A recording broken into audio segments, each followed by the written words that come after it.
Hi guys, this is Shadow. Join our Patreon and have access to tons of novels and hundreds of hours of audiobooks. Also, by selecting a tier monthly, you can request any novel you want and I can turn it to audiobook for you. Don't forget to like and subscribe. Enjoy. Kinesis stood up, a little shake in her movements, not the type you would expect from someone that had gotten a skull-splitting bashing to their head. No, that would have been expected. Instead, what came over her was an odd, unnatural tremor that shivered down from head to toe, like she was a glitching model in an ill-optimized game.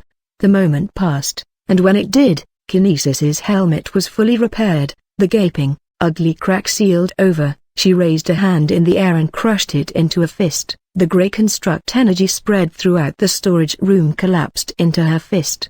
The odd, ringed darkness was gone without a single trace, as if it had never been there at all. With it gone, Earth's natural flow of energy could resume. Almost immediately, a drone zipped into the room through the hole Arthur had blasted out of. It was an odd thing, unlike anything that any arms manufacturing corporation would have recognized.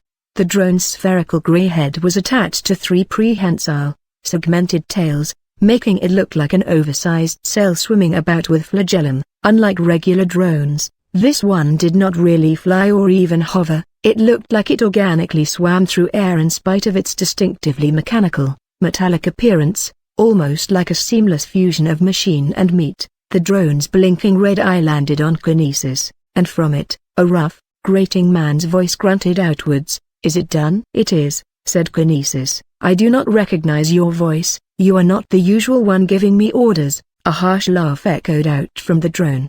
At the other end of the line was a powerfully built man sitting on what looked like a command chair surrounded by a ring of grey energy inscribed with strange, unrecognizable sigils of black, recognizable technology like monitors and unrecognizable things that looked like pulsating metal folds of fleshy innards formed the walls of the odd room that contained him. "There's been a sudden change in leadership," said the man with a wide grin made wider by rough scars that jutted out from his lips to his cheeks. Smoke trailed from a freshly lit cigar stuck between his oddly sharp teeth. His eyes were shaped like four pointed stars filled in with inky black while his white, blood-streaked hair stood straight in a spiky, short-cut mess. "Colonel DeVos isn't leading this joint anymore." "What does that mean?" said Kinesis. "Right, you alien fuckers don't understand shut unless it's literal," said the man. "Means Colonel DeVos has stepped down from the Irregulars Department." "Stepped down?" "That is not possible. The department operates utilizing the mother's shell and psychodimensional networks,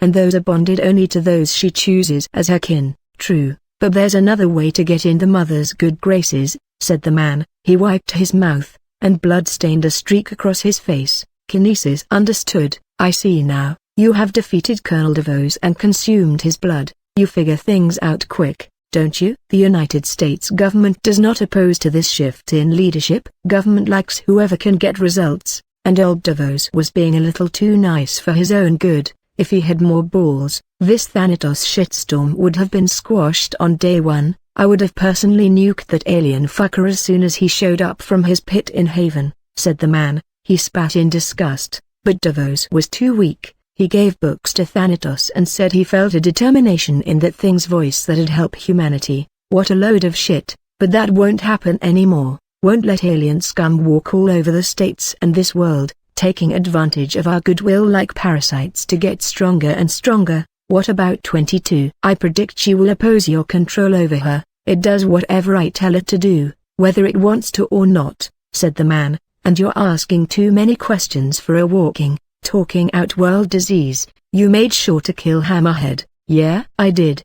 "Nice. And the zero factor?" "You confirmed it works?" "I have confirmed that it can eliminate any flow of positive energy whether it originates from this planet or not." "That's what I like to hear. Managing to steal that sample from the Panopticon was one hell of a godsend. I tell you, once we finish synthesizing that up, it'll finally be time to free humanity from not just you alien scum, but the Hive mind too. Now isn't that something to get excited about, eh?" "I am not concerned about the progress of your species, however. I desire to reconfirm the status of my previous agreement with Colonel DeVos and the United States government." "What, think I'm not trustworthy, is that it?" "Yes," Kinesis replied bluntly and without hesitation. The man grinned. Well, guess that's one thing I like about you, you're honest, though that doesn't count for shit if you're not human enough to know the weight behind a lie. But don't worry, S-Class dog, your deal's still intact. You help us clean house and take over,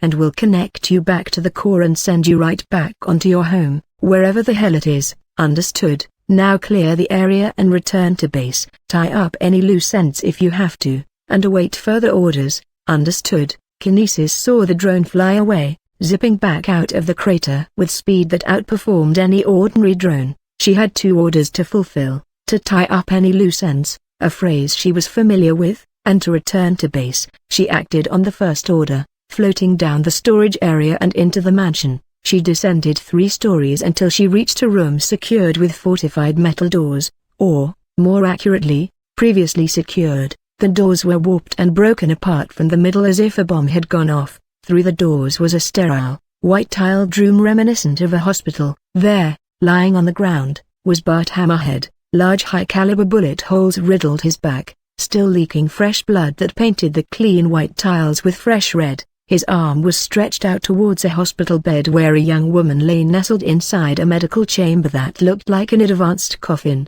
Tubes and wires jutted out of the chamber and into the woman, particularly around her lungs and gills, giving her the support to breathe. Kinesis briefly analyzed the room. Bart Hammerhead's death would be ruled as an unlucky case of rogue AI, involving Arthur. The high-caliber rounds that killed Hammerhead had been made from Kinesis's energy constructs but were created to exactly match the ammunition available to Arthur and the drones under his control.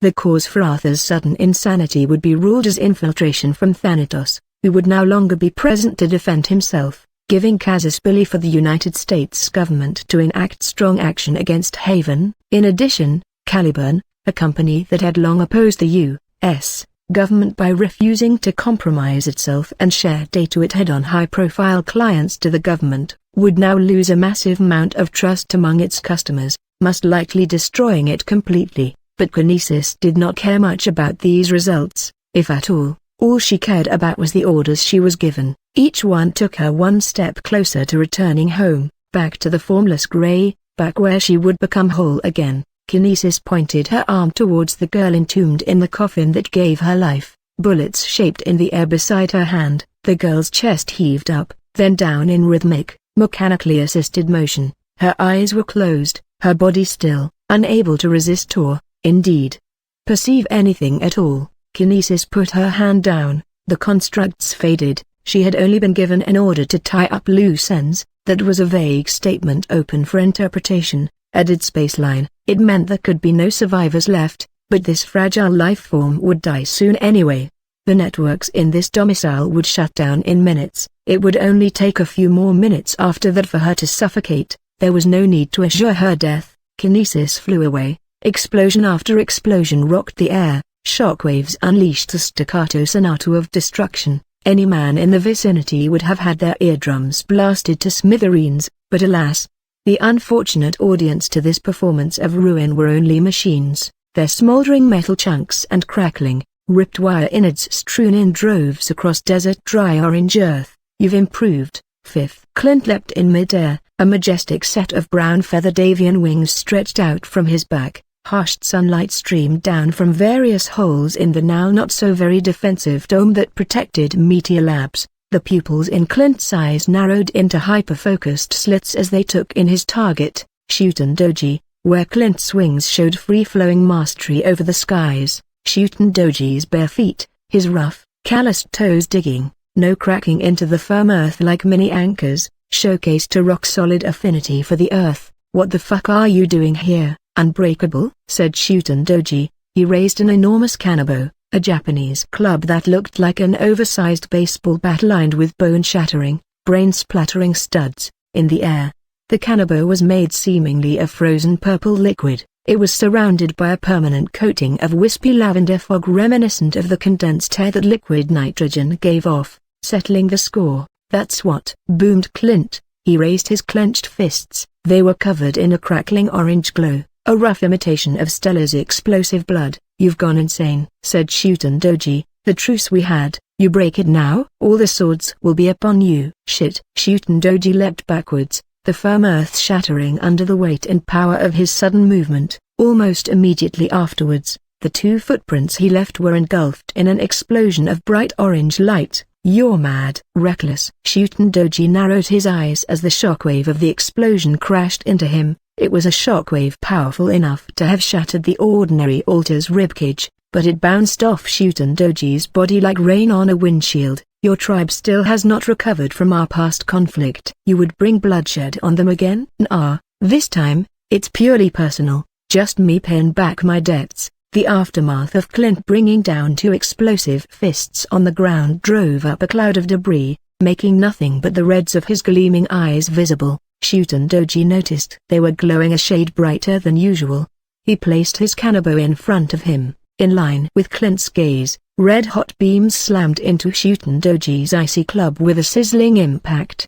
The kinetic force was enough to send Shutendoji skidding backwards, but not by much. The club did not melt, either. Shutendoji could breathe out alcohol as intense fire, but he could also do the reverse. He could change the chemical structure of alcohol and structure it into an incredibly dense, battle-ready frost structure. He hasn't improved at all since 5 years ago, thought Shutendoji as he carefully moved his kanabo in line with Clint's gaze, preventing the beams from hitting him. He's grown complacent, but I can't blame him.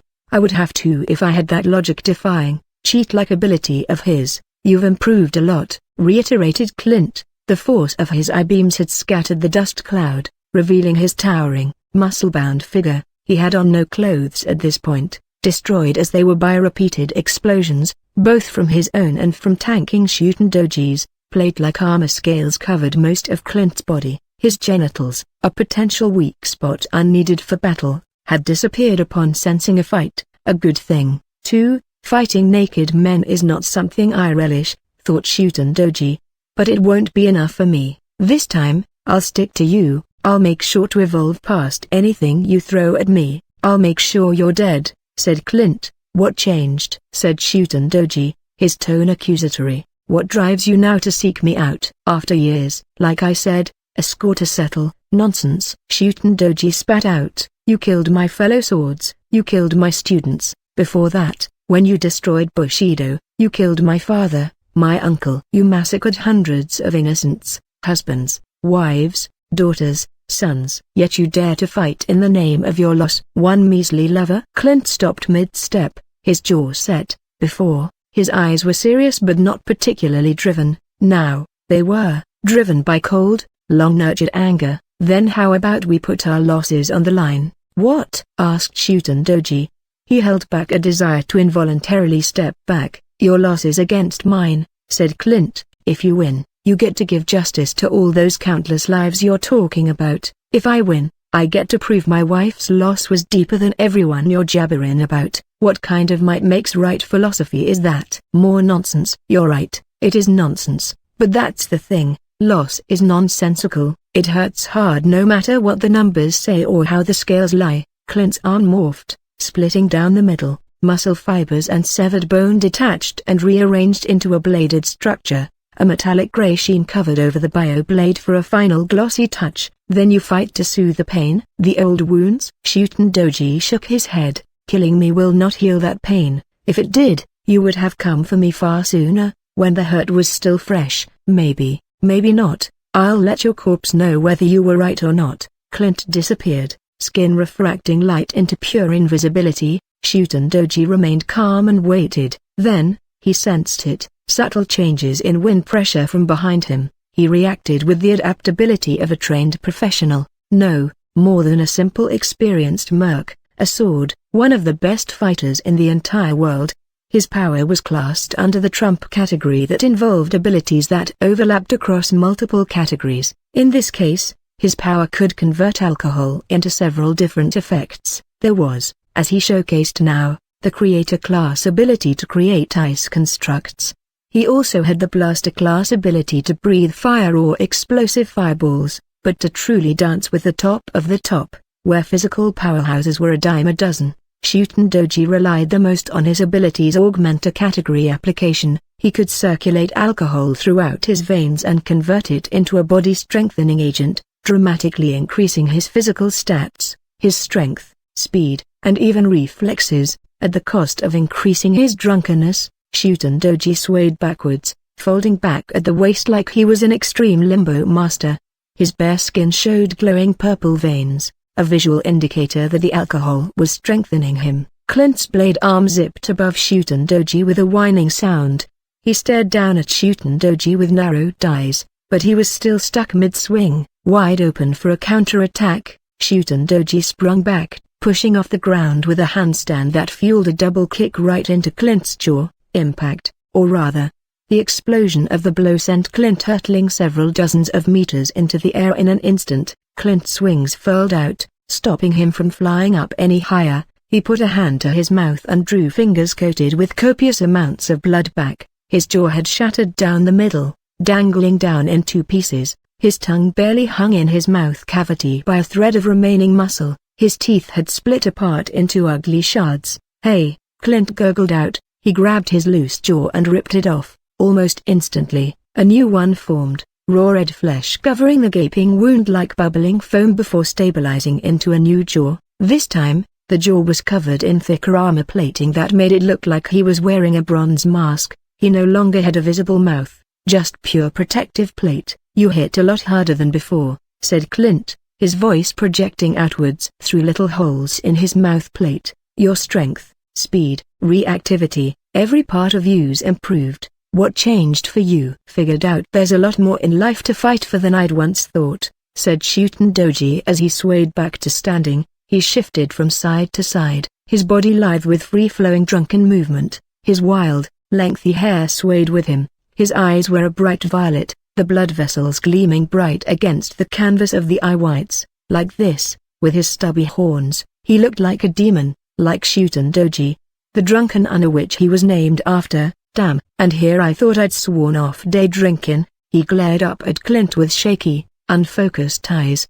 But Clint knew better than anyone else that those drunken eyes were 1,000 times more threatening than any other expression Shutendoji could have made. "I tried talking you out of this, I really did, but if it's a fight you want, then it's a fight you're gonna have." Years passed. At 17, the boy became less a boy, but not quite a man, a real man, his father often told him, was marked by self-sacrifice. Their will to give away a piece of yourself for someone else was what made man more than simple beast. Not just that, it made man into something greater than themselves. It made a man into a hero, and now, the boy had a chance to prove himself. "It's over," the boy said, his voice accented with the wheeze speckled with blood. His hero costume was a good match of colorful and the military with a mesh-weave black bodysuit balanced out with circuit-like streaks of glowing light, almost white-green.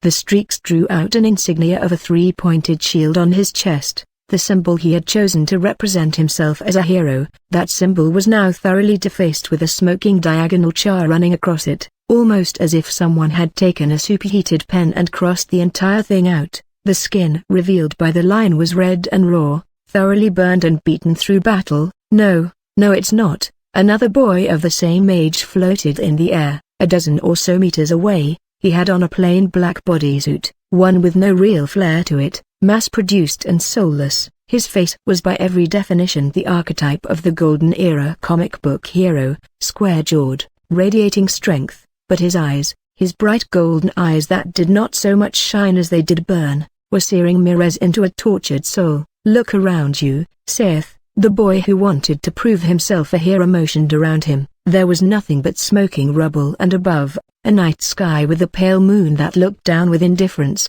the same kind of indifference it must have had in the many millions of years it had seen disaster after disaster come and go upon the surface of its host planet. Blackwater's nothing but rubble. Solomon Solar's been captured, the rest of the Trident's been busted. There is no great revolution, there is no new age of villains, there's nothing left for you to fight for. "But there is," said Seth Solar. When he spoke, his breath distorted the air with heat waves. His golden hair, once slicked back, now shimmered up in the air like live flames. Bright, sunlit cracks traveled across his hands, his face, his entire body, like he was a porcelain doll ready to shatter into pieces at any moment. "It's all of you that got to live happy lives, parading around in proper hero academies, deluding yourselves that you're fighting for something good in this world. In this idiotic world that makes no sense and cares about nothing, I'm going to break it, burn it all down. Then, at least, there'll be peace." "You don't want to do that," said the boy. He put his hand out. A round shield of pale mint green energy forged itself around his forearm. It mimicked that of Minuteman, a proud hero who once stood as the current era's representative of golden era heroism, when heroes gave all they have for a better, brighter tomorrow. Minuteman had been the boy's teacher before an attack by the trident ended the noble hero's life all too early. Now, it was up to the boy to lift this shield in honor of his teacher, in honor of everyone that he protected and loved. "Just give up, man," another boy's voice echoed through the air. A collapsed roof slid over to the side, and beneath it, a muscular boy crawled out with a girl behind him. "Adam, Elaine." The shield-bearing boy nodded, smiling. He knew deep down that his close friends, both trainee heroes like him, were not dead, but it still warmed his heart to see them alive and kicking, but figured, Adam was too stubborn to ever die, and Elaine too smart. Adam pointed an accusing finger at Seth. "Nihilism is totally out of fashion, dude. And it must suck ass living for nothing, or trying to make everything nothing. I promise you. There's a better alternative to fix your issues than burning everything down, maybe therapy." A blast of solar energy from Seth Solar's fist sped towards Adam like a shooting star. Adam's gained a chromatic luster as his skin turned into durable metametal in preparation to take the hit. Before the solar blast could hit, however, it unraveled, breaking apart into various strands that coiled around each other in an ever-shrinking ball. Eventually, the ball just disappeared out of existence. "Running that mouth of yours again." Elaine coughed blood, her rainbow eyes bloodshot from using her energy control powers excessively. Her long hazel hair was burnt and cut up in awkward spots. "Elaine, don't burn yourself out," said Adam. He raised a fist at Seth. I'll get you for that." "If you didn't say anything, he wouldn't have done anything," commented Elaine. "Right, and you're in no condition to move. It's taking you all you have just to stay standing with metal form on, which means he's going to kick your ass instead." Adam pointed at the shield boy. "You should have stayed under the rubble." Seth grinned as he sped forward, fist cocked back, ready to unleash it right into Adam's face. The fist clanged backwards, hitting the boy's shield. Force reflected backwards, sending Seth flying back in the air. He stopped his recoil midair and spat in disgust. "Your friends are just sitting ducks. Weakness that'll anchor you down, make you waste energy. Sooner or later, they'll be the death of you," said Seth. "I don't care," said the boy. "A hero is meant to protect, no matter what the cost is." "Yeah, that's so?" Seth laughed. Then he laughed some more, doubling over, losing his breath in his peals. "Did he go nuts?" whispered Adam. "Quiet," said Elaine. "Take this time to rest. I don't get the point of you heroes." "Or wait, you three aren't even real heroes yet," said Seth. "But still, you make my stomach crawl, especially your type, the golden era cosplayers that think they're making a difference. At least the average hero knows that their cape and costume are just for show. They know they just want fame and credits. But you," Seth looked down at the boy and his friends in disgust, "you protect, no matter the cost. Huh? Then where was your kind when I was born? When my shitty dad knocked up my shitty mother to make his own personal punching bag? Where were you to stop him? To stop a miserable life from growing up in this shithole of a world? Where were you when I was tortured, beaten, shaped to be something I never wanted to be? I never asked for anything much. All I wanted to do was be happy, normal, have a mum, a dad, a life that I could call mine and only mine, not just some egomaniac's pet project. No, let's forget about me. Let's forget about the big bads you can see in front of your face, the kind you can just beat down, put in prison, and forget about. Where the hell are you for the starving child in the streets, in the outskirts of so many cities? Where are you for this system of heroes that lets people like my father thrive? What about the corporations? The way the panopticon controls the world's credits, funneling them to the top while everyone below just chokes on shit? What are you going to do about all that? About this system that's so rotten down to the core that it deserves nothing but to be burned down? Change it, said the boy firmly. I don't know the details, I don't know the path I'll take to get there, but I'll change it, one step at a time. You and I are the same in that way. We want to see the world change, but where you want to see it burn, I want to see it get better, and deep down, That's what you want too, isn't it? No, I'd rather see ashes than progress in spite of me, Seth Solar roared as his eyes flashed, unleashing twin beams of golden, superheated solar energy. Seth Solar was not rationing his solar energy anymore. He was going all out even when his body was breaking apart from within. He had let his emotions, his rage, mostly, overcome him. Had Seth rationed his energy, kept making attacks against Adam and Elaine to distract the boy, then he would have tired the boy and his shields out in a long, drawn-out fight. But now, this was going to be the final confrontation. The boy raised his arm, blocking the beams. The rubble in front of him started to glow molten orange just from the sheer heat radiating off of the beams. The flesh around the boy's arm began to sizzle and bubble, melting off through his heat-resistant suit and trained body. But still, the boy took a step forward, against the scorching tide. He closed his eyes so as to not be blinded. Step by step, he went forwards, ever forwards, just like the change he had promised. This is it. Valor hovered over a cocoon of thickly woven gray matter. Unlike the gaseous clouds, this was a far more solid structure, as if someone had taken the cloud matter and turned it into thread to spin and weave with. The cocoon was just big enough to contain one large person, and Valor knew who that was, Aldrich. She could sense it from the magical energy radiating around the cocoon in shimmering waves of pure blue. In this dimension of lifeless, colored rain gray, the blue of mana stood out in sheer, stark contrast. The mana had given Valor the connection she needed to pinpoint Aldrich's presence. She had lost track of how long she had spent traveling. It was most definitely more than a month, but after a month, she simply lost track of time. It was easy to do for her. Vampires like her that lived for many centuries, if not an eternity, had an innate capacity to mentally phase through time. It was something like an active hibernation, a necessary adaptation for long-lived creatures to prevent their minds from falling to the forgetfulness and, in extreme cases, flat-out madness of immortalic rot. Roughly, Valor guessed, she could have spent several years traveling, moving from gray cloud to gray cloud in this infinite dark expanse, but to find Aldrich, her love, she would spare no effort. No, rather, it was simply necessary. Still, this place was odd, to say the least. When Valor looked around, she saw a vast network of grey cocoons all connected together in a massive web. The web spanned far into the horizon to the point where she almost thought this megastructure could be infinite. There must have been thousands, no millions of cocoons here, but Valor paid no heed to any of them. If they contained other beings, it was dangerous to try and mess with them to wake up what was within. All she cared about was Aldrich.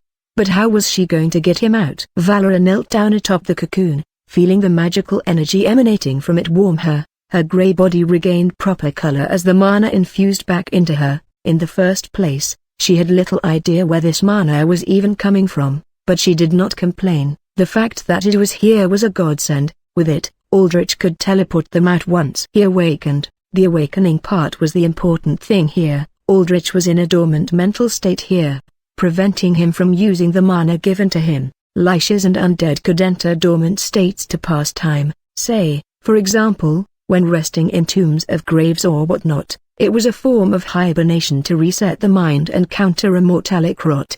But somehow, Aldrich had been forced into a dormant state. Normally, Valor could awaken him with telepathy, but it was impossible to reach him through the cocoon. However, Valor tentatively sunk her hand into the cocoon. It yielded surprisingly easily. She felt her hand sink into what felt like water. Sensing no harm, she put an entire arm in. She felt it plunge into a deep space far larger than what the cocoon showed from the outside. Aldrich was deep within this strange dimensional prison, and, though it was hard to tell, Valor could sense that the further she went down, the stronger her link with Aldrich became. If Valor dove down fully, swam into the heart of this cocoon, then she determined she could touch with Aldrich's mind again and forcibly awaken him. There were so very many things to consider, though. What if there were threats within? What was within in the first place? Would she actually be able to awaken him, even if she managed to make contact with him? And if she dove deep enough, what guaranteed that she could get out? Valor shook her head.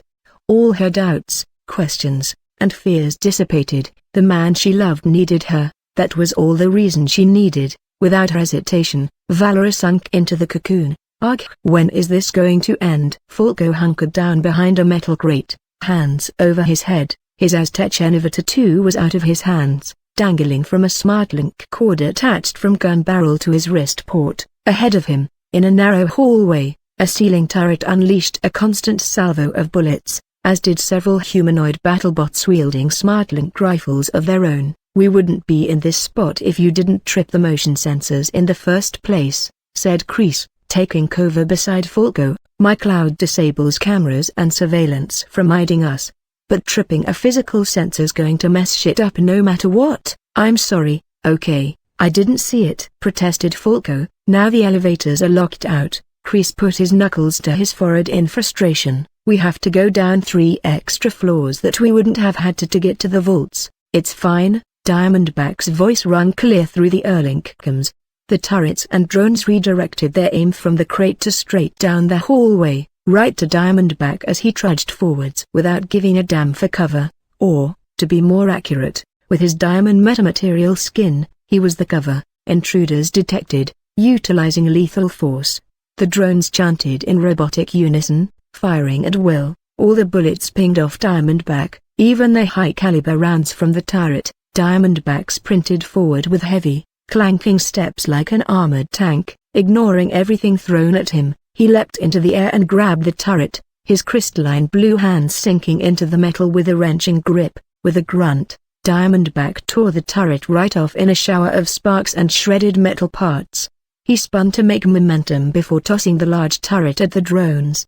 The turret was like a cannonball, shattering the first line of drones in half outright while knocking more behind backwards. The rest, Diamondback dealt with methodically, throwing out palm strikes that shot out diamond buckshot that shredded through the battlebots like they were made of paper. "Fine? I would have thought you would be the last one to be fine with this," said Kreese. He was not the type to raise his voice, but he was getting close. "What's done is done. How we adapt to unforeseen events is how we'll succeed," said Diamondback. "There's no point wasting emotions and energy on mistakes." "Cleared out the Cyclops here," said Stella's voice. She, Dox, Ace, Alan, and Alexis were at the other end of the hallway where they were dealing with 2 Cyclops bots. Diamondback had taken Kreese and Falco, the weaker members of the group, past the dangerous Cyclops to the end of the hallway where Kreese could jack into a control panel and open up the doors to the next floor. "Good," said Diamondback. "Any losses?" "No,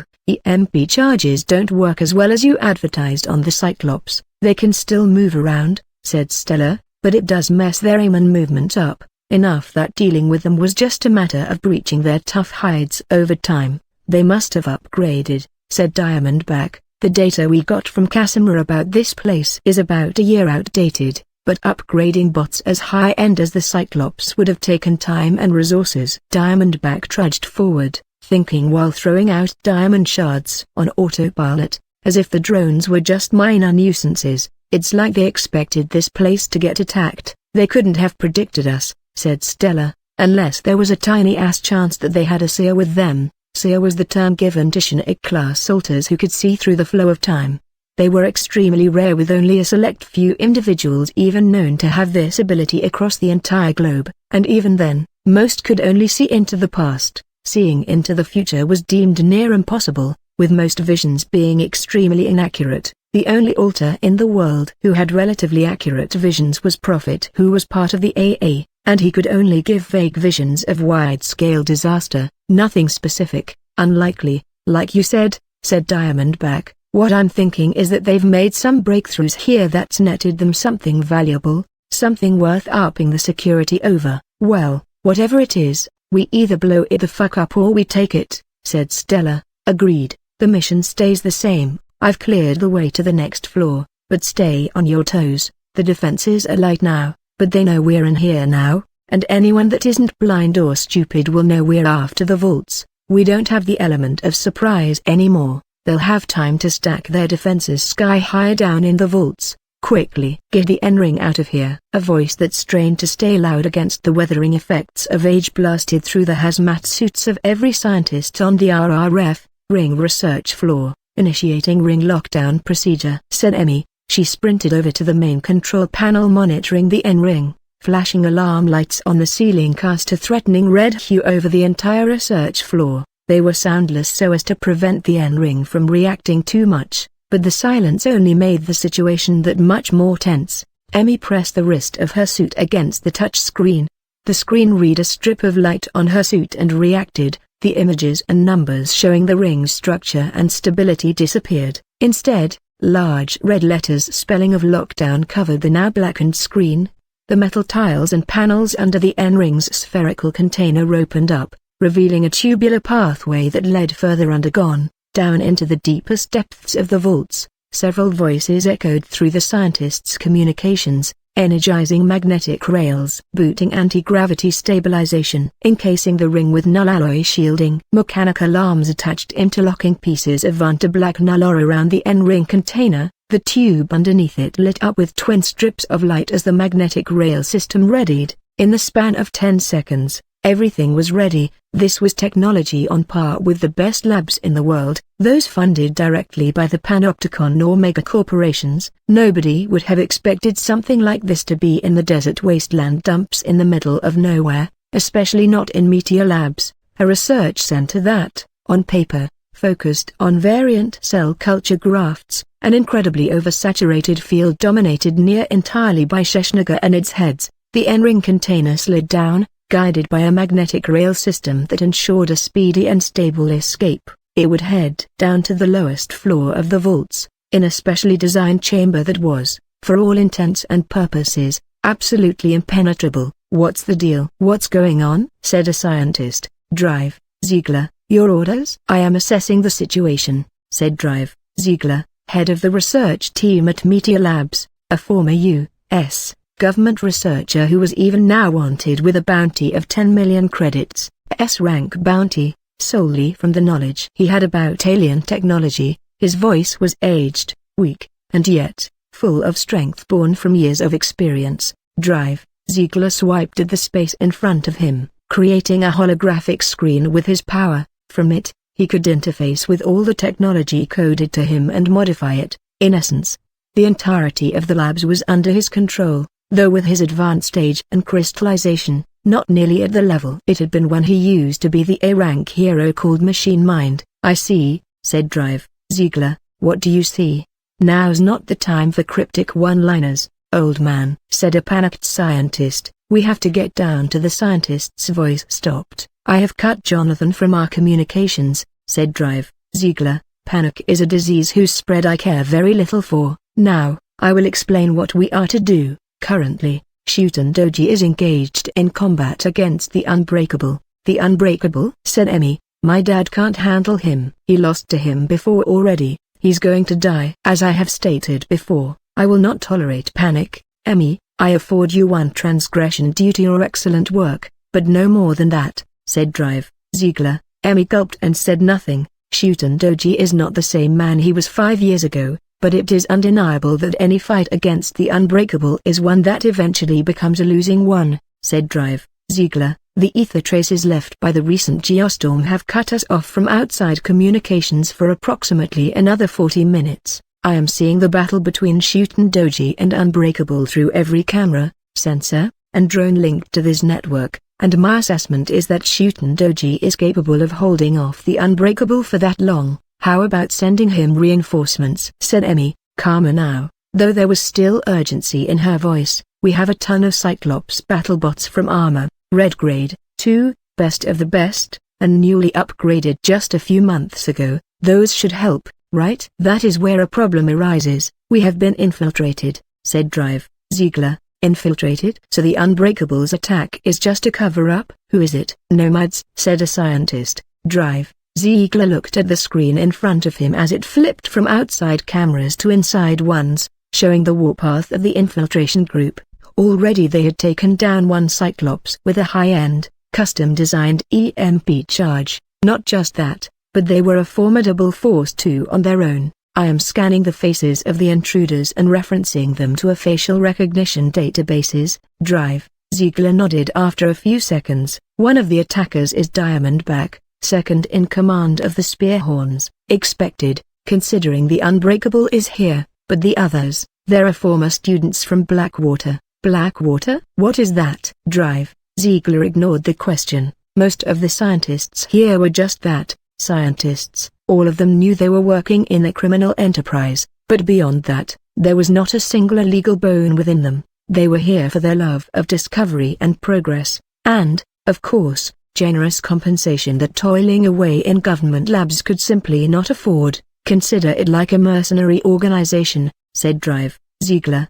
He pondered this development.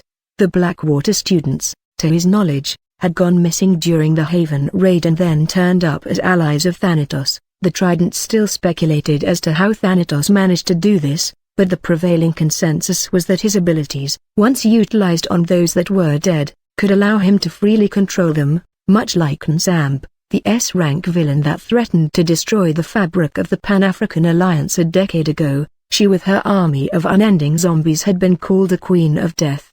But now it seemed a king had risen to take her place. Troublesome, it meant that Thanatos had started to make his move against the Trident, and there was no worse time than now, with Thanatos housing Casimir and causing the Red Circle slaughter. It was inevitable that conflict would soon bubble, but this was much too soon.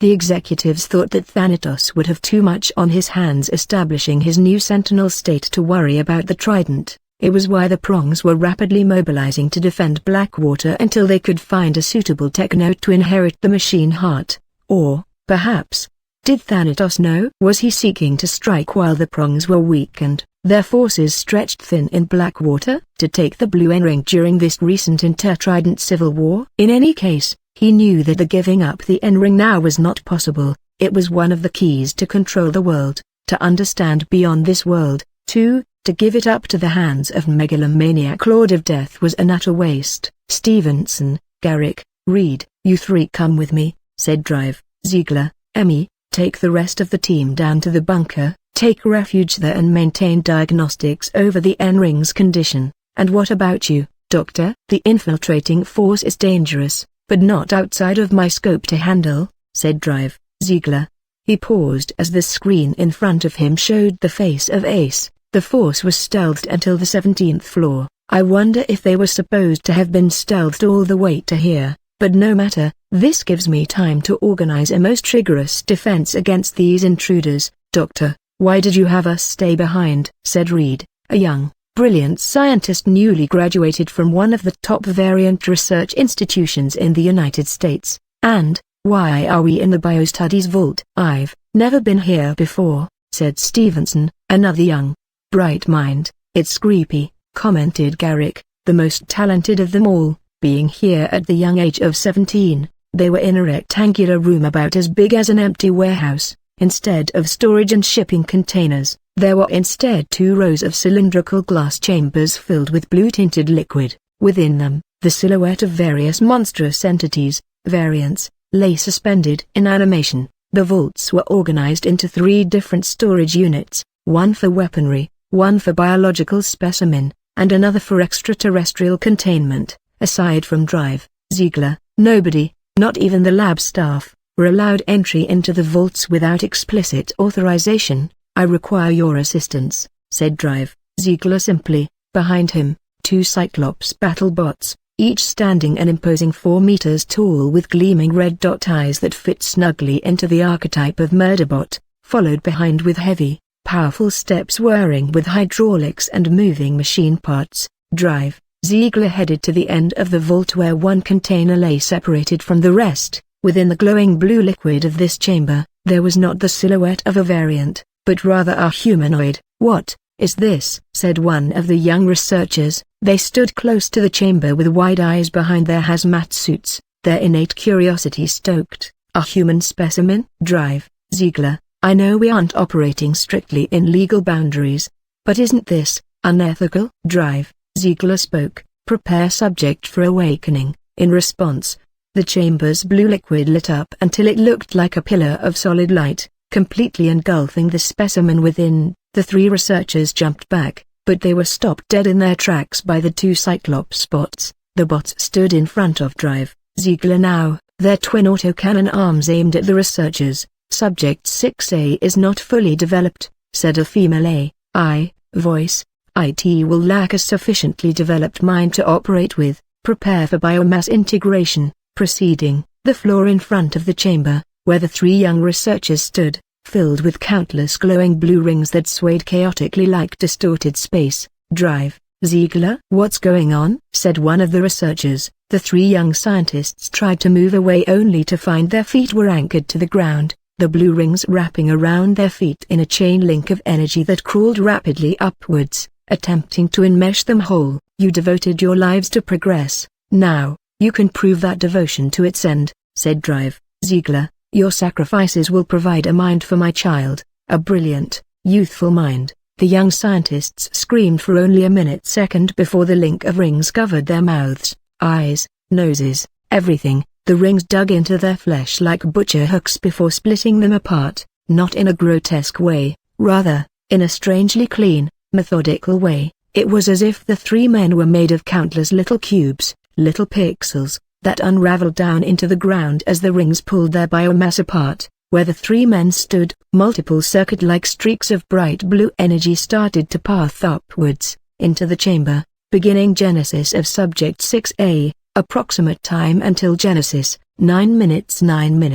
Not enough time until the infiltrating force made their way down here. As things were right now, the labs were not well defended enough to withstand a task force of that caliber, especially when they could handle the Cyclops with their EMP charges. But Subject 6A, well, that was an entirely different matter. If Subject 6A got out, then Drive, Ziegler was confident that he could repel the invaders. It would be the least he could ask for with the three brilliant young minds he had sacrificed. Drive, Ziegler had to thank fate, if such a fickle concept even existed, that the task force had so sloppily tripped a sensor to give him the time to set this up. But even then, it was hard to tell if Subject 6A had the time to leave its birthing chamber. Drive, Ziegler looked around, gazing at the 20 other chambers, all with variant specimen floating within them. Release all other specimen when I leave, said Drive, Ziegler, at the thoroughly armored, double-locked doors leading into the ring research room. The doors distended down the middle like a bulging belly,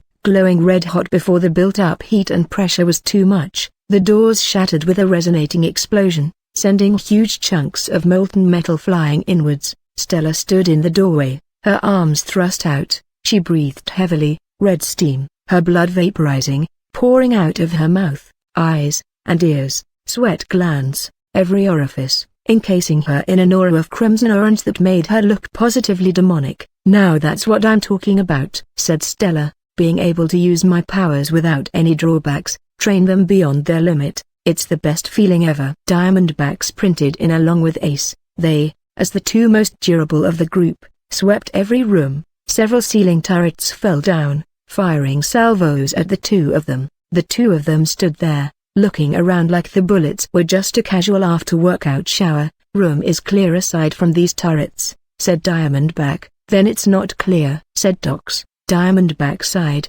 Let's clean up. Diamondback and Ace methodically went around destroying each turret. Ace, in particular, flew about with a single-minded gusto, flying through the turrets like a living baseball. After the turrets were cleared and everyone in the room, Dox pointed to control panel behind a blacked-out widescreen monitor. Kreese, why don't you jack in? Said Dox. This looks important enough. No, said Kreese, but isn't this your job? Said Falco as he shifted his weight from boot to boot. His hands gripped tight around his Aztec laser gun. It was obvious his nerves were on edge. Kreese gave a pointed stare to Flacco bordering on a glare. It was very evident that Kreese's patience with Flacco was running quite thin.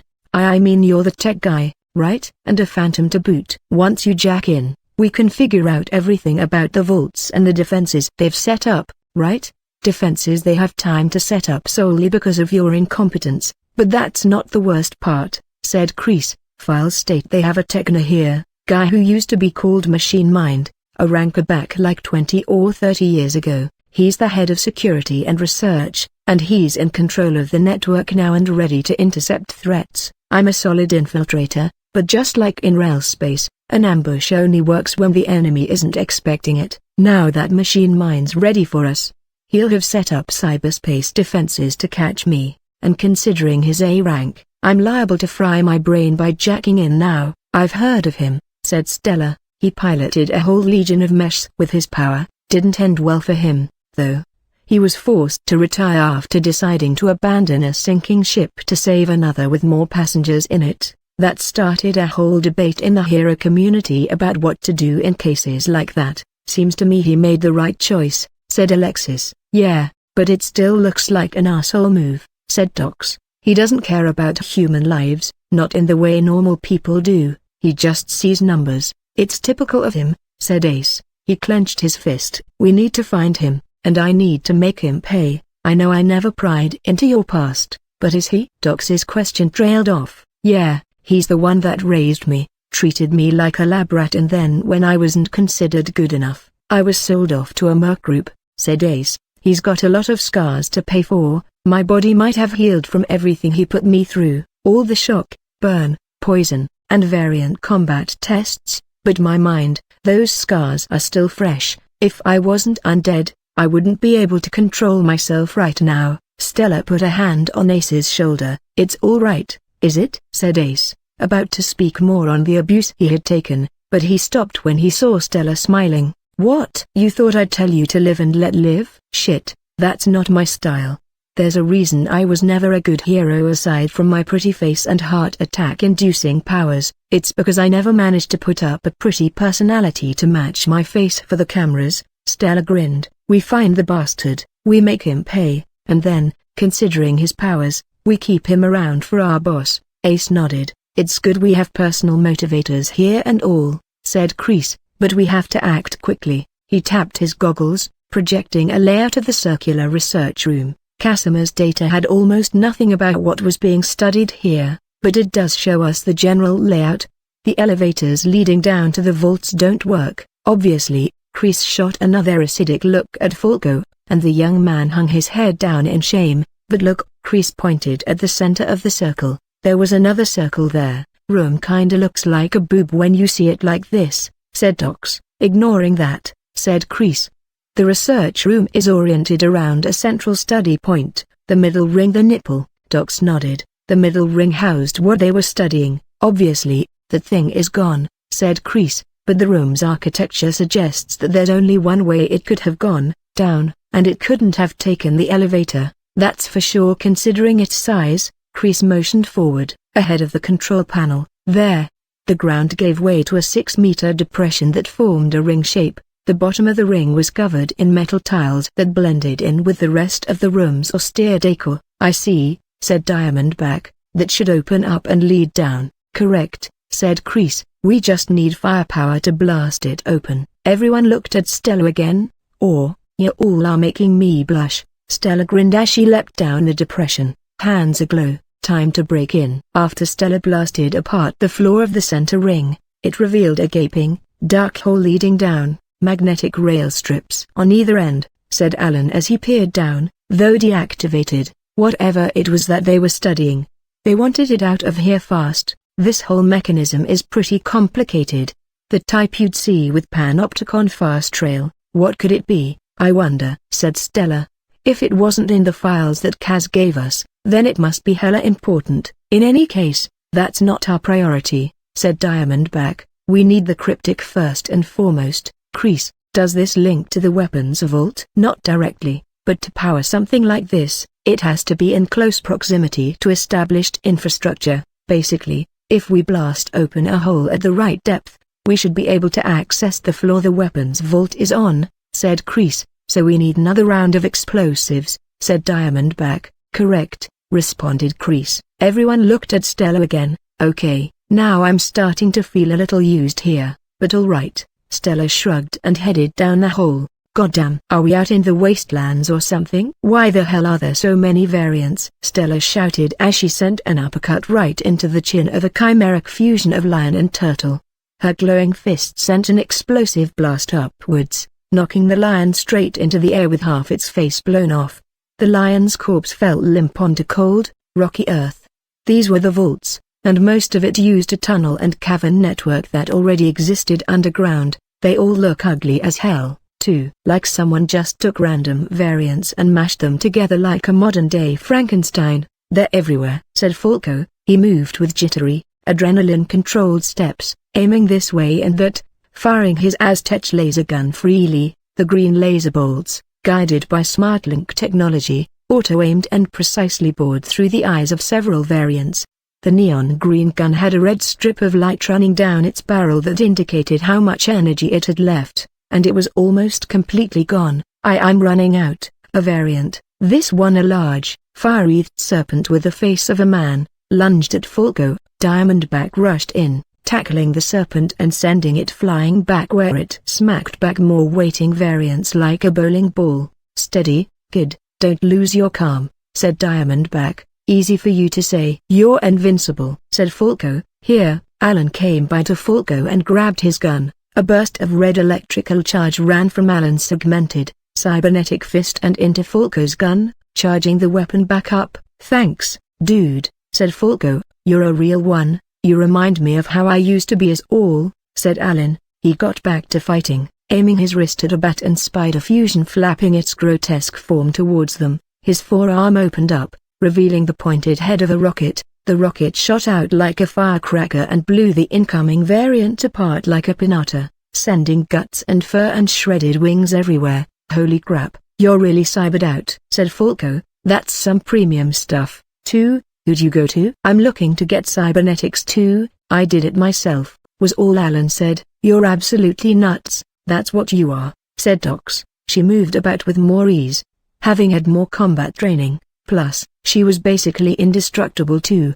Her noxious purple slime form slithered about, expanding and engulfing several dog and cockroach fusion variants. They flailed about in her body before melting away into bones within seconds. Self-operating is hard as all hell, and you managed to replace like 70% of yourself. "Focus," said Diamondback. "Maintain circular formation, keep up suppressive fire, protect Kreese at all costs. He's the one that's going to crack us into the vaults." The way the team was arranged was in a ring with Kreese in the center. Kreese provided what fire he could with his pistol, a free-fire 6-blaster revolver that fired high-powered explosive shots. However, most of his cybernetics were made to enhance his neural processing, not his combat efficiency. Alexis stood guard beside Kreese, channeling a green storm cloud overhead which constantly fired lightning bolts like a sentry turret. "Shit, one thing goes wrong and it spawns 10 more issues. This is why rookies shouldn't be allowed on high-profile missions," said Kreese. "Diamondback, I'm beginning to question the sharpness of your judgment here. I could see Clint giving in to the kid's demands. But weren't you supposed to be the rational one to balance things out in the Spearhorns?" "Yeah, well, there's only so much I can do, riding with the Spearhorns, especially Clint. You come to realize that planning ahead doesn't really do you much good other than piling on more stress. It's how you adapt to the chaos he creates that's important," said Diamondback as he caved in the skull of a tiger and shark hybrid. Several bird and mosquito hybrid variants fluttered around him, trying to stab through his diamond exterior with their blade-like needle mouths to no avail. "Fair enough," said Kreese. "I should have expected the contract from Clint wasn't going to exactly be squeaky clean." "This isn't right," said Ace. He was with Stella, right in the thick of close combat. He used his hands like clamps to prevent a huge leech variant with centipede legs from clamping down on him. With a grunt, he cleanly ripped the variant in half, a faint blue-white glow surrounding his hands as he used tactile telekinesis to distribute his force precisely to tear the creature down the middle. "What's the matter?" said Stella as she blew back a group dog-sized rats with spider heads. "These variants, I recognize them. They're part of the biostudies team." "The team that studied me," said Ace, "but they shouldn't be coordinated like this. They're all imperfect, mindless. They should be tearing into each other as much as they're tearing into us. Improvements in research, maybe?" said Stella. "Maybe." Ace punched a gorilla-type variant in the chest. The creature's sternum shattered and caved in as it flew back like a cannonball had been blasted into it. "Something's just off. All of these guys, they have a scent on them. It's strange. It reminds me of myself." "Hey, Ace, no, you don't like talking about your past, but if there's anything that you know that'll get us out of here, now's the time to spill it out," said Tox as she formed an empty ring in her stomach. "Damn it, I hate fire." "Ace, take this guy out for me." A fireball passed through it that Ace caught. "Yeah." Ace reached into the rock below. A neat circle of blue-white formed around his hand. He pulled back, driving up a perfect sphere of rock that he threw like a bullet at the culprit, a beetle-type variant with an abdomen that seethed smoke and flame like a furnace. The rock splattered the beetle's face, killing it instantly. Honestly, if I did know something, I would have told you guys. I'm not selfish enough to keep all that to myself. I just don't remember too much. All I remember is the doctor and what he did to me, but things that didn't relate to me directly, it's all foggy," said Ace. "Numbers are starting to thin," said Diamondback, "which is good. As far as threats go, none of these variants measured up to the Cyclops, at best. The toughest of them were high C-rank threats, which worries me, because there should be 10 more Cyclops left," said Kreese. "Probably waiting for us in the weapons vault," said Diamondback. "I can see the variants not attacking each other, but I figure it's harder to get them to recognize machines as friends. In any case, if Machine Mind packed all the Cyclops near the vault, that just makes them easier to EMP." At that moment, a tenseness hung in the atmosphere. It cut through the chaos of the variant attacks. In fact, the variants, their numbers now drastically thinned, began to retreat, scurrying away through dark tunnels. Everyone felt this shift in atmosphere. "Threat is coming from here," said Diamondback, perking up as he tossed aside the mangled corpses of the bird mosquitoes that had been pecking at him before. He stared ahead, down the dark depths of a large tunnel, one of the main paths leading to the vaults. "This tunnel leads to the Biostudies vault. I'll scout it out."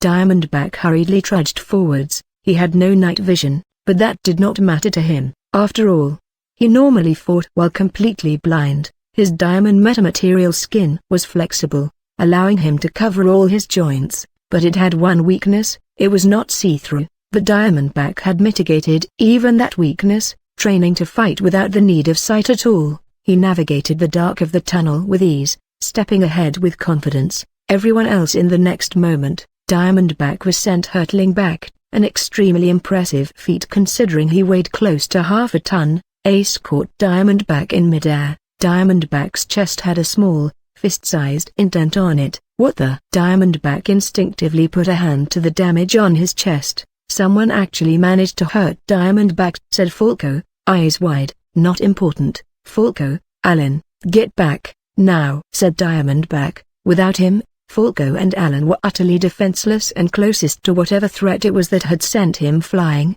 Diamondback fell to the ground. The sound of hard material smashing against hard material at extreme speeds echoed through the innards of the vault caverns. A shockwave of force exploded outward from in front of Alan and Falco, knocking Falco flat on his back. Alan managed to dig his heels in. What? Falco blinked as he looked up. Ace was there. No, there were 2 aces. One ace uniformed in black floated in the air, both hands trembling as they struggled against the fist of another completely naked ace. Their faces were utterly identical, same square jaw, white, spiked-up hair, and light blue eyes. The only difference was that the naked ace was noticeably more muscular. 2 aces? "What's going on?" said Tox. She looked down, "and I really did not want to see that from my friend. All of you, on alert," said Diamondback. His calm exterior, like his chest, had cracked. "That thing, clone, whatever it is, it's strong." "Not as strong,"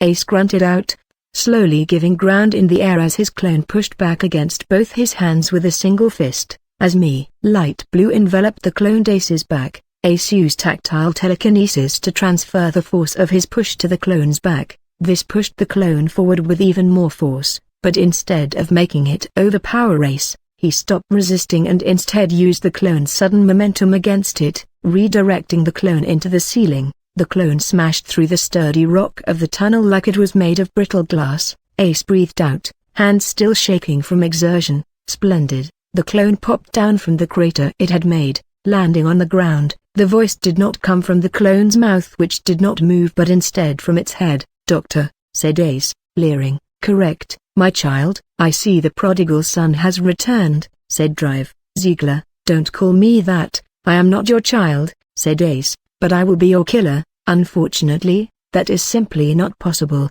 and I apologize. I will stop calling you child, though I regret that you do not hold endearment towards me as I did to you. But regardless, this new child of mine is a suitable replacement for you. He is far closer to perfection than you are," said Drive. "Ziegler, The clone floated forwards menacingly. "All of you have made it far, but this heist of yours ends now. Why didn't you kill me?" Seth Solar sat cross-legged atop a sea of scorched rubble. He was surrounded by Panopticon elite droids. His hands were shackled together with null cuffs. Cracks lined his skin, glowing with barely contained light. Patches of him were gone like shards broken off a porcelain doll. "I don't know, pity, I guess. When I see you, I have an odd sense I can see what could have been," said the boy. No, not a boy anymore. He had saved the day. He had protected his friends. He had put it all on the line and won. He had done what it had taken to be a man, more than a man, a hero. Not without cost, though. One of the man's eyes was scorched shut with blackened, charred flesh. "I don't need your pity," said Seth. "I know you don't. Just don't make me regret handing it out to." The man nodded at the droids. "Take him in." The droids corralled Seth into a waiting HV, hover vehicle, convoy, before the doors closed on Seth. However, he stopped and turned. "Pity, huh? Keep showing this world pity. Let's see how far you go before you have no more left to give." "We'll see." The door closed shut, and the convoy sped away through the night sky. "Shit man, we did it." Adam hobbled over to the man and gave him a light punch on the shoulder. Elaine followed close behind. Both had wide smiles on their faces, smiles of triumph over a desperate struggle. "Take it easy, Adam," said the man. "There's still some cleanup left to do. Trident affiliates and goons we have to dig out of the dirt." "Yeah, that can wait after a long break," said Adam. "Or maybe someone else can handle it. After all, with this mission, we're gonna be superstars." "We stopped the reactor from blowing up and we uncovered Solomon Solar's crazy family shenanigans, plus we jailed his crazy kid. I bet we're gonna get placed in the B, no, maybe A rank to start off with. We'll be rich." "We can think about that later, and we can't rely on anyone else to do this. We were the ones that figured everything out, even when nobody believed us. It's up to us to see this all the way through," said the man. He held a fist, showing his mint green shield. "Even if it means more sleepless nights." "Oh man, you're killing me over here with these work hours," said Adam. "If only I was like a zombie or something, I'd have no issue working like a dog all the time." "A zombie?" The man blinked, mouth slightly agape.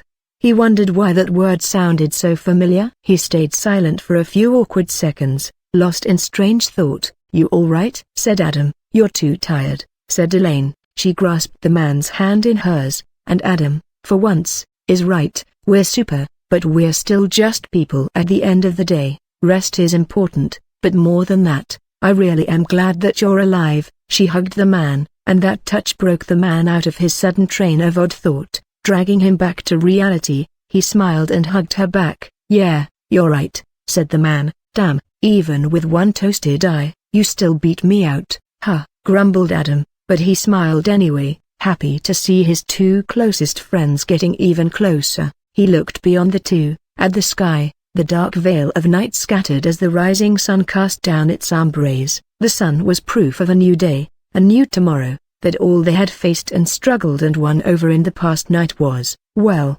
past. 10 years later the man, now the undisputed rank 1 hero in the world, stood in the starry void of space. Behind him was the blue and green world he had called his home. Across the continents were stretches of angry red like freshly opened scars, signs of conflict all over the entire planet as it struggled against a devastating attack from an extraterrestrial species called the Grey. Against this formidable foe that touched down just 5 years ago, humanity fought back with all its might. No, not just humanity. After the hero had met with the mysterious entity known as the Voice, the hive mind behind all variants, they had agreed to ally and fight back the alien invaders. Countries and heroes and corporations joined together in this defense, forming a united front not seen throughout the history of human civilization. No less was demanded of the immense threat that was the Grey. However, the Grey were a mighty warrior race, each one of them being living weapons of unparalleled destruction,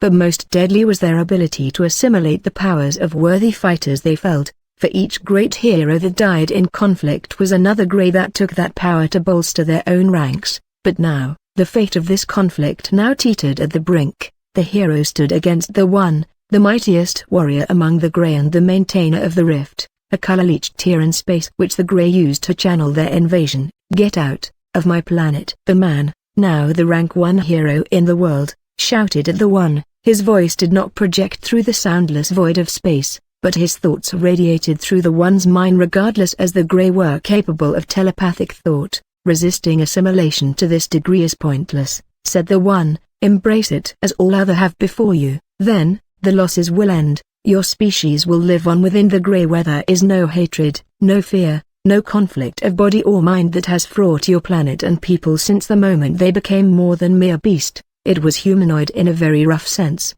standing upright on 2 legs, but the similarities ended there. This being was far larger than the average man, and instead of being covered with soft, yielding skin, Grey carapace clad its body like armor. Instead of having 2 arms, it had 6, all of them ending in fists covered with gauntlet carapace. The One did not have a discernible face. Its body was bulky and oval-shaped, covered in thick Grey carapace plating like every other Grey. However, the upper half of its body donned a resplendent mane of thick, regal white hair, a sign that the One was truly special among all the other Greys. Above the mane was a dark strip with 2 glowing white, circular eyes that stared at the hero with unblinking fortitude. A ring of white energy floated above the One, much like a halo, though instead of being a sign of angelic comfort, it now became synonymous with mass carnage. "Sorry," said the hero. He raised his shield above his head, clenching his fist as he channeled his final attack, humanity's final attack. "But a dream you force on others is nothing but a nightmare. You have done well to reach the rift," said the One. It raised its 6 arms to its sides, hands outstretched. Shining light enveloped each of its hands. The light was angelic in its glimmer, and the One's posture was just as celestial. It looked like a many-armed bodhisattva standing firm in meditation, though here, it was in meditative intent to destroy. But this is where your struggle ends.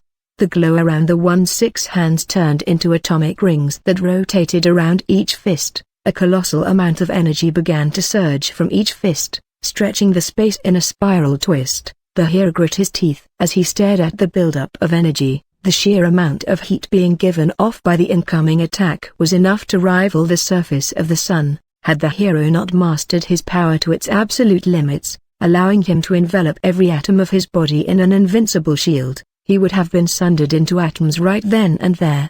"I will utilize the power of your second strongest defender," said the One you knew as Superforce. "He gave me the greatest fight thus far. I will honor his struggle in my own against you." He believed he controlled the power of fusion. "However, with my superior processing power and adaptive physical perfection granted to me by the Grey, I can unlock the full potential of this ability, the capability to manipulate the cosmic energies of the universe." The swirling spirals of distorted space around each hand turned into what looked like miniature galaxies, filled with tiny little star speckles and milky cosmic streaks, power rivaling the creation of the universe. "Can you withstand this?" said the One as it slowly began to bring all 6 of its fists together, aiming them at the hero. "No, you must withstand it, elsewise the tiny planet you defend will be no more. Give me your best shot," said the hero. All he did against the grand, fundamental force-bending display of the enemy was raise his shield. It was a humble display, and yet, the sheer simplicity of it made its declaration of resistance that much more impactful. "Just know that if you don't take me out with this, I'll reflect it back to you and win." Interesting. It has been long since a backwards civilization has managed resistance to this degree. "Very well, I will entertain your challenge. You claim your meager power can turn my strength against me. Prove it." The One slammed its fists together, combining its 6 miniature galaxies together into one orb of cosmic radiance. The One pressed its hands down on the orb, each of its arms trembling in exertion. Cracks began to spider web across the surface of the sphere, the energy contained within, constantly magnifying exponentially upon itself in a reaction of unfathomable proportions, got closer and closer to bursting out. "Now, begone." The One, with one final crushing move, shattered the orb entirely. It was as if the universe was a liquid and the One had popped open a hole in its container. A beam of energy comprised of countless miniature stars, red, dwarf, blue,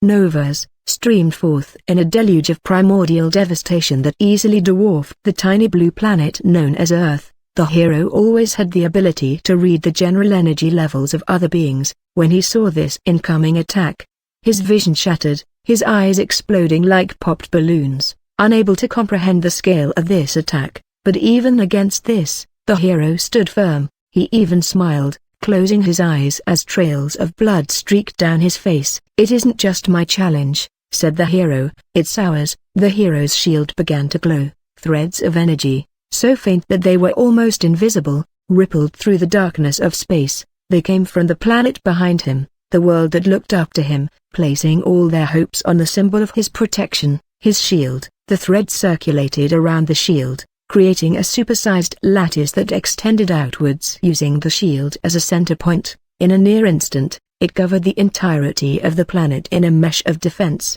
The One's attack roared through the entire world, like it was a pebble caught in the midst of a raging stream. "What is this?" said the One. "It's a combination of all our efforts, all of humanity working together. I don't know if it's ever happened before or if it will ever happen again, but I sure as hell am not letting this chance slip by now," said the hero. "The dimensional web you used to maintain mental links with every single one of your soldiers.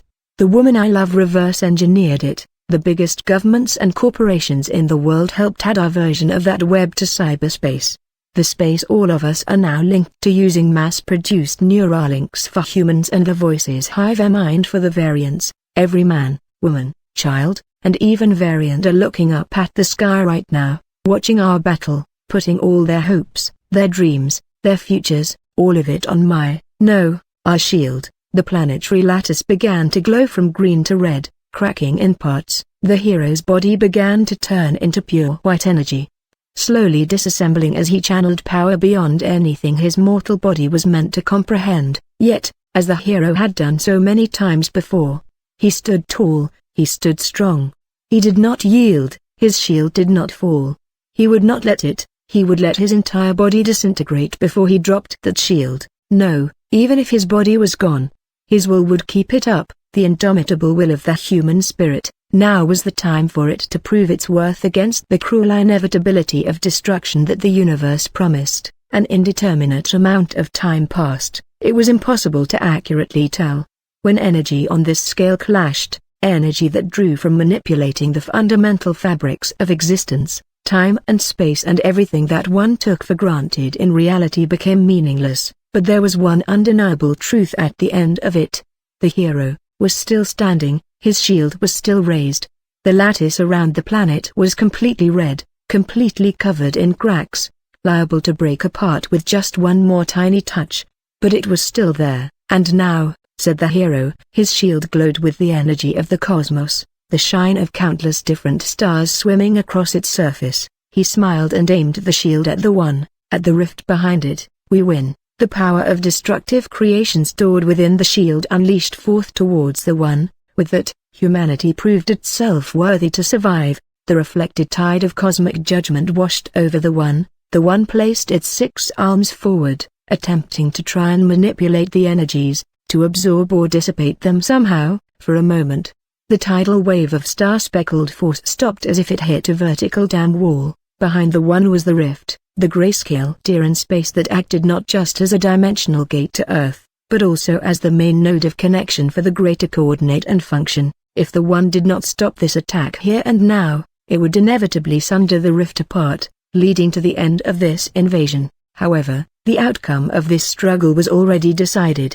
The attack, capable of turning a planet into ashes in one fell moment, was multiplied again by the reflective properties of the hero's shield. It was not an attack that any being that existed within the scope of reason could hope to survive. "Your challenge was worthy," said the One. The carapace around its fists began to crack, leaking white energy before its arms disintegrated entirely, and with that, the wall that kept the flood of reflected power broke down. The energy wave coursed past the One, its form crumbled apart like sand caught in an ocean wave. Powerful streams of force flowed into the rift, like a sink. The rift absorbed the entirety of the colossal attack. The color-drained gray scar in space briefly filled in with light, revealing a network of webs shining with vibrant, rainbow iridescence. Only for a brief moment, however, the rift closed upon itself in an abrupt instant, zipping shut to show nothing but the emptiness of space. but it was a welcome stillness to the hero. He floated freely with a smile on his face, floating against the weightlessness of the universe with satisfaction, the satisfaction of victory, of being the hero again, the hero he had always wanted to be, to save the day for an entire world. He felt as if he had reached the height of his life. He thought, just maybe, if he faded now, he would be happy with what he had done. Blood trickled from his closed eyes, and when it left the protective shield layer that covered his skin, it froze up in the cold embrace of space. His shield layer began to fade as well, a mesh of hexagonal green outlining his body starting to become visible in brief flickers. The countless little shields he placed over each of his cells to protect himself from danger, to keep his body intact and functioning in space, was now disappearing. He turned around, reaching his arm back out towards the planet he called home, where all his friends, his lover, his unborn child, all the many lives that now had a future because of him, resided. Through the frosty touch of space, a hand of warmth clutched the hero's back. It was not a gentle touch, nor much of a caring one. Fingers wrapped around the base of the hero's neck like a man holding a dog by the scruff, looking to die so quickly. A voice crackled into the hero's earlink. He had thought it had been toasted in the cosmic scale confrontation he had with the One, but since it was within his ear canal, it had been protected by his body shield. Seth. Yeah. The hand pulled the hero away from the empty, lonely stretch of space and back towards home, towards the planet where the lives that owed their tomorrows to him awaited. Why did you come here? Said the hero. Seth Solar, like many villains, had been freed after the invasion of the Greys, as humanity could spare nothing against the formidable approach of the aliens. If even variants could side with humanity, then it was just a matter of upholding a duty as a human, as a denizen of Earth, for the villains to fight as well. During the 5 years of conflict, Seth Solar had developed his powers to new heights, reaching higher even than his father to become one of the strongest war powers against the Greys. Because I pitied you, said Seth Solar, and because I'm the only space flight capable alter left. Without me, you'd spend a couple hours out here turning into an ice block, and I don't think the world wants that. Seth Solar flew towards Earth with the hero in his one remaining hand. The other had been torn off by an elite Grey that had taken the cholero-kinetic powers of Valkyrie. That Grey was the final opponent Seth had taken out before the rift closed and all the Greys dissipated. Their extra-dimensional existences unable to maintain material form without the support of the rift in this foreign realm. The hero smiled. In the end, your pity got you far, said Seth Solar. It never broke you down under its weight, it actually gave you strength. I saw that and reconsidered how I thought about things. I thought maybe I should try it out, too. That's not pity, said the hero, feeling for others, for those that have less, and fighting for them, to bring them up. It's not pity, it's understanding, it's empathy, it's being a hero. Yeah, well, to me, it's still pity, said Seth Solar. I see the weak beneath me and pity their miserable existences, but now, instead of ignoring them or letting them break each other apart in their weakness, I'll use my strength to make them better, more than the weakness that they are, that should keep me out of jail after this, at least. We'll see about that, said the hero. The two shared a silent moment of camaraderie as they returned to Earth. For the past 5 years, they had been companions in war, granted. Their start was rocky, filled with more than a few fights with each other, but in time, all that wear and tear, like a broken bone mending, had built their bond back strong. Try to put me in jail in your condition, and you'll be seeing me as the world's new ruler from the afterlife, grumbled Seth. But for now, you can't die. You've got your Dharma Saddam to see, and Elaine's carrying a miniature version of you, a girl, by the way. A girl, huh? Said the hero. He never would have expected to get the news of his child's gender reveal out in space with both his eyes popped, but fate worked in mysterious ways. Just hope she isn't as self-righteously annoying as you are, said Seth. More years passed. In those years, the world built itself back. The hero, with his triumphant victory over the One and the Grey, was given influence beyond measure. He had the hearts of the entire global populace. In contrast, all other symbols of power before the Greys were gone or vastly damaged. Corporations were mere shadows of themselves. The all-to-human agency had dissolved entirely. The Panopticon had lost over 90% of its drone forces, World governments were thoroughly hurting, there was a massive power vacuum to fill and an even bigger rebuilding project to handle. The hero, with the aid of his close friends, filled that vacuum and tackled the project. The hero wanted the world to be better than it had ever been. When there was so much infighting and ceaseless conflict over dwindling resources, the hero still valued freedom, but he did not want life to be a race, a struggle to the top that involved trampling down on others to get there.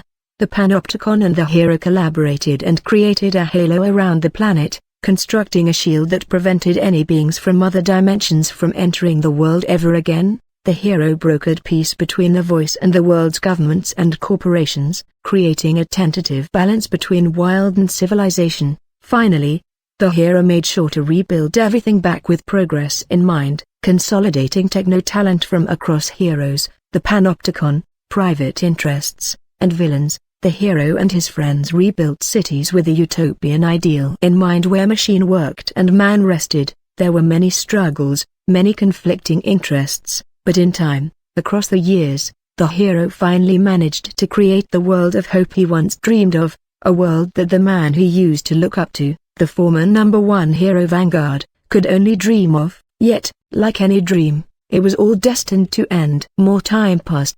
The altering began in 2000 and with it came the Age of Villains. The Age of Villains, full of strife between superpowered individuals that thought themselves lords rather than men, ended in 2045 when Vanguard struck down Zahak. From Zahak's end bloomed the Monstering, throwing the world into even deeper chaos.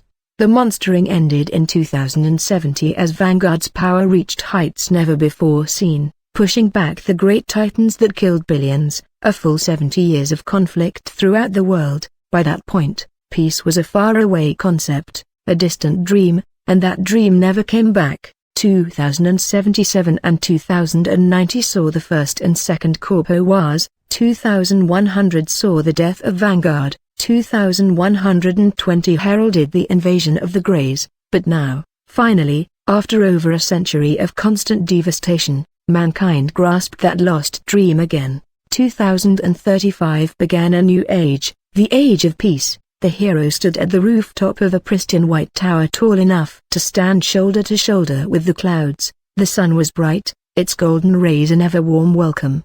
The skies were bluer than they had ever been after world initiatives to maintain the planet's ecosystem. With the aid of the voice, the hero moved to the edge of the rooftop, looking down with arms crossed. A large black shield with 3 points shone with neon light on the face of the tower beneath him. Each of the points flickered with a differently colored light, one mint green like the hero's personal bulwark, a symbol of the hero, one a pure, snowy white, a symbol of the voice that regulated the world's variance, one a deep, ultramarine blue, a symbol of the Panopticon. Together, they created the WPA, World Protection Alliance, that was responsible for ushering in this age of peace. Carefully programmed machines, guided under the regulated superintelligence of the Panopticon, now transitioned mankind into a post-work, post-scarcity era, and with that transition came a new blooming of mankind's development. Without grappling with the base struggle for survival, to fill one's stomach or to fight for one's life,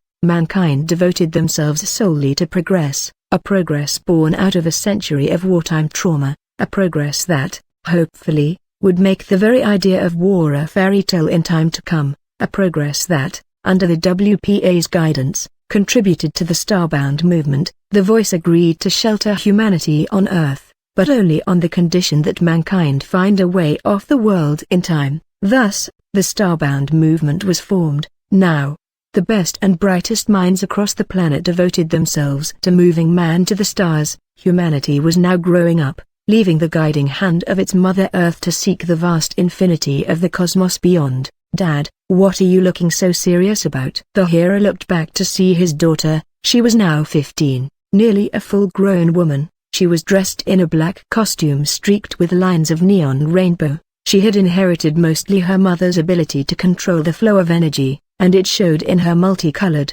iridescent eyes and hair strands. She was a hero in her own right, though. Having been born after the Grey invasion, she had never known any conflict above stopping the occasional street thug. The very concept of heroes themselves were becoming outdated. Automation, true automation, not the kind fragmented by corporate interests and panopticon directive shortcomings, had vastly improved global security. However, the hero always made sure to reason with the panopticon, never going too far to create a surveillance state where man was stripped of their will. By now, the idea of a hero was mostly a way to reminisce on old times, old warriors who had lived and died for the greater good. "I'm just amazed at how far we've come," said the hero, looking down again. His heightened vision could see far below, down to the streets of Haven. They thrived with activity, full of people with smiles on their faces, a stark contrast to the grim, dirty, frown-ridden masses that populated practically every city before the Age of Peace. The streets were spotless clean and presented an oddly harmonious fusion between nature and futurism. Vines crawled down drone-cleaned buildings of pure white,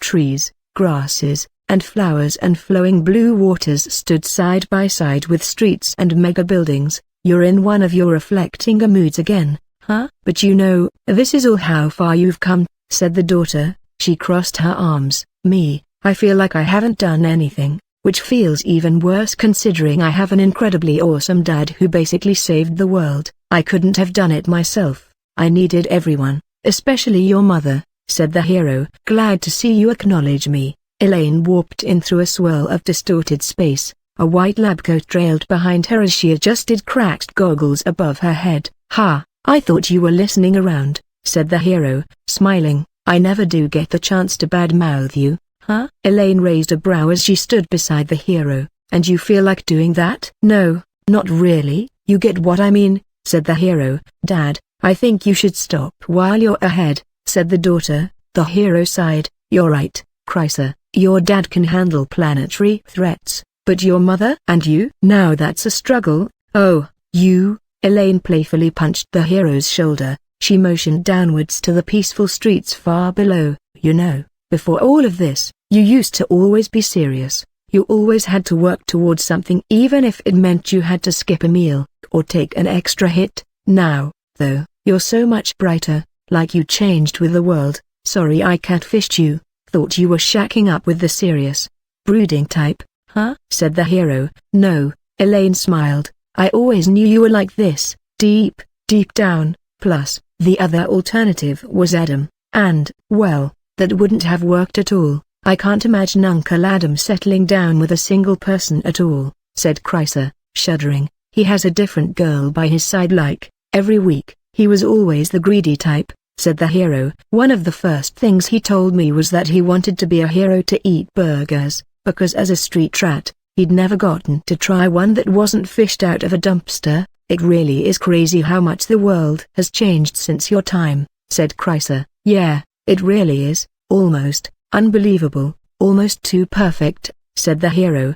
He put his hand out, reaching towards the streets. "It almost feels unreal." "Stop that," said Elaine. She put a gentle hand on the hero's shoulder. "All the blood that was spilled, all the times we pushed through pain and terror, all the times we got back up after we knocked down, all of it built this up. If our struggles were real, then so is this." "You're right," said the hero, nodding. Elaine nodded with the hero. "You always need something in front of you, a big goal, a big enemy, something you can reach out to and overcome. Now that it's not there, you're left wondering whether you really can enjoy the good around you, whether there isn't some fight to be had somewhere else you don't know about." Elaine stood on her tiptoes and kissed the hero's cheek. "But it's time to rest now, honey, you've earned it. You more than anyone else." "Hold up," said Chrysa. She squinted her eyes, looking out to the distance. "You geese see that?" The hero's eyes widened. In the clear blue sky, a color that the hero never wanted to see again manifested.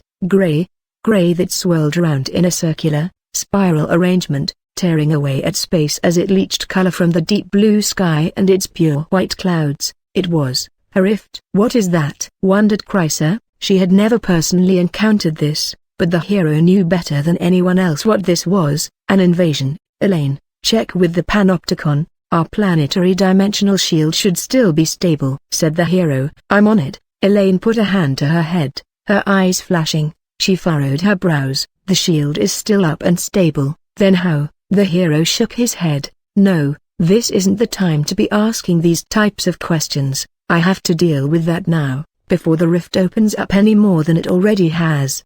He put a stern hand on Chrysa's shoulder. Chrysa, go with your mother and engage planetary defenses, I'll handle that.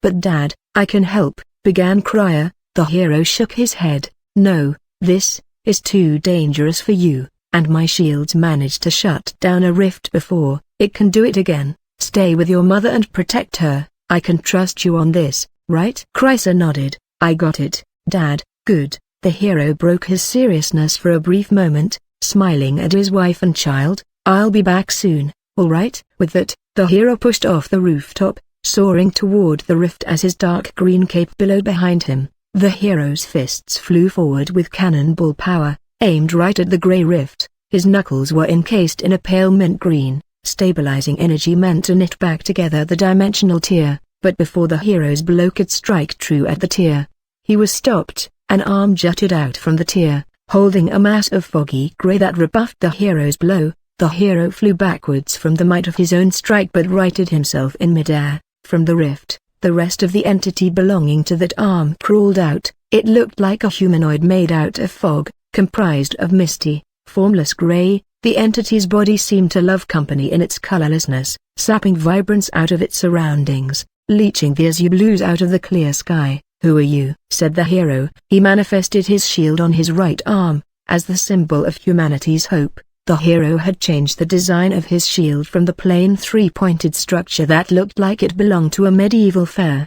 Now it was shaped like a diadem and far larger than before, almost big enough to encompass most of the hero's powerful frame. It was a bright emerald green with a shining seven-pointed golden star emblazoned upon its gleaming surface. The star shone bright like the sun, having inherited a fragment of Seth Solar's solar reactor during the Grey War. The formless humanoid did not move, it simply stood there, holding its own shield of rippling fog. Not much for talking, I see. The hero narrowed his eyes, peering behind the entity at the rift. It was still open, an ugly scar in this bright, beautiful world. If the hero wanted to close it, he needed to get through this guardian first. He looked down at its shield of fog, a mirror match-up. Eh? The hero smiled as he brought his shield up. All right, let's do this. The hero held his shield out with one arm and punched it with the other. The star symbol shone before unleashing a blazing solar beam. The formless entity raised his shield. The golden beam struck but broke apart as it reached the shield,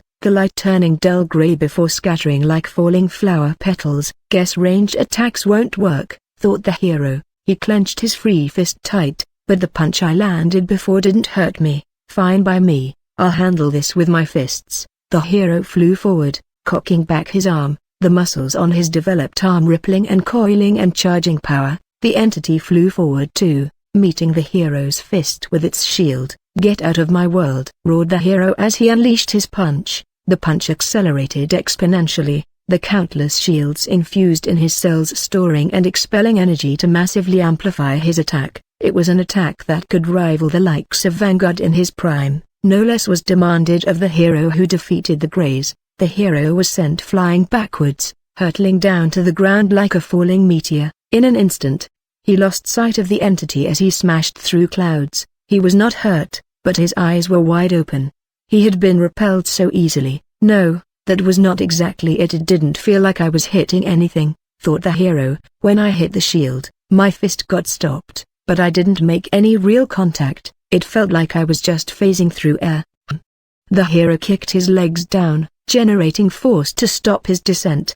He was now low enough that he could see the shining white city of Haven below, full of people he needed to protect. Panopticon, heroes, requesting backup, said the hero as he put a hand to his ear. There was no contact, his comlink was dead. The entity must have been capable of some kind of interference, but this was to be expected. Extra-dimensional beings always interfered with technology in some capacity. The Grey War had made that clear enough, but that was all right. The hero knew the value of his friends and comrades, but he was the hero because he could fight by himself when it mattered. Pushing off the air, the hero soared up again with valiant stride, resolve filling his heart to defend the peaceful world he had worked so hard to make. What the hell is going on? The hero threw punch after punch at the shield of fog. All of his hits stopped short, repelled by some invisible, imperceivable force. But that was not the worrying part. He and the entity were on street level now. The city was thoroughly broken apart from the shockwaves of the hero's clash,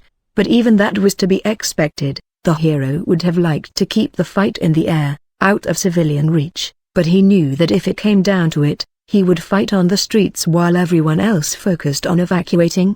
The Panopticon's new efficient evac system would have cleared the city in just 30 minutes, but there was nobody here. The streets were empty, the buildings, once a resplendent white, were dulling, turning grey. The hero slammed his shield on the ground, creating a massive detonation of energy that blasted the entity backwards. It smashed through several buildings like they were made of cardboard. However, its destructive path back made no sounds, no crack and shatter or rubble. Even the explosions it created from smashing through vehicles were soundless. It was like the entity was leeching everything away from the world, not just color, but sound as well. "Where is everyone?" said the hero, panicked. He used his brief moment of respite to look around, trying to gauge what happened. Like the fleeting color and sound, the people had gone too. The graying city was a foreboding symbol of not hope, but apocalypse, of emptiness and loss. The hero grimaced. Were they all dead? Had they just been abducted? Elaine and Chrysa, were they okay? Was this an illusion? Illusion? The hero fell down to a knee, putting a hand to the side of his head. A skull-splitting headache crackled through his brain. What? The hero closed his eyes in pain. When he opened them again, he saw for a flickering moment the streets of Haven as they had been before the Age of Peace, scarred with graffiti, populated by rats and trash as much as it was people. The people walking through these streets were shadowy blurs. One of them walked near him. He reached out to it, but the moment he made contact, the vision of Haven disappeared, leaving him in his own world again. The world had turned a shade more gray, more dark. The entity was in front of the hero again. "What kind of trick is this?" said the hero, raising his shield. "My head, you're in my head, aren't you?" The hero could shield every single one of his neurons such that he was utterly immune to any attack that affected his mind. So how was this happening? The entity did not respond to the hero. Instead, it just stood there, shield by its side, as if waiting for what? The hero did not know. The hero blinked. It was snowing? No, not snowing. Ashes were falling from the sky. He glanced up. The sky was no more. It was completely black, not by night, but as if some godlike force had taken a black marker and scribbled all over the once bright and beautiful sky. "You don't think you've won," said the hero. "Wherever you sent everyone, whatever you did with them, I'll reverse it all. I'll fight to my dying breath." "Looks like you need some help." A voice from the sky. From the dark, Adam crashed down, his body encased in metal. He stood in between the hero and the entity. "Adam." The hero felt relieved to see an old companion. "What happened to Elaine and Chrysa?" "To everyone. They told me to help out, so here I am," said Adam. He looked at the entity. "This thing's giving you trouble? You're losing your touch, man. Here, I'll show you how this is done." Adam charged forth, punch cocked back. "Wait, attacks won't work," began the hero, but it was too late. Adam punched into the entity shield. "What the?" Adam raised a brow as his fist stopped against the shield. The entity used its free arm to grasp Adam's face, and then he broke down, scattering into crumbling fragments. Adam was no more. "No!" roared the hero. He charged the entity, slamming it with his shield with all his might. They crashed through the cityscape, plowing through high-rise building after building. Adam was dead, the closest friend that the hero had ever had. Rage filled him, fueled him, propelling his power to heights it had never reached before. The air around the hero and the entity ignited from the friction of high-speed movement, turning them into a shining meteorite that quickly sped past the city, entering into the wastelands, or formerly the wastelands. They had been renewed with green and growth once more, but the entity had taken that green and made it gray and lifeless just like everything else. Memories of Adam flowed into the hero's mind, spurred by his loss. When Adam had saved the hero from the jaws of a variant during their hero license examination, how Adam had knocked himself out in a several-week-long coma taking a hit from a powerful villain meant for the hero, how Adam groaned as a living corpse, eyes lifeless, pale flesh rotting in patches. The hero stopped his charge, skidding to a burning halt upon an outchar-scarred meadow. The entity flew backwards, into the distance. The hero fell to his hands and knees, eyes wide, headache splitting down his brain with lumberjack axe force. What was that? Whispered the hero. That memory of Adam. The entity was back again. It stood over the hero again. The world turned one shade darker. It was now like permanent night. A beam from above blasted the entity, but like all other attacks, scattered into nothingness. Pathetic. Here I am pitying you for the first time in a while. Seth Solar spoke from above, but you deserve some help for saving the world. Wait, began the hero weakly, raising his hand toward Seth. Seth, however, as hot-headed as ever, did not wait. He charged down, punching at the entity. Like Adam, Seth fragmented into pieces before crumbling into nothingness. Seth. The hero's hand reached out, grasping a golden fragment, the last of Seth's being. Before that crumbled away too. Seth. The world's second strongest defender, gone just like that. The former villain who had joined the hero when the Greys came, putting aside differences to save the world. The man that had killed the hero by punching his heart out. Another headache assailed the hero. It felt like his mind was a glass vessel, and each headache another crack, with each crack threatening to shatter the entire thing. The world turned even darker. It was now hard to see beyond 100 or so meters ahead. Everything beyond that was just pure, utter darkness. There was just the hero and the entity together upon a hill of grey, surrounded by a void of nothingness. Why? The hero weakly stood up. The pain in his head made everything feel shaky. His vision kept blurring in and out, each blur shifting the landscape around him from colorless grass to cracked earth and back. Why are you doing this? The hero said to the entity. Why, Dad? The hero turned around, hope blooming in the pits of his despair-tainted stomach. Chrysa and Elaine appeared through a portal. Stay back. The hero put a hand up, warding his wife and daughter away. The moment you get close to this thing, you'll fade away. Everything's gone, Dad, said Chrysa. She floated towards the hero, and he panicked for a moment, looking back at the entity to see if it made a move. The entity just stood there, away from the hero, as if to give him space. What do you mean? The hero planted his shield in front of him. Between the entity and his family, the whole world's gone, said Chrysa. Gone? The hero murmured in disbelief. All those decades of fighting and protecting, all of it was for nothing? Destroyed? It would all end just like this? Not destroyed. Elaine put a hand on the hero's shoulder. Her touch, even now, even in this apocalyptic moment, was calming. Our time was just up. Our time? What? Elaine, what are you saying? The hero glanced back at Elaine, confused. She stared up at the hero with speckling her rainbow-tinted eyes. This world was never meant to be, remember, my love. Elaine turned the hero around and put her hand to his cheek. Remember, Aldrich, memories, so many memories with Elaine.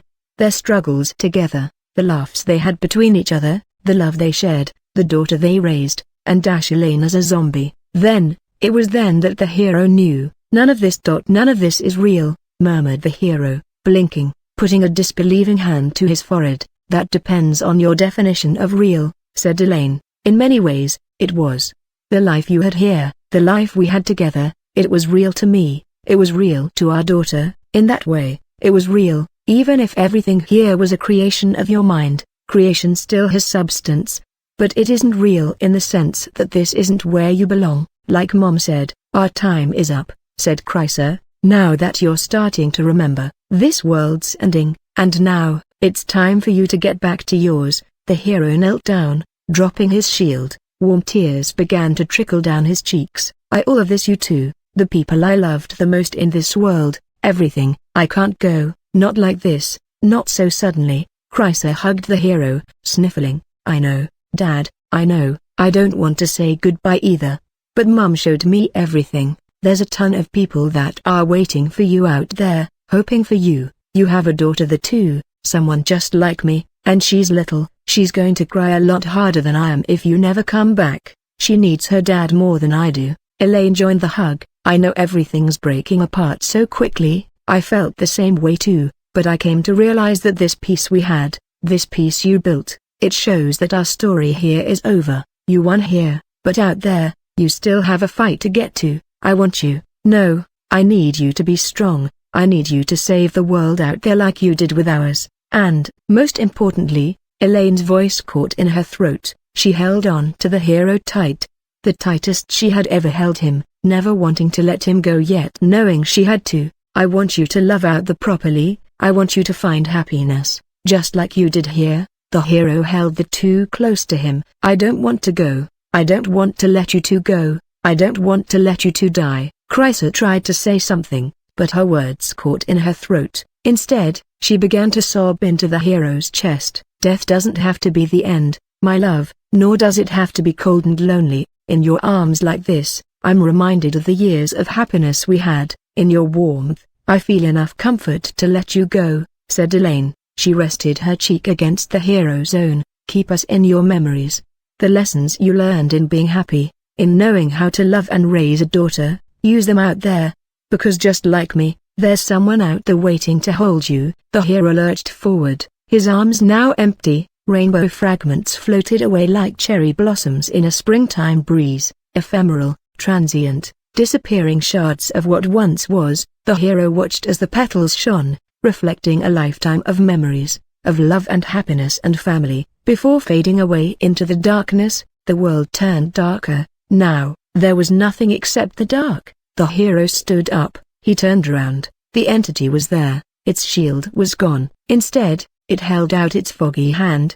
The hero, no Aldrich, reached out and took it. As their hands locked together, light bloomed from the touch, engulfing everything. "That was a good old scrap, best I had in a damn while," Clint exhaled as he stood over a pile of half-melted rubble. His breath was visible, tinged with toxic lavender. Underneath the rubble, pinned below a pillar of concrete, was Shuten Doji. He lay flat on his back, arms out to his sides in exhaustion. Despite the multi-ton pillar of concrete bearing down on him, it was more like a paperweight that held him in place more than anything that really hurt him. "Screw you, Unbreakable," said Shuten Doji, his voice a little strained from the weight on his chest. "I said it before and I'll say it again, coming here just for the sake of your personal vengeance, it's a foolish decision. You probably believe your alliance with Thanatos gave you the freedom to strike, but soon enough, an upstart like him, even a sentinel, won't be enough, and when that happens,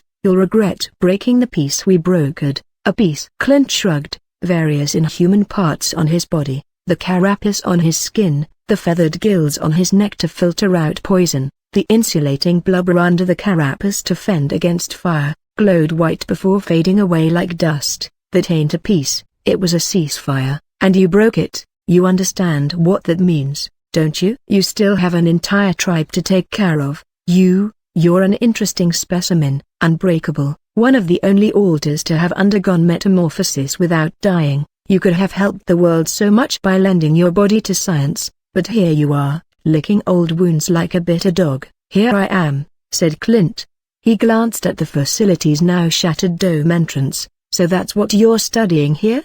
Metamorphosis? Why does it matter to you?" "It matters to the team that's infiltrating the labs right now," said Clint. "What?" Shuten Doji exclaimed. "This wasn't about your vengeance?" He blinked, recalling parts. "Oh, believe me, that's been in the back of my mind," said Clint, "but I've had time to calm down about that, a little. I'll still kill your kind if it comes down to it, but you're right, ain't about to go on a rampage with my tribe on the line. That is, until now, all that talk about vengeance was to keep you fighting me, ya blockhead." Shuten Doji furrowed his brows together, his glowing purple veins visible under his skin. "What? You would dare to steal our research?" "You're making a mistake, Unbreakable. This research, it isn't petty R&D for the next killing weapon. It's the key to our future, to humanity's future." "Really now?" Clint sat down on the pillar cross-legged. He rested his stubble chin on his hand casually. "Kinda interesting coming from a group of thugs, suited up thugs, granted, but still thugs, you know." "You know nothing," said Shuten Doji. His eyes flickered in recognition as he recalled their battle, the battle that had utterly destroyed the lab's shield dome, and, he realized, its communication lines. Clint had made absolutely sure to keep Shuten Doji isolated here, leveraging the fact that he was the one and only Unbreakable, the one-man army who had taken down an entire high-tier corporation by himself with a personal vendetta to boot, to bait Shuten Doji into thinking only about the fight here. Shuten Doji put a resisting hand against the pillar pinning him, his fingers easily dug into the solid concrete like it was made of putty. "Down there is mankind's only hope to survive the future. You cannot destroy the research there, not if you actually care about this world." "Huh." Clint raised a brow at Shuten Doji. You're being serious, aren't ya? Desperate, too, but not in a way to try and spare you, cause no self-respecting sword is ever gonna beg for their lives. You really do think the world's hope is down there? Yes, said Shuton Doji, as is mine. Tell ya what, said Clint, your comms may be down, but mine ain't. When my team makes contact with the lab, you tell 'em to stand down, and I guarantee we won't touch nothing there. Promise me you won't hurt a single one of the scientists either, said Shuton Doji. Clint nodded. Sure, killing innocents ain't my style anymore anyhow. Hang on, everyone, Alexis spoke with practiced calm. Her white hair swayed in the air, glowing and starting to crackle like living lightning. A green circular barrier projected around her, and beneath it, Stella, Dox, Diamondback, Kreese, Akan, and Falco. Outside of the barrier was nothing but exploding carnage. Missiles and high-caliber bullets and explosives boomed everywhere, drowning everything out in bright-hot hellfire. All of you will regret trying to stop our research to evolve humanity beyond compare, beyond the chains that bind it to this world. Machine Mind's voice projected mentally to everyone. Out of my head, you old creep. Stella slapped the side of her head. Can he read our minds? Said Dox, alarmed. Nah, said Stella, telepathy's an extension of him being able to project his mind out. A good amount of higher-end technos got it, but he can only communicate, can't read your mind or anything fancy like that. Most of the firepower here is from the Cyclops. Alright, said Falco, sooner or later, they'll run out of ammo. Did you not read the mission report? Said Alan. Cyclops are like mini factories. They have nano-printing cores that give them an infinite supply of missiles and bullets. That's cheating, said Falco. Infinite until they run out of energy, said Alan. Kreese scoffed. If only Machine Mind wasn't personally supplying them with his A-rank energy reserves. I swear, I'm being severely underpaid for this mission. Quit complaining, said Diamondback. What's done is done. Just focus on getting out of this. This is purely suppressive fire meant to keep us down, stall us out until the storm's traces pass and they can reach out to reinforcements. Our EMP charges didn't work, said Alexis, and my jamming lightning isn't doing as well as I'd hoped either, because Machine Mind is strengthening every single bot here, said Kreese. He's got higher-end technopathy that lets him move machines manually even when you blow out their circuits. If we want to get out of this, we'll have to destroy the rest of the Cyclops the hard way. Note that I am heavily resisting the urge to put down this newbie again. Noted, said Diamondback. Now let's get to thinking productively. I can deal with this myself. The Cyclops can't break through my armor. The issue is that the moment this barrier comes down is when we get hit by an explosion. I know most of you are tough enough to weather it, but Falco can't. And yes, Kreese, I understand your frustration. Don't voice it again. Kreese grumbled unintelligibly. I can do it, said Dox. Diamondback stared down at her. I can get us out of this. I just need to switch, said Dox. My trigger, it doesn't just change how I think, it makes my power stronger too. I can bore down through the rock below us and take out the bots surrounding us without Lexis ever having to put the barrier down. Perfect, said Diamondback. I just don't like changing. It isn't who I am. Dox sighed. But I have to. We have to clear these guys. Only then can I go back and help Ace. Wait, Stella put a hand to her ear. I've got comms from Clint. She cocked her head, listening for a few seconds before smiling. What's going on? Asked Dox. Looks like we won't be needing to fight our way through after all, said Stella. She took in a deep breath and then yelled, Hey you geriatric mind peeper. Listen up. Your sword on the surface has authorized us to get what we want. Almost immediately, the missile and gunfire stopped. Am I dead? Falco looked around from the dirt, hands covered over his head.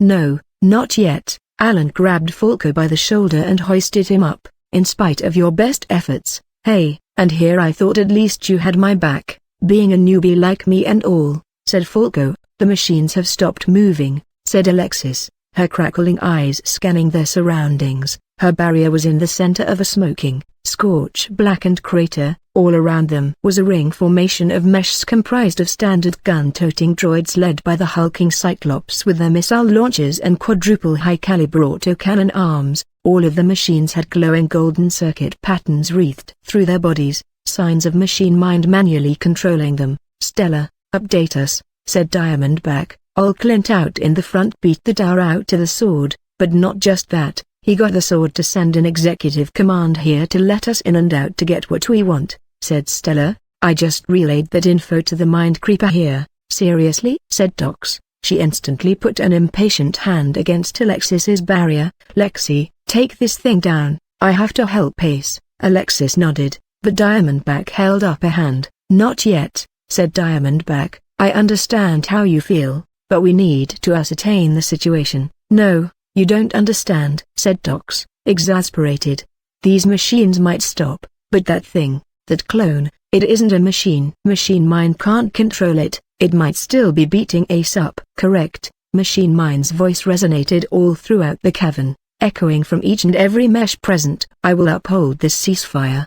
But I cannot guarantee the safety of your companion. He has, unfortunately, destroyed the operating device I implanted within the clone's brain. That must mean Ace beat it, right? Said Dox hopefully. Inconclusive, said Machine Mind. That clone is a near-perfect specimen, almost as perfect as the one you used to breach this lab. A simple brain injury would be insufficient in destroying him. Clint, said Stella, narrowing her eyes. He's involved with this somehow. Are you all studying him? I have said too much. This does not concern your narrow minds. I will open the vaults and give you the cryptic, but in exchange, you will leave peacefully. You will not damage our research any further. Understood, said Diamondback. Is that going to be it? Said Alan. Weren't we supposed to make them hurt? No, we were supposed to make some noise, said Diamondback. We've done that already. The cryptic is all we are here for. We get it, we get out. No further need to risk ourselves. Damn, now that's something I can agree on, said Kreese with a sigh. Why yeah, getting out to here doesn't sound all too bad, said Falco. No, this is too easy, said Alan. The Trident has so much here. So much that could be taken from them. This is not the time to let your personal grudges interfere. Diamondback's voice was stern, final. Alexis clasped her hands together, her barrier rippled. I'm shutting out sound so he can't hear us. I just want to weigh in and say that I'm sort of on the new guy's side. Just getting the cryptic seems like a letdown. And what's the point of leaving Machine Mind and the researchers behind? Won't they just alert the rest of the Trident? But that's the point, isn't it? Said Diamondback. It forces the Trident to split their forces over here. As for them knowing the cryptic is gone, I imagine that's a calculated move on part of Thanatos. If I understand correctly, the Trident's biggest leverage over Solomon Solar is the cryptic. Whoever has that cryptic holds Solomon's collar. In this case, that'll be Thanatos. Once Solomon understands that the Trident no longer has it, what do you think an abused, chained dog will do? It'll lash out, or worse. A drone tapped at the barrier, making everyone glance up at it. It was a small flying drone meant for underground excavation with several clasping appendage extending from its body. From one of its appendages was a large black case, letting sound flow back in, said Alexis. What is this? Said Stella. The cryptic, said Machine Mind. While you all were busy bickering among yourselves, I've decided to give you more incentive to get out of here, and, of course, the knowledge that in 10 minutes, reinforcements will arrive. Let's take it and leave. Diamondback stepped forward, tapping at the barrier, indicating for Alexis to take it down. Alexis glanced at Stella for permission. All right, said Stella. Alexis put the front of the barrier down. Diamondback stepped in, using his bulk to cover everyone behind him in case Machine Mind decided to double-cross them. However, no such treachery occurred. Diamondback took the case without issue from the drone and stepped back into the barrier. And now out you go, through the elevators which I have graciously reactivated for you, said Machine Mind. On the way, you are free to check up on your straggler friend. Let's hurry, said Dox, worried. No, a voice boomed through the cavern, filled with animalistic rage. What the hell is that? Some kind of monster? Said Falco, shaken. No, that's Ace, said Dox, eyes wide and bright. She turned around to the source of the voice only for confusion to mar her happiness. What happened? Sometime prior, Ace laid down in a pit of shattered earth, blood streaming from his mouth. Blood also trickled from his white eyes, a sign of him overusing his tactile telekinesis. Pain assailed every part of his body. He was sure he had fractured multiple bones all throughout his body, but thankfully, his undead body let him move. What a sorry sight. The clone floated above Ace, staring down at him with blank, bright white eyes. Machine Mind's voice echoed from the clone's head. Look at you, my child, so weak, so imperfect. To think there was once a time I thought you perfect. You, of all things, just because you proved superior to your siblings. Ace grit his teeth. Many of them were cracked. He floated back up out of his crater, lip quivering, eyes half closed in equal parts anguish and anger. His childhood returned to him. His first memories, waking up from a deep underwater slumber, coughing out thick amniotic fluid from his burning lungs as he desperately tried to adjust to oxygen. He was smaller, then, probably no bigger than a 5-year-old child developmentally.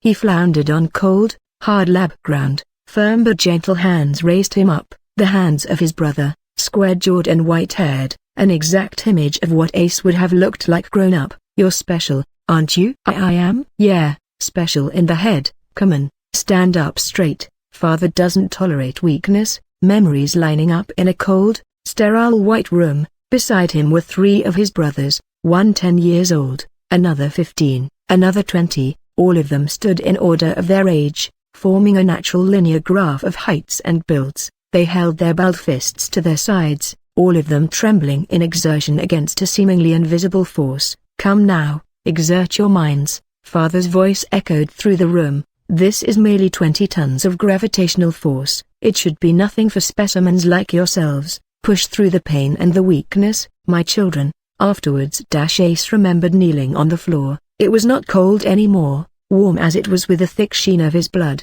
Red poured out from his mouth and his bloodshot eyes. The 12 hours of straining against heightened, crushing gravity had worn its toll on the little boy. When he saw the blood, his stomach turned in disgust, but at the same time, he was drawn to it. It was warm, and warmth, he knew very, very little of. Get up, Ace. The biggest, oldest Ace grabbed little Ace's shoulder and raised him up. Ace kept looking down at his blood in a light-headed daze. Stop that. The oldest clone shook Ace, forcing his gaze up where their eyes met, or else you'll turn into a weirdo psycho. Huh? Said Ace. Are your ears clogged or something? The oldest clone peered at Ace's ears. Blood streamed from them too. Oh yeah, they would be. Here, the clone tapped Ace's forehead.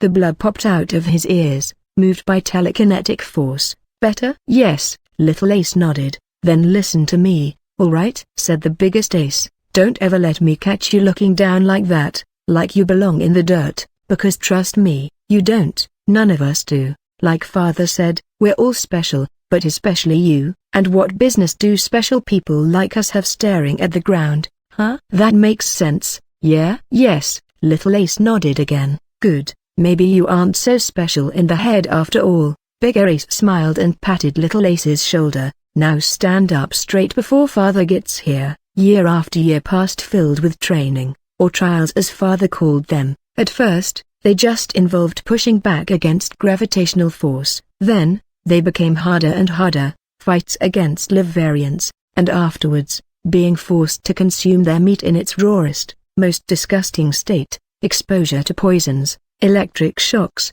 and countless other types of beatings. So many times, Ace left those tests looking down, beaten, bloodied, bruised in body and soul, teetering between the boundary of life and death, and every single time, Bigger Ace would grab his shoulder, raise him up, and tell him to stop looking down. One day hey, wake up. Ace opened his eyes, awoken by gentle shakes.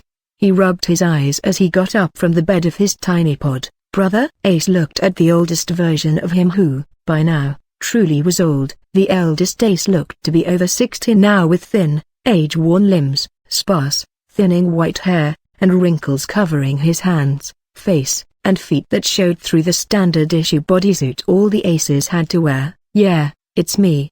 Look, we got a surprise. Come here. Old Ace floated away, and little Ace followed. All the Aces lived in their own pods, which housed little more than their beds. Each of them had a few personal possessions to their name, toys, a poster, maybe, and other miscellaneous things they kept in their pods, but most of the time, Father had these confiscated because he did not like to breed the weakness of individuality. But every so often, other scientists, uncles and aunts as they were called, would come in and give the Aces something from the world outside the lab, a mystery world that little Ace still knew nothing about. Old Ace apparently had even gotten a glimpse of it one day when one of the uncles led him out to sightsee. Old Ace said it was uglier than he thought, that it was nothing but hot, dusty air and earth that looked broken beyond repair. The uncle that let Old Ace out was never seen again, but all the aces were envious of Old Ace's unique experience. By now, there were 20 aces, some male, some female, some growing older than others, some growing slower than others, but all of them were united in one shared hope, to see the outside world. Old Ace's grim revelation was, therefore, taken as the ramblings of an older man that the rest of the aces did not really believe in, especially since sometimes, uncles and aunts would talk about the outside world and how wonderful it was, filled with giant buildings and caped heroes and good foods. All the toys that the aces got were from there, after all, and how could a barren wasteland produce all of that? Here, Old Ace led Little Ace into the living room that connected to all the pods. There, all 20 aces were huddled about. All of the aces were bigger than Little Ace despite half of them being younger. They, like Old Ace, grew fast. Little Ace, on the other hand, grew slow. Little Ace hated that about himself. He was 10 years old but he was still so tiny. Other aces that were his age were already like the uncles and aunts, fully grown adults. Little Ace wanted to get big and strong fast, too, but he was always the runt of the litter. Not that the aces picked on him much, they knew they were all in this together. Seeing each other suffer near daily from constant trials was more than enough motivation not to inflict the same pain on each other outside of them. What is that? Little Ace's eyes widened when he saw a colorful pillar of red standing atop a large plate. Atop it was a single candle burning with a sad, dying flame. It's called a cake, said Old Ace.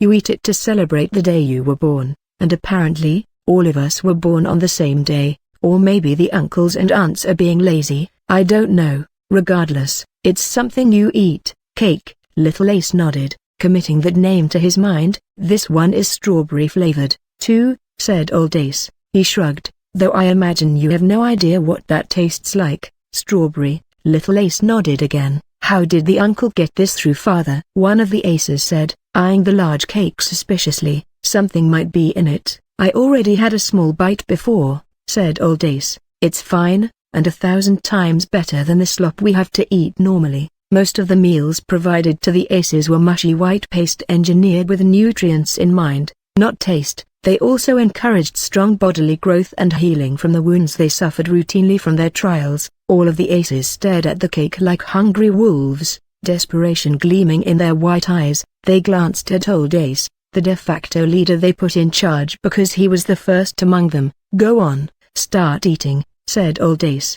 The aces rushed in, breaking the cake apart with their hands, shoveling food into their mouths, but they made sure not to take too much, being mindful to share with each other. Can I go and eat too? Said Little Ace, mouth watering. He looked up at Old Ace to find Old Ace was staring past the cake, into the distance. Yeah, go ahead, said Old Ace. He shook his head and patted Little Ace's shoulder. I'll save some for you, said Little Ace. Old Ace shook his head sadly, and at the time, Little Ace did not know why. Take my portion, Ace, you deserve it more, you're special. After all, that night was when the final trial happened, when all the aces, all of them having honed their power and bodies to their absolute limits, were placed in an inescapable room. There, Father told them it was now time to face their greatest foes yet, each other. They were made to fight to the death. Only the last one standing would leave the room alive. The cake they had was not to celebrate their births, it was to commemorate their deaths. Memories that Ace did not know, memories he had buried deep down, under lock and key and chain and gate, were sundered open. He remembered. He did not remember the fighting, that was not important. He remembered I knew it. Old Ace looked up at Little Ace. Old Ace was just an upper body now, his lower half having been severed during the final trial. The thick, plated tiles of the room were painted red, drenched in gore. Severed limbs, chunks of bone, eyeballs, brain matter, all manner of viscera and broken body parts lay scattered in an art piece of suffering and madness. Little Ace stared down at Old Ace, his eyes glowing through a thick coating of blood on his face. I knew it, you're special. Old Ace smiled at Little Ace. Little Ace looked down at his crimson-coated hands, hands coated with the lives of all of his brothers and sisters. and trembled. Tears began to well up from the corners of his eyes, clear, pure tears that quickly tainted with the red on his face. "Don't cry." Old Ace reached his hand up and gentle patted little Ace's arm. "Don't look down. I told you, never look down. You're special. Look up." Old Ace's hand fell to the ground, splashing on a pool of blood. "I remember it all." Ace held out his hand, grabbing a punch from his clone. A shockwave of force echoed out, but Ace did not budge a single inch. Ace's eyes were widened in the shock of recall, of breaking into a past he had kept locked away. You remember now?" Machine Mind's voice echoed from the clone's head. "Do you understand your place, then, my son? You, so special, ordained with the greatest compatibility to Superforce's DNA and blessed with the touch of the blue ring? You may be imperfect, but you are imperfect only due to your mind, a mind that has grown tainted with individuality. Your body, however, is still near perfect, its potential merely held down by that weak mind of yours." "I understand now," said Ace. "You do?" The clone pulled back. Machine Mind's voice was hopeful. "Then I understand that you have to die. Everyone here does." Ace unleashed a punch at the clone's skull. A blue ring glowed at his chest, over where his heart was. Gleaming cerulean energy patterns filled his veins, making them visible through his skin and bodysuit. The punch collided with the clone's forehead. Waves of blue energy coursed from the point of impact through the clone's head, caving the skull in like a hammer taken to an egg. The clone fell backwards,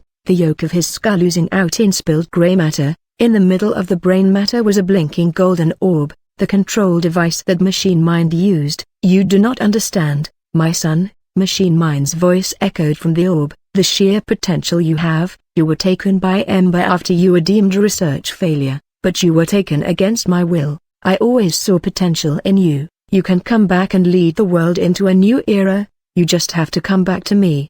Ace crushed the orb under his foot. It crunched and spattered in mechanical failure. He turned his gaze to the corpse of his clone. A fainter blue ring glowed from its chest. Ace punched his fist into the ring and ripped out the clone's still beating heart.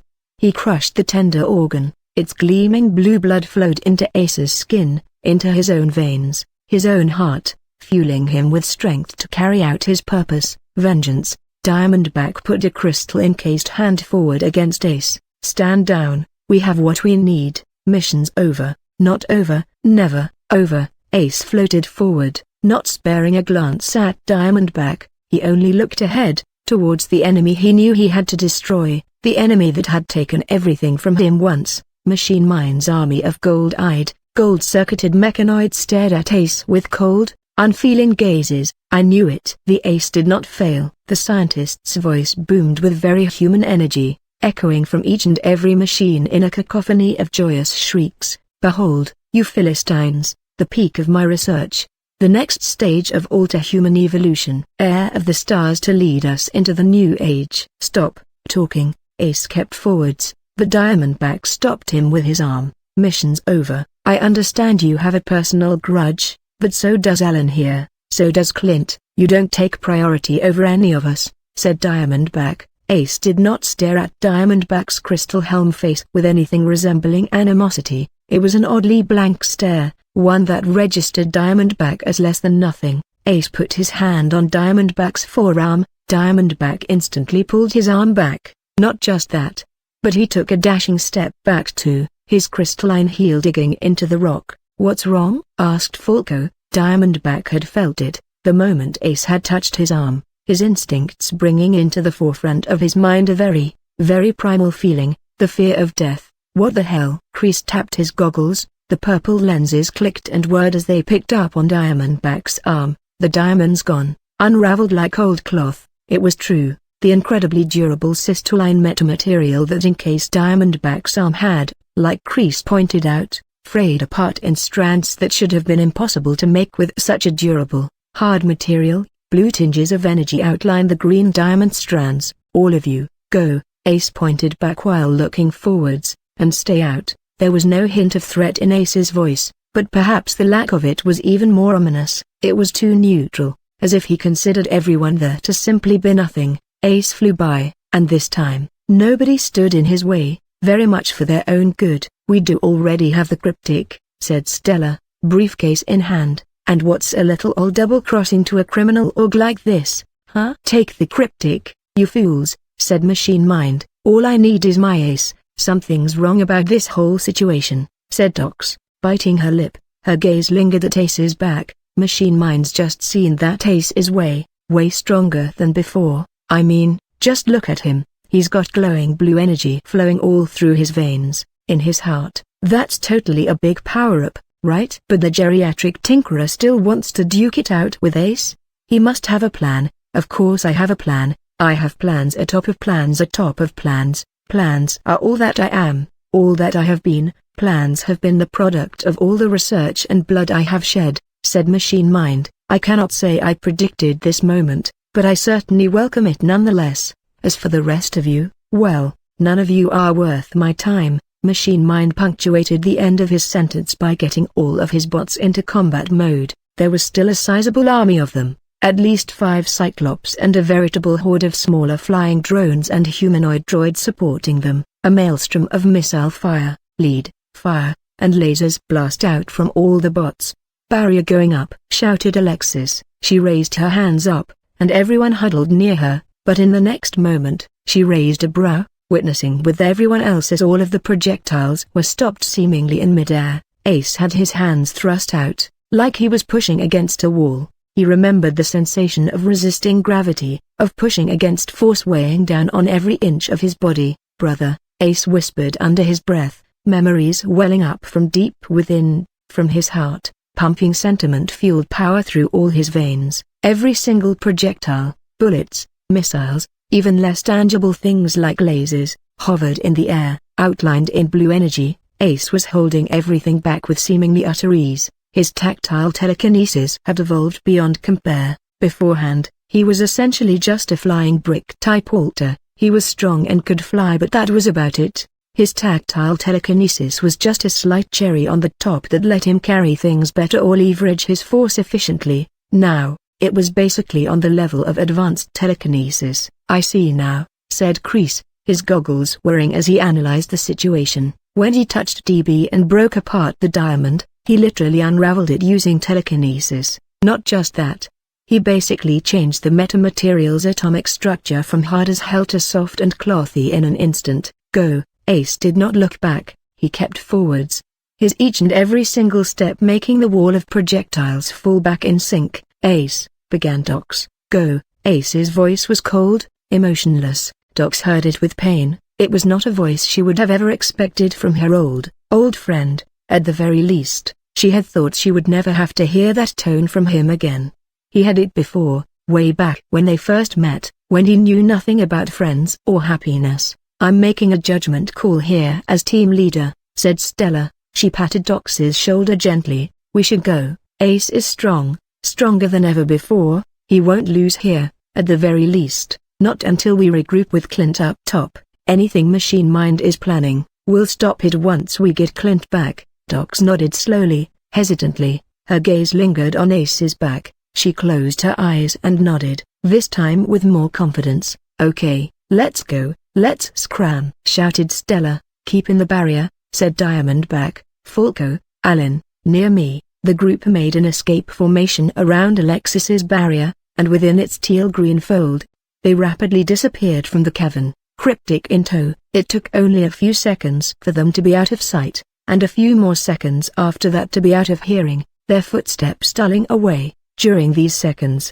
an atmosphere intensified between Ace and Machine Mind, one of silence, but in that silence, there was much said, a tale of mad desire and the pain it wrought, and the vengeance that flowered from it like blood lilies sprouting atop decayed skulls. It appears a little more destructive capability is required here. Machine Mind's voice resonated throughout the bots, and as it did, the golden circuit patterns shining through their bodies glowed even brighter. With mechanical clicks and the crunching of disassembling metal, the bots unraveled into floating pieces. Every one of them broke apart, not just the small flying drones, but also the tank-sized Cyclops. They formed into a whirling storm of machine parts that quickly locked back together, reforming into a droid design, humanoid, 2 arms, 2 legs, and a bucket helm-shaped head with a single glowing golden dot for an eye. The droid stood a full head over Ace with a body made bulky through metal plating like a man-shaped war machine. The segments and seams within the droid's metal plate and body glowed with bright gold,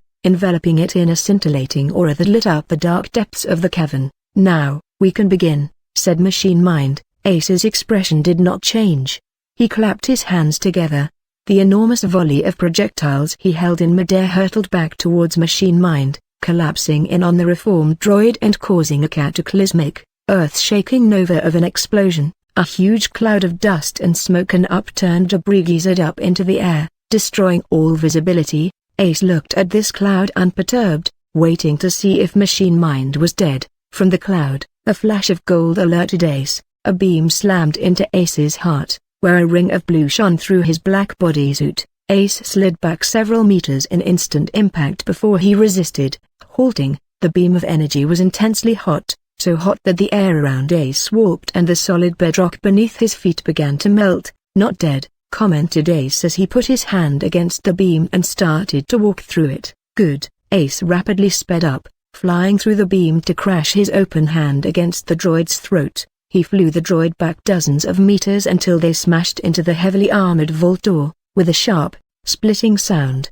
The telltale sign of reactive neosteel being overloaded beyond its reactive atomic structure's capability to handle kinetic force. Ace drove the droid straight through the vault as well. The end result of Ace's flying rampage was that the droid was flat on the ground, in the midst of a crater with Ace's hand still wrapped around its throat. Black light shone from the vault's innards, indicating the presence of a null field. "Impressive," Machine Mind's voice cracked from the droid as it looked up at Ace. The droid's body had suffered catastrophic damage with severe dents wreathed across its chest and back. Sparks sputtered from every broken part of it.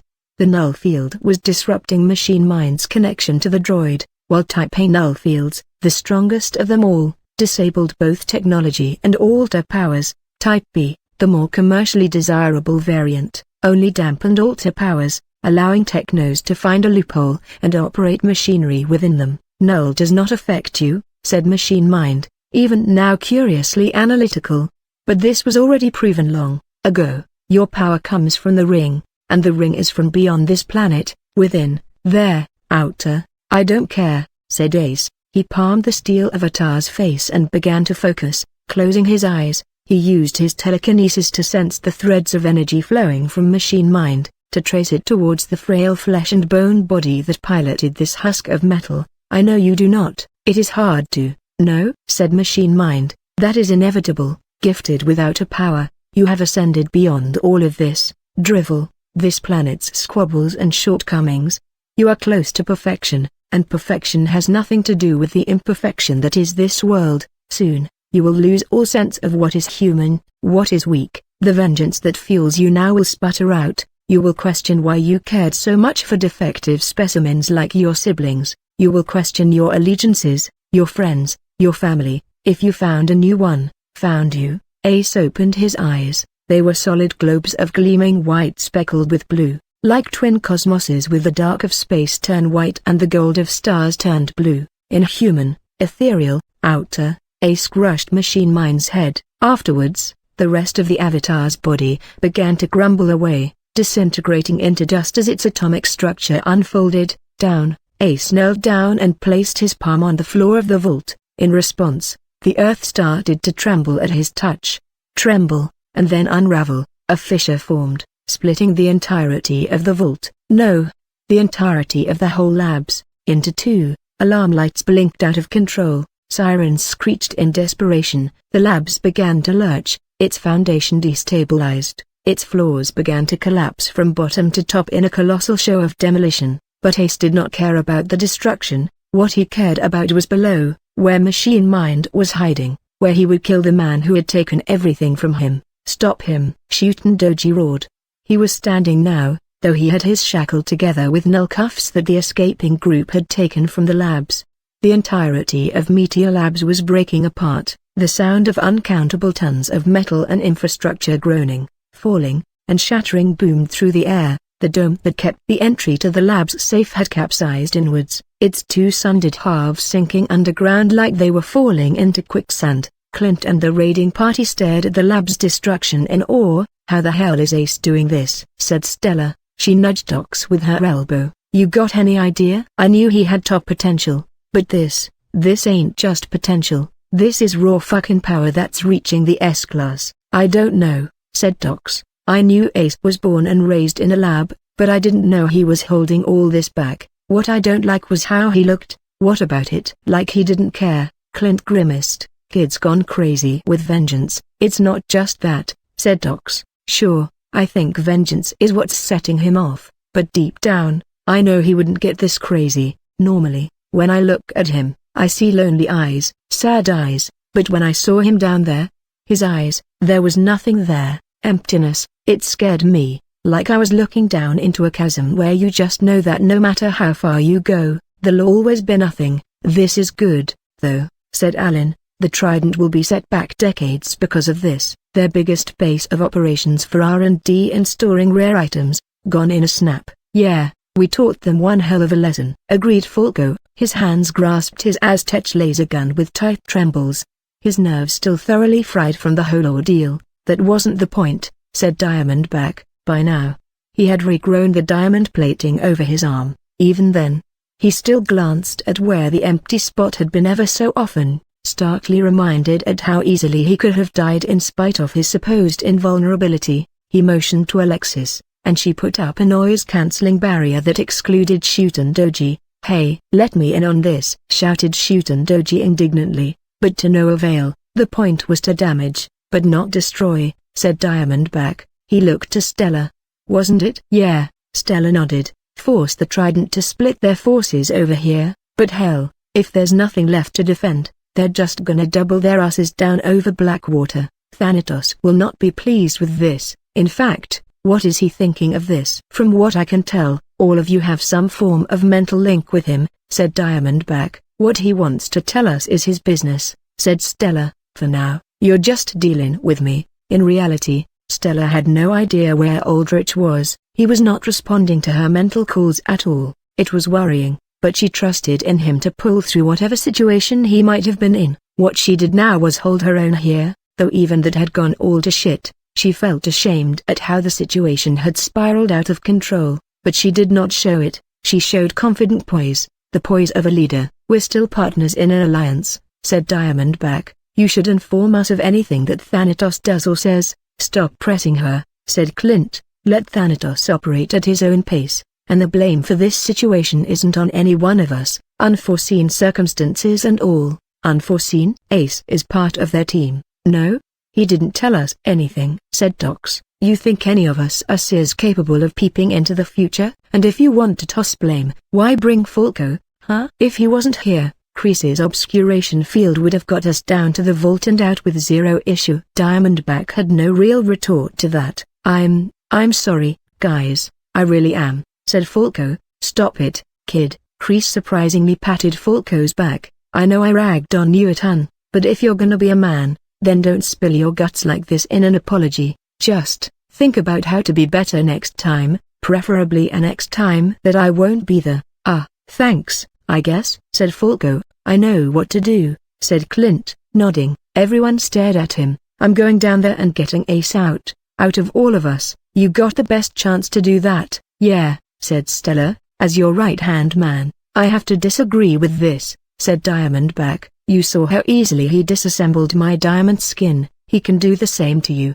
Conventional durability means nothing. If he gets to you and breaks you apart before you can adapt, even you might die. It's all right, DB, I got this. Clint nodded resolutely, making it certain that he was not taking no for an answer. He motioned to Alexis. Put the barrier down, Missy. The barrier fell. So? What plan do you have now? Unbreakable? Said Shuten Doji, thoroughly aggravated. Clint walked over to Shuten Doji and placed a hand on the sword's arm. I'm going to save your daughter, said Clint. What? Shuten Doji blinked. Shit, did I beat you so hard ya lost your hearing or something? Ya heard me. Clint drew back his hand and turned around, facing Meteor Labs, or what was left of it as it began to collapse inwards in a massive sinkhole. I'm going down there and savin' your kid. I try to make it a habit not to let innocents get in our messes if I can. Killed enough of them already. With that, Clint leapt into the air, sprouting wings,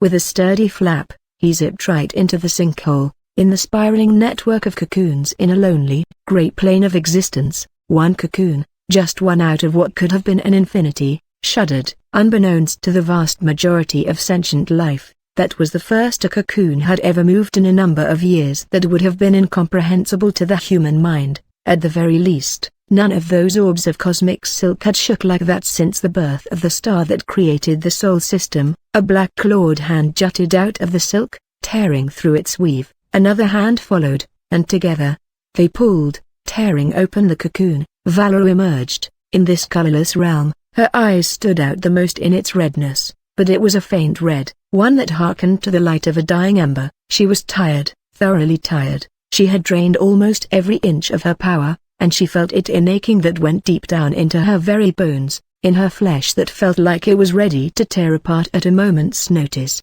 Gone was her armor and her shield, leaving her naked. Despite her situation, she smiled. When she emerged fully from the cocoon, she did so with Aldrich on her back. Aldrich's arms were slung around her shoulders, holding her for support. He was not conscious yet, but he was alive, and to Valera, that made her happy more than anything. The cocoon sealed back shut, forming a solid surface upon which Valera rested Aldrich down on, though she kept her hands under his head and back in case there was a chance he could slip back in. She had almost lost him once, she could not let that happen again. Aldrich, too, had been stripped of his armor and weaponry, leaving him just as naked as her. Normally, Valera would have been flustered at the bareness of their bodies, but now, it made her feel closer to Aldrich. It let her feel the chill of his undead body closely. The vulnerability made her more starkly aware of what she could have lost. Aldrich opened his eyes. They flashed bright green in this colorless realm. He sat up, putting a hand to his forehead. "Are you all right, Aldrich?" said Valera. She tentatively put a hand on Aldrich's back. "I lost everything," said Aldrich. Memories of an entire lifetime assaulted his mind. Memories of building the perfect world he had dreamed of. Memories of loving in a way he never could have. Love for a partner, love for a daughter, love he thought his mind, hardened by hurt and loss, was never capable of, and the loss of all that it was unbearable. It would have driven an ordinary man insane several times over. A tear trickled from Aldrich's eye, flowing down his face in a crystal-clear trail. But then, Aldrich felt his mind calm, chill, where the human mind broke easily under pressure.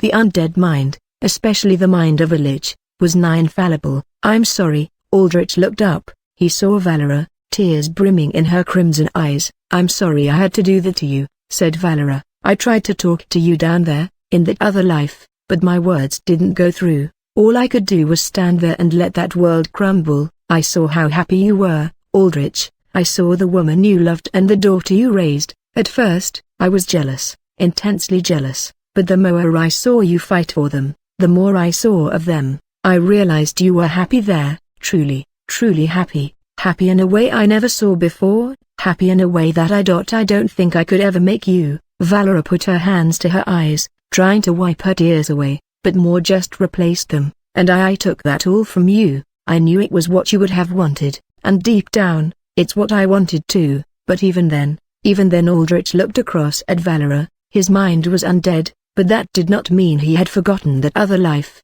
He had lived a fully human life where he got to love with an open heart, a heart that had not shattered and forged back strong but broken from the death of his parents. He understood Valera better now.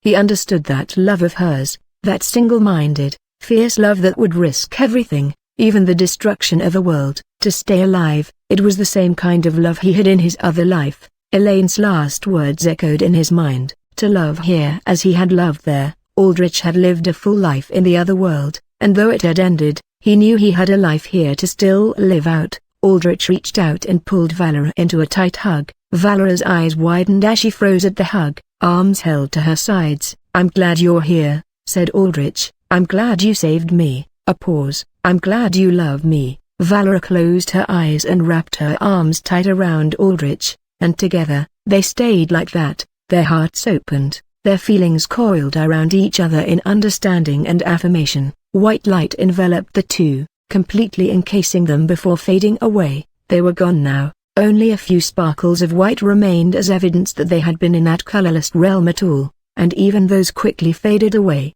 letting the all-consuming great take over once again. Aldrich and Valera found themselves in a familiar location, the top of the Necropolis Tower, before the enormous bell of souls that fueled the megastructure. The bell that usually shone with near-blinding radiance was now dimmed down to little more than an oversized flashlight. "Welcome back," the Death Lord addressed them.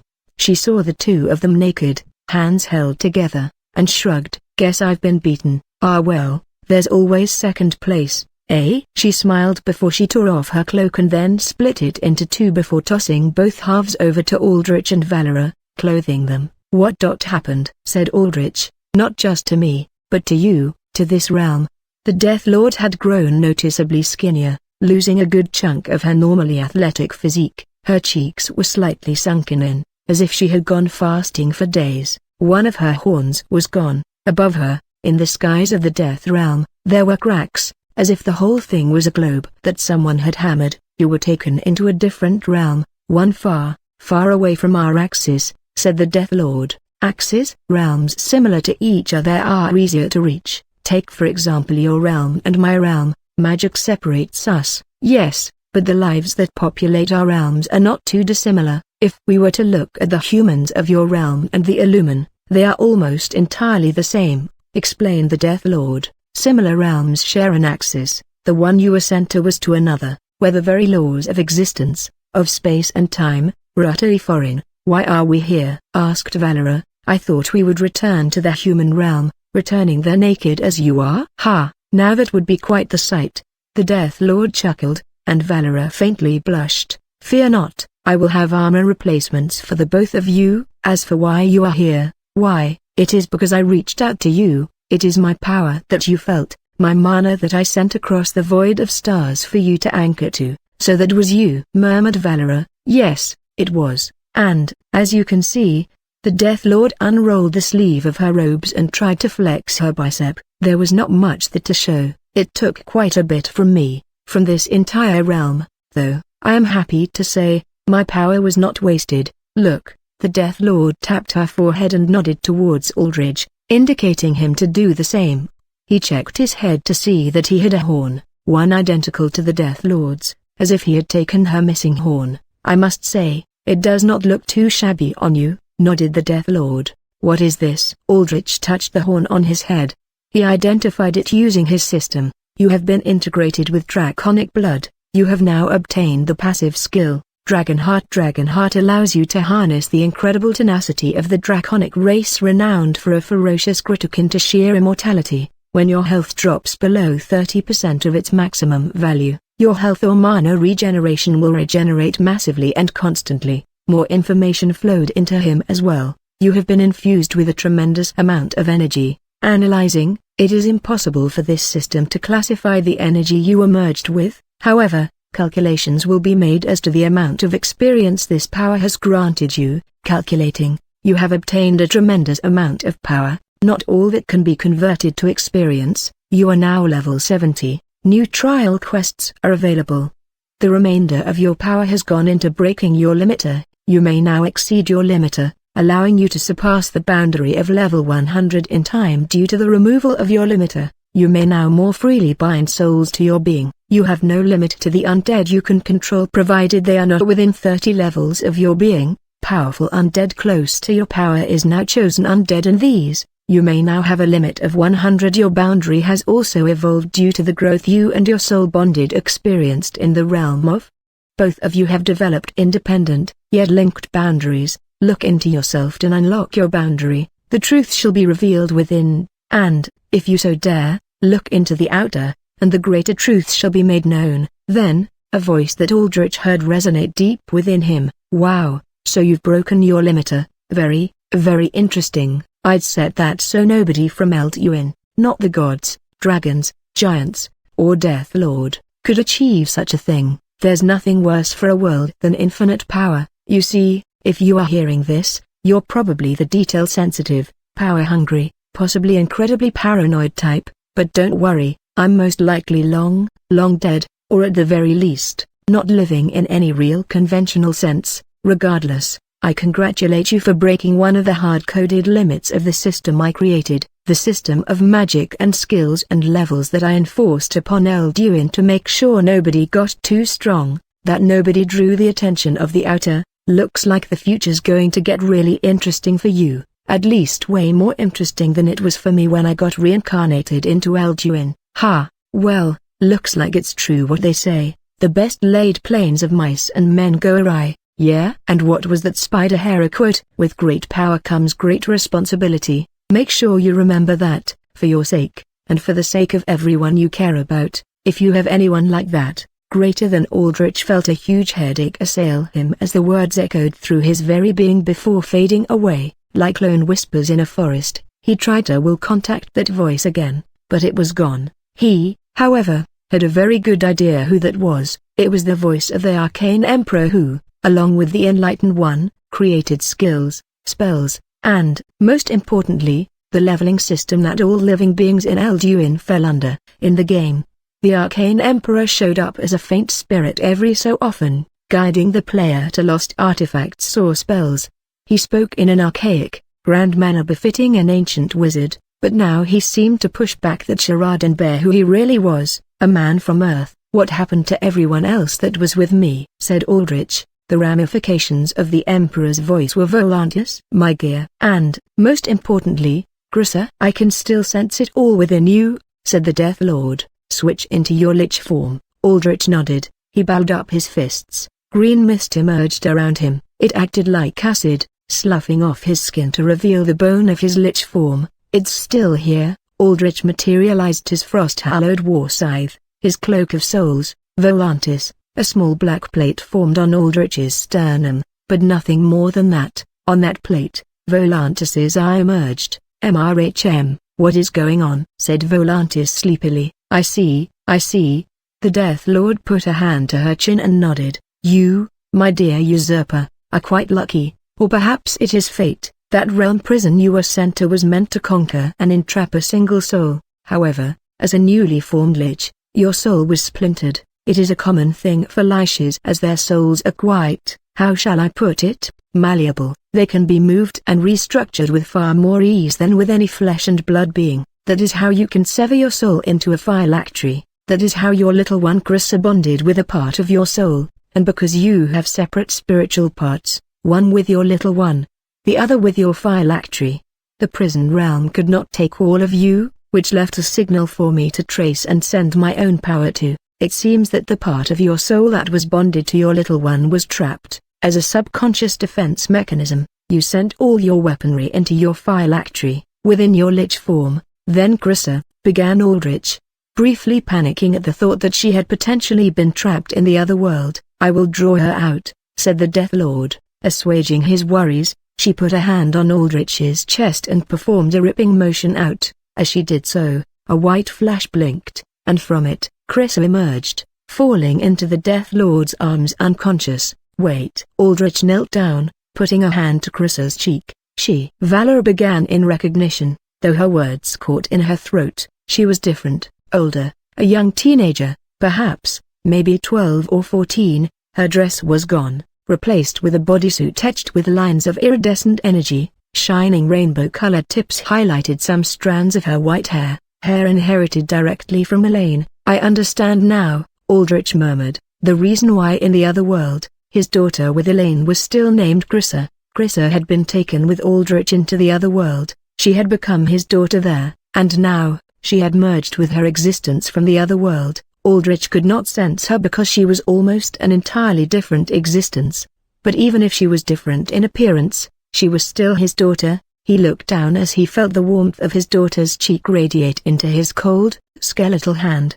He thought he had lost everything from that other world, that happy world.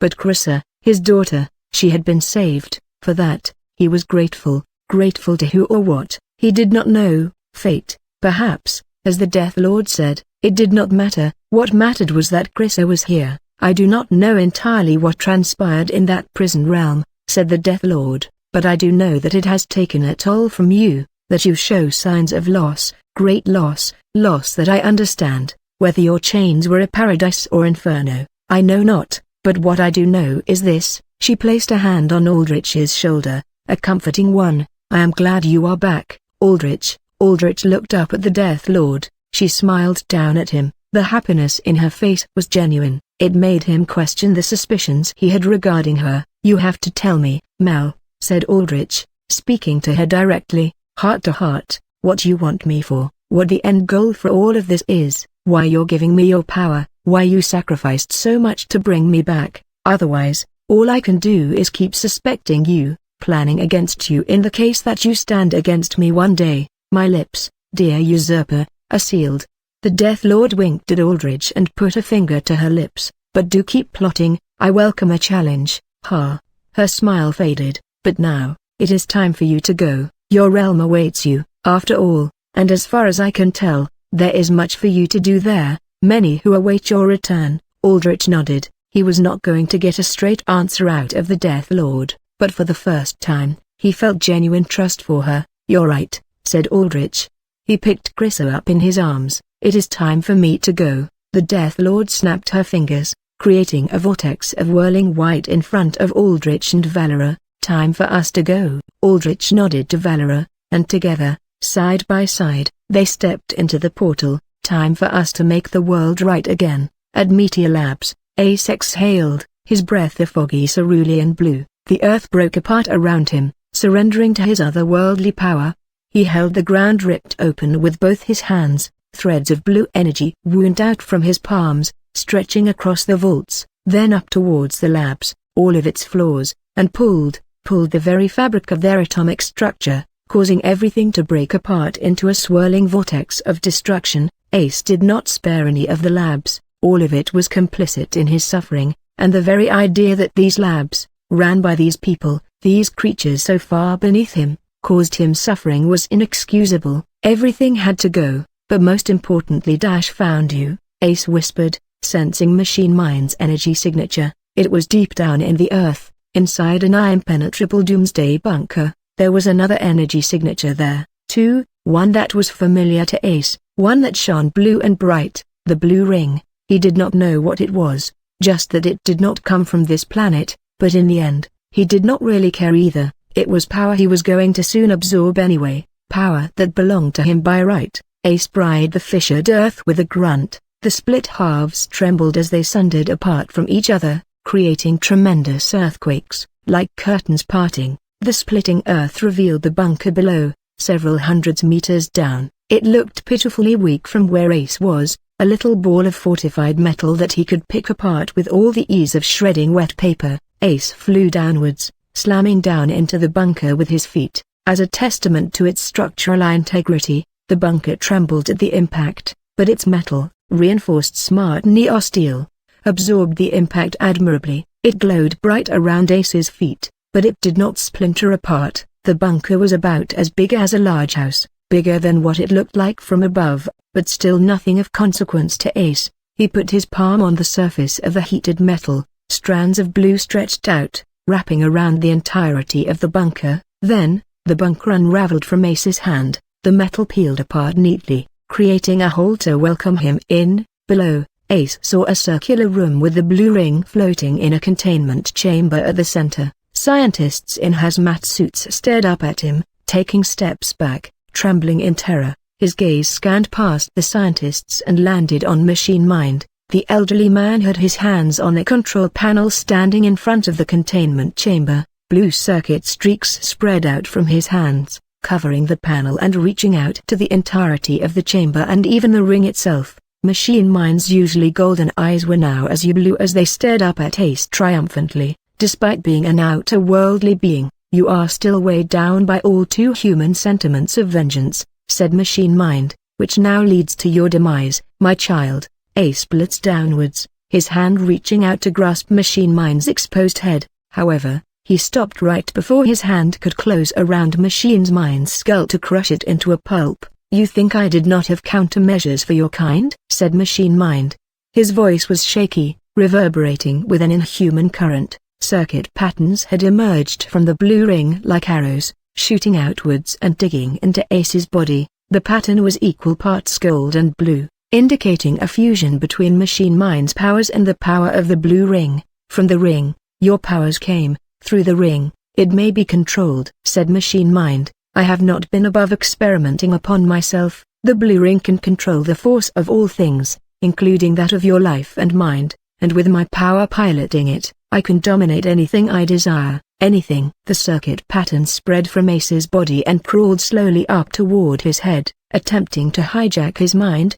He remained unfazed in expression, but nobody could deny the fact that he could no longer move, nor could they ignore the circuits slowly reaching his brain. It was only a matter of time before Ace was taken over. "Doctor," a violet-eyed scientist shouted, taking off her hazmat helmet, "you can't do this. The ring's integrity is falling rapidly. If you keep this up, we might be ground zero for an explosion the world hasn't seen since the monstering. And our research, all of it will be for nothing." "Quiet, girl," said Machine Mind, straining. His breathing was heavy and deep, veins popped across his wrinkled forehead, his eyes began to bleed. Every bit of him exerted as he tried to tame the power of the blue ring. "Our research, my research, is right here to take, so close." "No." Ace moved suddenly, shocking everyone. He moved his hand up to his face, right below his eyes where the circuits had managed to get to. He clawed at them with his fingertips, peeling them off like cheap stickers. The whole circuit pattern broke apart,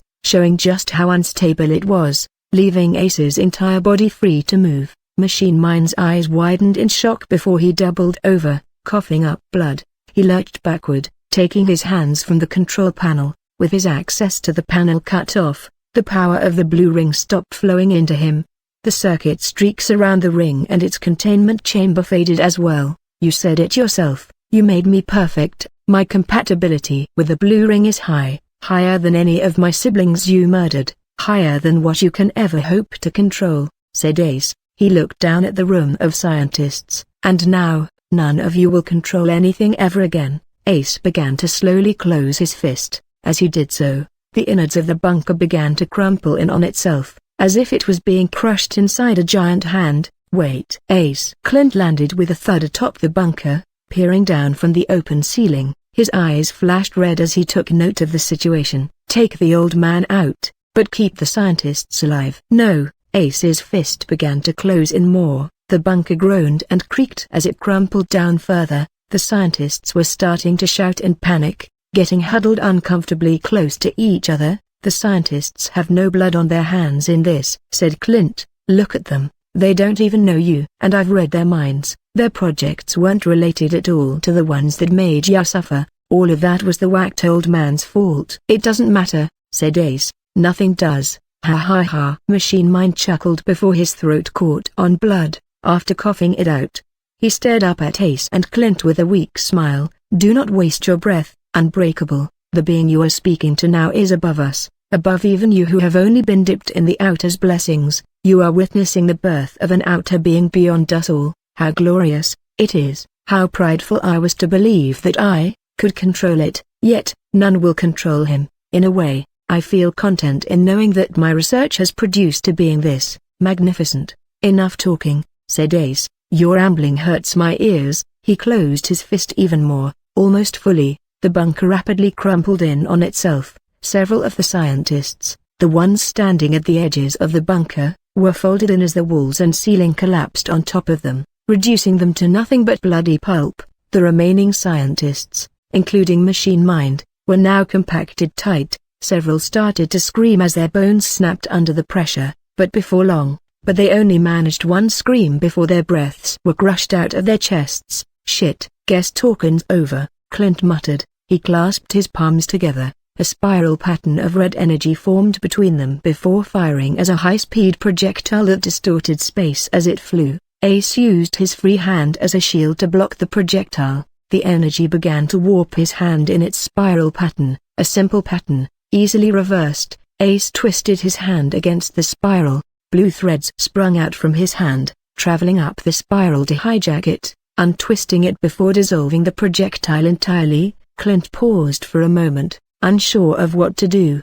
He had been briefed that Ace had the ability to manipulate atomic structures. That meant that no matter how tough Clint was, no matter how sturdy of a shell he grew, he would still get unraveled like cheap cloth. "I need to evolve a couple more times to resist something like that, but I don't got that kinda time," thought Clint. He leered at Ace, his jaw setting. But if Machine Mind's right and Ace's gone done lost his mind, it's gonna be up to me to put him down. I gotta get in there now, I gotta start evolving now. Clint prepared to dive in, draconic wings behind his back stretching. Ace took note of this and kept his hand in place as if to taunt Clint to come. "Hey," whispered Machine Mind, spending the last dregs of his energy to gaze up at his Frankenstein's monster with twisted pride. "I will get to witness the end of the unbreakable as well. I could not ask more from my death. This ends now." A voice echoed through the air, carried by chill winds that did not belong in a barren desert. In the tense space between Clint and Ace, white light bloomed.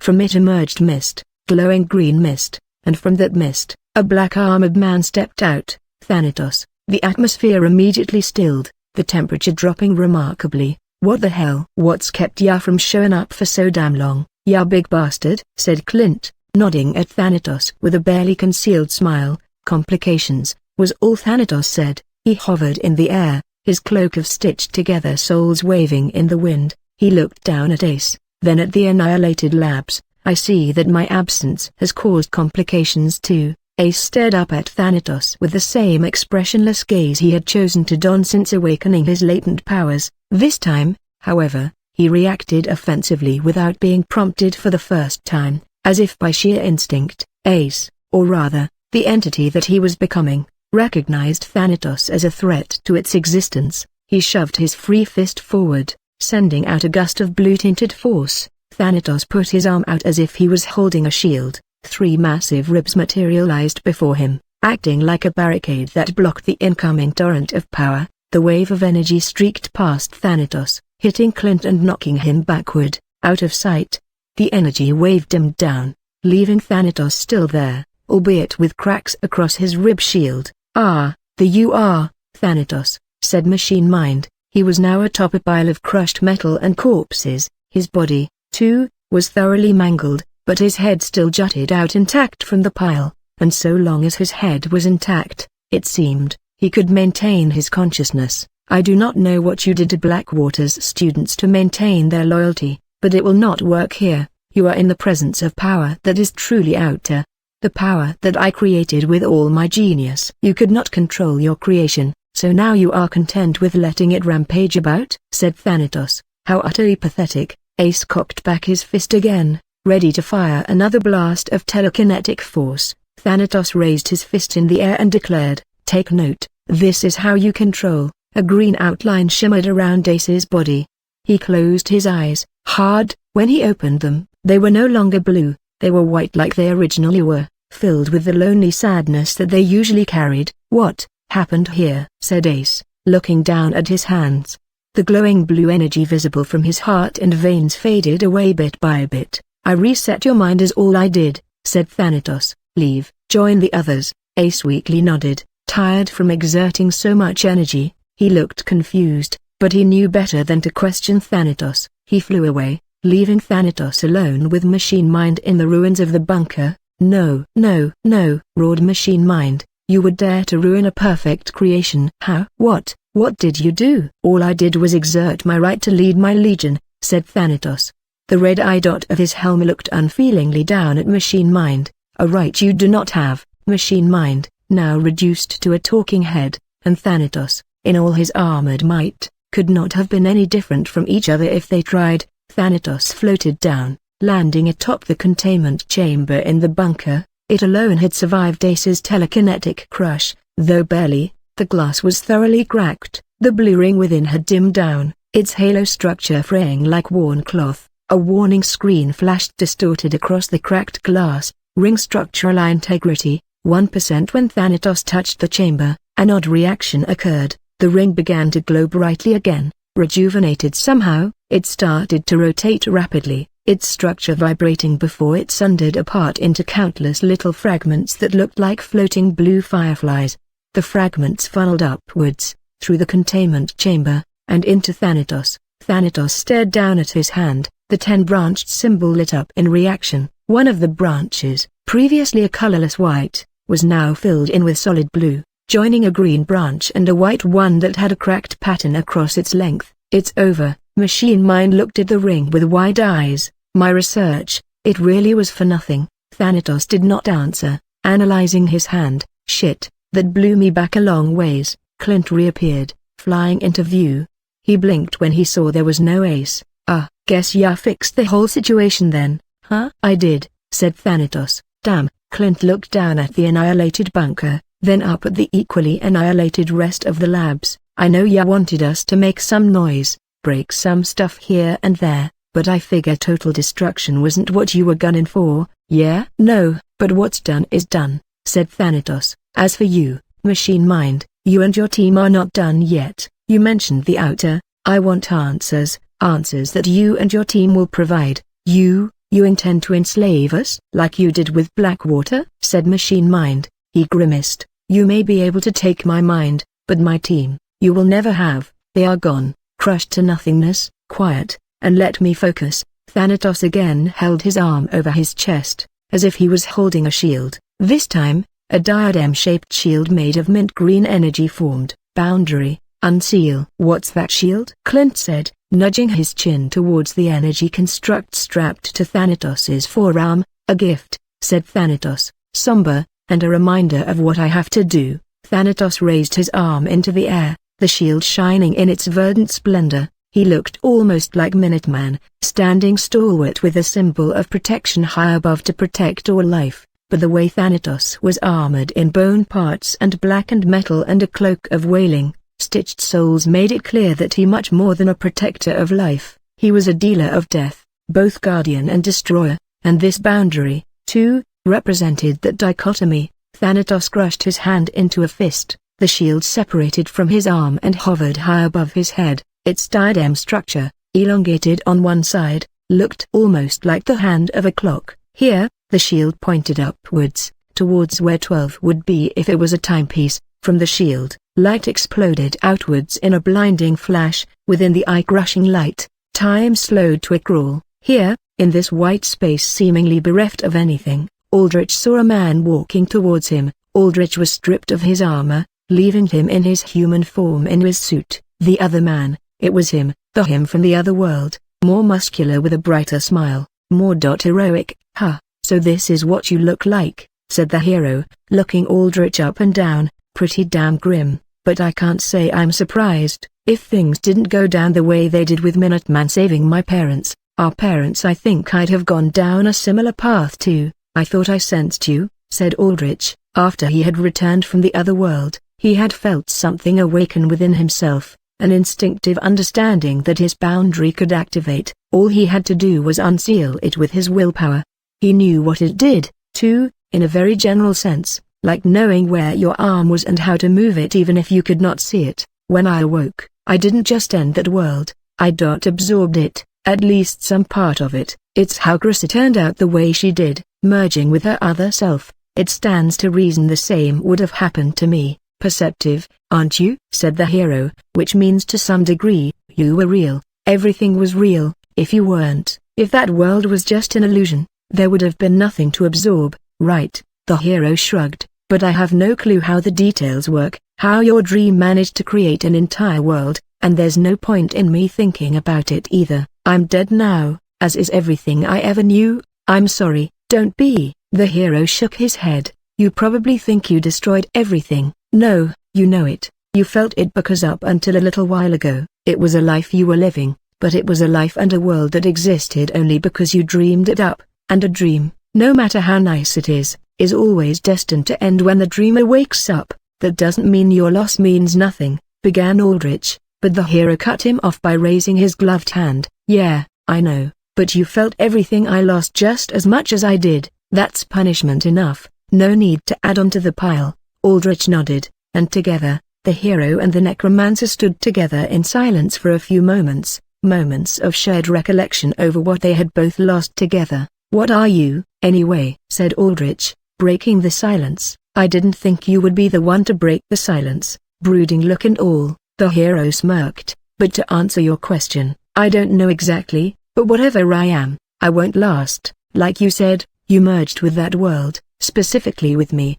Probably because we're literally the same person, same as how my daughter became your daughter, but it looks like her merging was much deeper. It changed her being at a core level. Ours is much more surface level. You've inherited a fragment of my power, and in that power, there's a fragment of myself, which is me right now, a fragment. Aldrich rolled the word in his head. He remembered what the hero said before, a fragment that won't last? Yeah, well, the power you've absorbed from me is permanent, make no mistake about that, but me, the hero pointed a thumb at himself, this guy that's talking to you, I'm not going to last. This talk we're having is our first and, most likely, going to be our last. I see, yeah. Another silence that contemplated loss, in this case, the loss of a hero that Aldrich once wanted to be, once was. The hero stepped closer to Aldrich, standing right in front of him. The hero smiled. Let's not end this on a sulky note, said the hero. In the brief time we were merged, I got a little speedrun of your memories. I know that this world is a shit show, in way worse of a state than my one was. People are nastier, too. It's made you do things that I never had to do, things that Mom and Dad never had to do. I know. Aldrich saw the hero's smile was unbroken. You don't have any judgments about that? No. Because deep down, we're still the same person. We get things done, no matter what. The hero put a fist to his heart. I could get things done in my own way. He put the fist to Aldrich's chest. But you have your own way. The important thing is that once we choose our paths, we stay on them. We don't back down no matter who stands in our way. No matter how much we stumble on the way to the finish line, we always get back up. No matter how much we hurt, we always keep running. That's just who we are, what we are, fighters. I know, Aldrich nodded. Before, I was hesitant about seeing this path I took through to the end. This path of making the world right. I didn't know what was at the end. I didn't know if it was the right thing to do, but now I know from seeing you save the world, it isn't always about knowing what's ahead, it's about having the resolve to see it through, even if the road ahead is dark. That about sums it up. I made plenty of mistakes. There were multiple times I thought the world was going to end because of my mistakes that set me way back on my path, but I grit my teeth and trudged on and, eventually, I made it to the finish line. I want that for you as well. I want you to make this world right. I want you to see the end, a good end, one you'll be satisfied with. No, screw that. The hero put his fist out towards Aldrich. I want you to promise me you'll reach the end of this path you've set on. It's the least I deserve for getting my whole world blown up. Aldrich put his fist against the hero's. I promise. Good. The hero smiled as he put his fist down. He began to flicker, his powerful figure turning fuzzy and dark. Looks like my time's up. He looked up. There was nothing but white light, but he was not looking at that. He was looking ahead, far ahead. Be joining you soon, Elaine. Everyone. Aldrich stepped back, allowing the hero to take his last moments in solace. The hero, however, talked to him again. And Chrissa, our daughter, you'll raise her right, won't you? Make sure she doesn't get into trouble. Deal with dumbass dudes and the like. The girl you knew was neat and innocent, and mine was too when she was that age. But, well, I'll just say you've inherited yourself a whole firecracker. She's just as much a fighter as us. The hero laughed in remembrance. His smile was tinged now with sadness. He looked to Aldrich with wet eyes. Just make sure she ends up happy, will you? I know that unlike me, you're willing to sacrifice practically everything to reach the end of your path, but make sure she's by your side at the end, will you? Aldrich smiled. His was fainter, less pronounced, less practiced because he had never had many opportunities to give one. But he smiled nonetheless. I will. The light that formed this temporary meeting space between Aldrich and the hero faded away. Time resumed its normal flow. The shield continued to hover above him, tethered to a glimmering white aura that wrapped around his body. When Aldrich moved, the shield moved with him, affixed to him. The aura surrounding Aldrich was infused with warmth, a gentle, comforting warmth that utterly belied the carnage that Aldrich's armor of stitched fallen creatures promised. Emanating outwards from Aldrich's greaves was a white spiral pattern that covered the ground of the annihilated lab. The pattern flickered bright, then dimmed down, then brightened again in rhythmic beats, and with each cycle of glowing and dimming, a heartbeat like thud echoed outwards. This feels strange. Clint tentatively touched down into the rubble of the labs. When his bare feet made contact with the patterned ground, he blinked. It feels familiar. What is this? Machine Mind said. his face jutting out of the ground enveloped in the light of the spiral. "This energy. I have not felt the likes of it anywhere, not in all my years of research." "I'm not so sure myself," said Aldrich, "but what I do know is that this will bring back your team, and you." But first off, Aldrich stepped over to Machine Mind's head and knelt down by it. He pointed a clawed, armored finger at Machine Mind's forehead. A coiled purple beam shot out, drilling through the head scientist's head. Then, Machine Mind's head disintegrated, destroyed by Aldrich's anti-life beam. The rest of Machine Mind's broken, crushed body crumbled away soon afterward, facing instant death. You said you were gonna bring M back," said Clint, watching the dust flecks of what was once Machine Mind disintegrate into nothingness. "And there are a few corpses, but most of them were turned into mush. They were broken down atom by atom and mixed into the rubble like some kind of fucked up soup. There ain't anything left to bring back." "I thought the same once." Aldrich had to acknowledge that one of his weaknesses was that he could not bring back corpses that had been utterly destroyed. At that point, both their souls and their bodies faded away. It was a primary way to balance necromancers in Elden World. By having hard timers on what they could raise, it prevented them from scavenging corpses too freely. But Aldrich's boundary broke through that. It was, after all, an ability unique to him, unbound by any game mechanics. "But now I know what I can do." Aldrich chanted words he had never said before but knew, deep down, words he knew at the core of his being, in the center of his soul. Horizon east. The long point of the shield above Aldrich turned eastwards. The light infused within the spiral patterning the ground grew much brighter. Particles suffused out of the pattern like a storm of snowflakes. They swirled about, landing on the corpses, or what was left of them. In the area, all the flesh parts dissolved, joining the rest of the particles before gathering into several dozen clumps. The clumps expanded, forming humanoid silhouettes. Then, the silhouettes filled in, forming into a team of lab-coated men and women. They stared down at their hands in sheer wonder. Machine Mind, too, had resurrected, though he stared down at the floor in mute surprise. "Well, I'll be damned," Clint blinked, mouth slightly agape. "Ya even brought back their clothes, I see." Aldrich glanced up at the shield. It fragmented, a deep crack weaving across its surface. The shield shattered into several gleaming pieces before those faded away. Aldrich breathed out deeply, feeling lightheaded. The sheer mana cost of unsealing and keeping his boundary active was tremendous.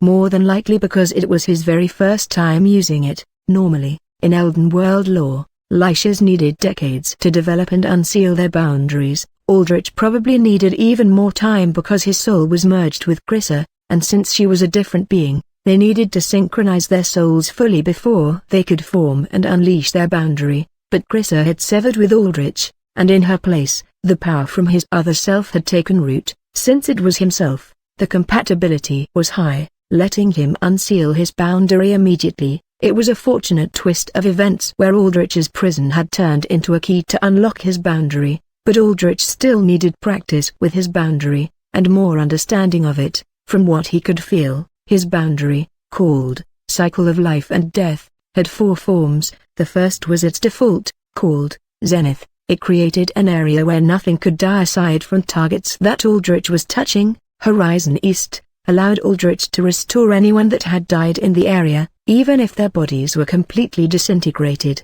However, this did have a time limit. If the dead beings had been dead for too long, a time that Aldrich did not know exactly yet, he could not trace them. He also knew that his boundary had 2 other forms, presumably, one that represented the other 2 cardinal directions, west and south. But he did not know what they did, nor did he feel like he could access them. Those would come in time. The Death Lord's guidance would help him with that. Thinking of her made him remember her condition, and how much it had seemingly deteriorated. He touched the left side of his head where he now sprouted one emerald green horn, a horn that had once been hers. She was funneling her power into him bit by bit, and the more she gave, the less of her there was. Inevitably, there would come a time when there was nothing left of her. Still a time that was quite a bit away, though. Before then, he hoped she would give him some answers. For now, though, he had more pressing matters to deal with. "All of you," Aldrich waved his hand over the scientists, "have lost your lab, your research, and your lives, but I have given you your lives back, and in return, All I ask is that you continue your work, not for the trident, but for me. Working for you? A scientist stared up at Aldrich. Outside of her hazmat suit, her features were clearly visible. She had shoulder-length purple-tinted hair and gleaming lavender eyes. A young girl, around Aldrich's own age, though, not that surprising. With alters popping up with superhuman intelligence, it was less and less surprising to see young people in higher and higher research-related positions. The scientist pointed to the rubble around her. The remnants of the enormous underground lab that once was, but our whole lab's trashed. Everything we've worked for is all gone. Be quiet. Another scientist patted her shoulder. He saved us. Be grateful and keep your head down for now. No, the girl shook the other scientist off of her. We were so close to finding out everything. The secret to energy beyond possibility, beyond the chains of alter powers. And now it's all gone. Without the ring, there is no research. Listen to him. Machine Mind spoke for the first time. They all turned their heads to listen to him, showing the deference that had been drilled into them from years of working together in the past. I say this now as your team leader and an affiliate of the Trident. All of you are compromised. We were made targets the moment we came back under Thanatos's power. What do you mean? Said the girl. She stared barely concealed daggers at Machine Mind. You know, you're the reason this all happened in the first place. I don't know why that guy was after you. But if you hadn't done whatever you'd done, this would have never happened. No, but what is done, said Machine Mind. All that remains now is what will be. If you value your research, you will continue on with this man. He's right, said Aldrich. If your research is most important to you, then I am the only chance you all have got. And make no mistake, though I am generous enough to give you a second chance, I will not hesitate to take it away if my hand is forced. And besides, you have not lost everything. Aldrich raised his hand and showed the scientists the back of his palm. The blue branch shone brightly against the black of his gauntlet. The ring's energy signature. But how? Began the girl. I trust that this is proof enough that your research is salvageable. We will speak on this matter more later. The way Aldrich ended his words made it very clear that he would not tolerate more talking back, not really because of a lack of patience but more because there was a more pressing matter at hand. Enemies inbound, stated Volantis telepathically. 3 energy signatures, however, all of these 3 are formidable, among the most powerful of foes you have faced so far. Understood. Keep their energy signatures tracked on my minimap, said Aldrich. At the corner of Aldrich's vision, a rough map formed of his surroundings, and there, in the air, several blinking red dots started to creep forwards. Clint, any way you can take these people back to the group? Said Aldrich. Yeah, just give me a few seconds to adapt. My evolutions ain't instant, said Clint, but yeah, sure you'll be fine up there? 'Cause I'm sensing some tough-as-nails guys coming down on us. I will handle it. Aldrich would have transported them all using Chrysler, but unfortunately, she was still resting back in the necropolis. She had not woken up from returning to this reality, and the Death Lord had advised Aldrich to keep her there for her to recover. Valero had also chosen to stay behind to take care of Chrysler, and also to find a new suit of armor from the Death Lord's armory after getting her hound set scrapped up by the other dimension. Aldrich unfurled draconic wings from his back. They flapped once, powerfully, surging him upwards into the air, past the crumbling ceiling of the bunker. He was still deep underground, at the very base of the bunker, and Ace's rampage had thoroughly messed up any proper exit out to the surface. He thus channeled his anti-life beam, like a drill, disintegrating the rubble ahead of him until he popped out to the surface. There, on the surface, sunlight shone down on him. He basked in its light as he flew higher, hovering a dozen meters above the barren, rocky orange ground. The crackling arcs of energy characteristic of geostorm trails were gone from the environment, and with that, the countless backed-up distress signals from the lab had finally gone through. And now, within minutes, reinforcements had arrived. Shit, finally back, huh? Stella squinted her eyes, shielding them from the bright sun as she took a look at her absent boss. Been gone like an hour or something, but it feels like a million years. Apologies for the inconvenience, said Aldrich. Something came up. I'll explain in detail later. He looked at the rest of the group, checking if they were all right. Docs, Alexis, and Ace were fine with the 2 girls standing beside Ace in the midst of comforting him. The newbies, Falco and Alan, were fine, if just a bit battle-worn, especially visible on Ellen were burn marks on the dermal plating of his arm and chest from explosives, both from enemies and from the internal combustion of his own weaponry. Diamondback stared up at Aldrich with crossed arms, as serious as ever. Beside him was Grease, who stared through Aldrich with his goggles whirring and zooming in. "My daughter? Where the hell is she?" roared a tall, lavender-eyed man. His unruly, lengthy amethyst hair made him look as wild as a man could be, like a mountain-top caveman. "Your daughter?" said Aldrich. "That's right, you corpse-loving mutt," said the man. "She was part of the labs." "Where is she?" Aldrich sensed that this man had a formidable energy level as well, but his power was being contained by a pair of nullcuffs. "This screaming lunatic here is shootin' Doji, fifth sword," said Stella. "I see." Aldrich nodded. He had gotten here in a bit of a rush, so he was not entirely abreast of the situation. He did know, however, that it was entirely unexpected that a sword would be here. If he knew a sword was here, he would have sent a stronger force out here, but he could deduce that it made sense for a sword to be here if his daughter was here. It was obvious who his daughter was too. The lab girl from before, aside from the purple eyes, their attitudes matched too. "She's fine and currently under Clint's protection," said Aldrich. The fifth sword's expression softened. "But make sure to keep this in mind, she's alive because I resurrected her. I hope I don't have to explain the implications of what that means."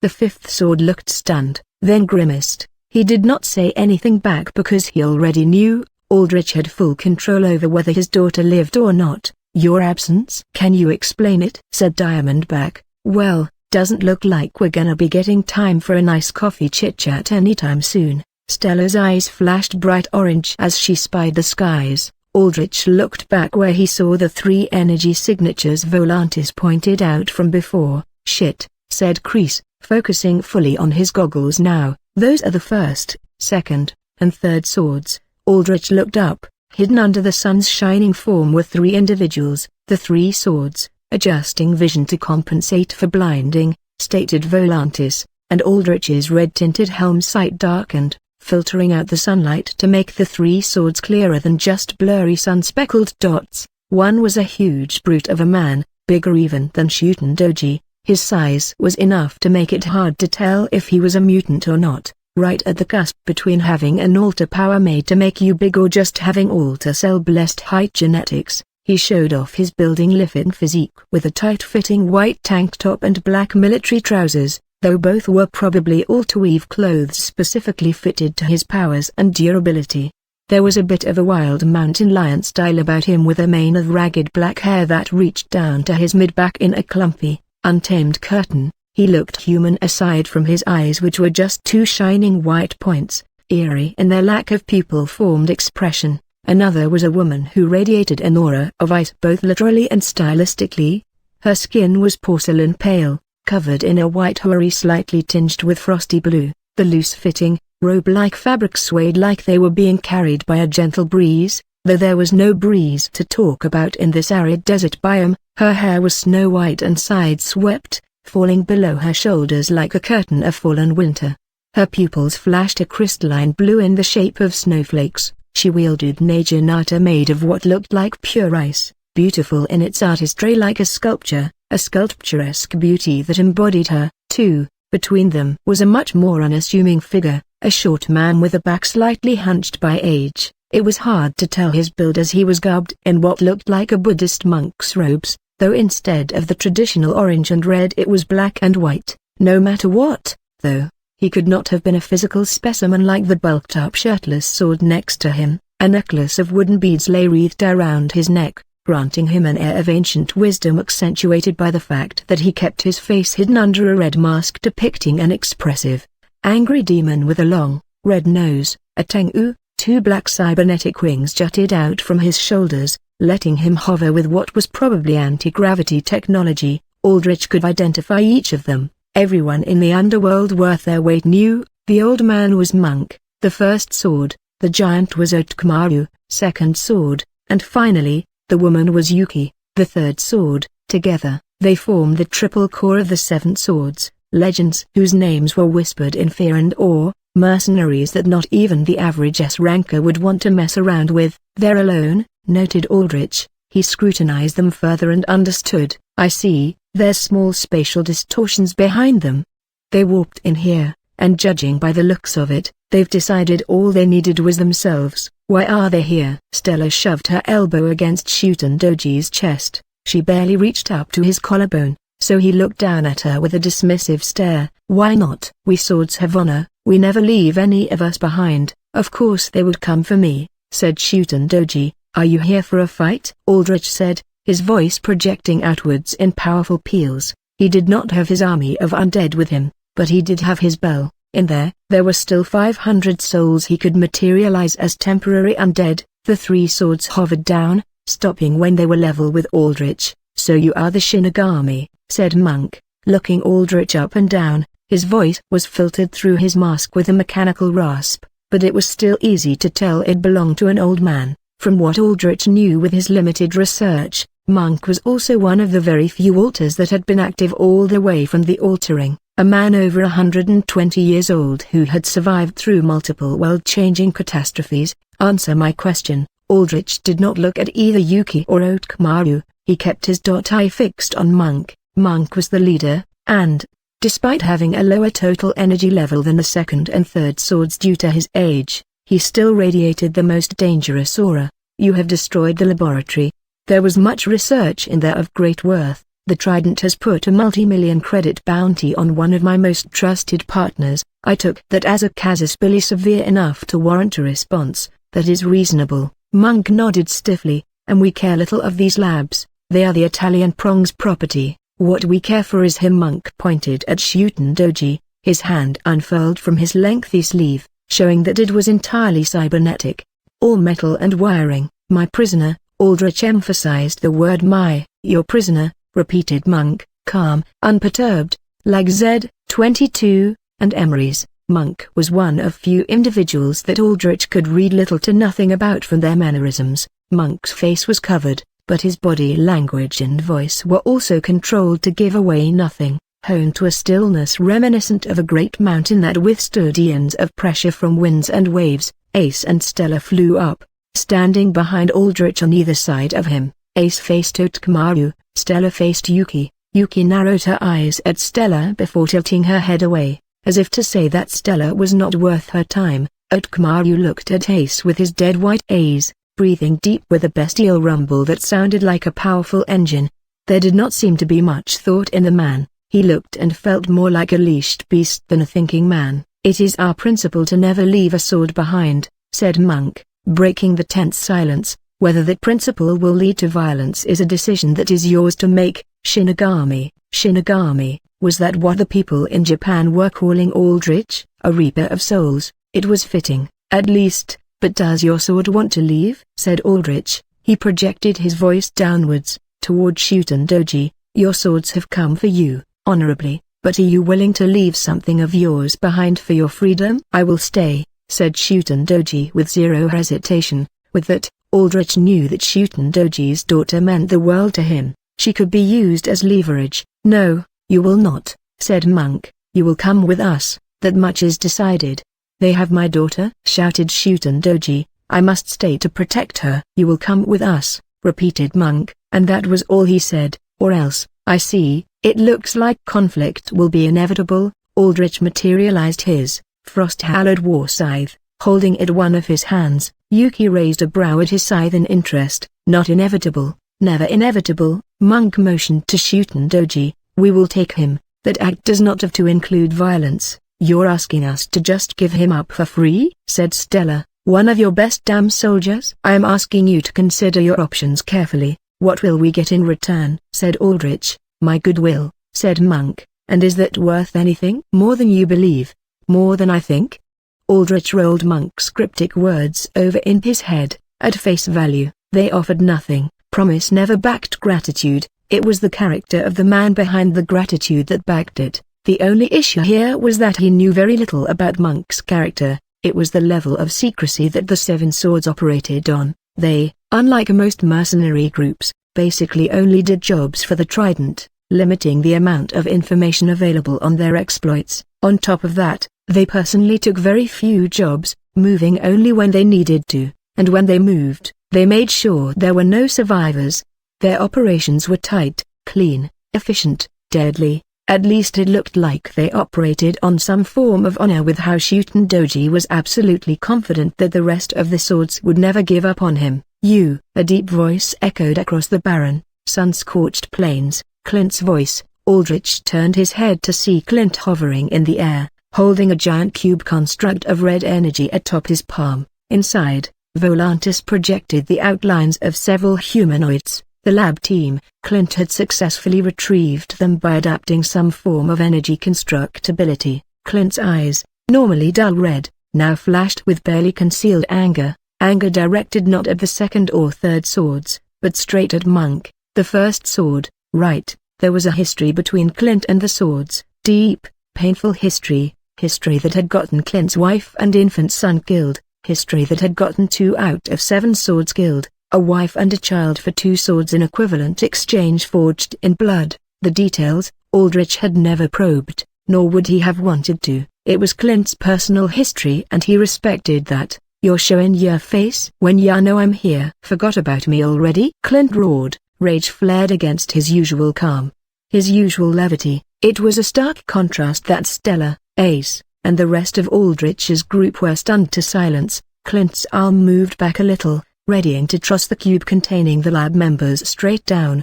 He was still high in the air, high enough that the drop would not be pleasant, to say the very least. They would not die considering they were undead, but there would be more than a few broken bones and crushed organs. "No, Emmy!" Shuten Doji shouted, his arms straining against his restraints. It was a testament to the fifth sword's natural strength that the null shackles actually creaked and cracked. Diamondback immediately held a crystal-bladed arm to Shuten Doji's neck, stopping him. Alexis and Tox stood at attention. Alan aimed an arm rocket launcher at the sword. Falco blinked for a few seconds before stumbling into action to aim his laser gun. Clint glanced at Shuten Doji, his eyes reflecting white for a moment as he read the fifth sword's mind. Memories of the man's daughter, he growled before hovering downwards to gently lay the cube onto the ground. "You have learned respect, I see," Monk said, watching Clint's display of kindness. That lit a fuse in Clint, that barely held back anger.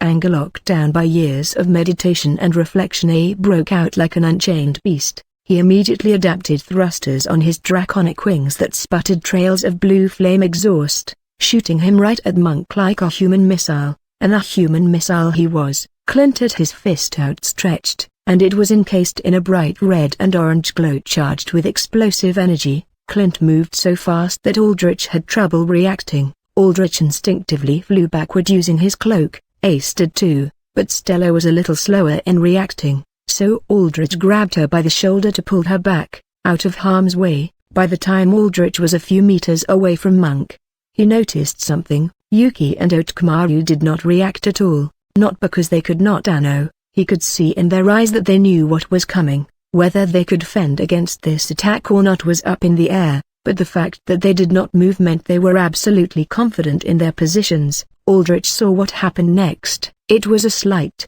almost imperceptible movement on Monk's part. The old man simply straightened a palm in a half prayer. A small, almost invisible ripple distorted space around the monk's cybernetic, metal hand. In the next moment, Clint was split in half, vertically down from his collarbone to his navel. He seemed to expect this, though.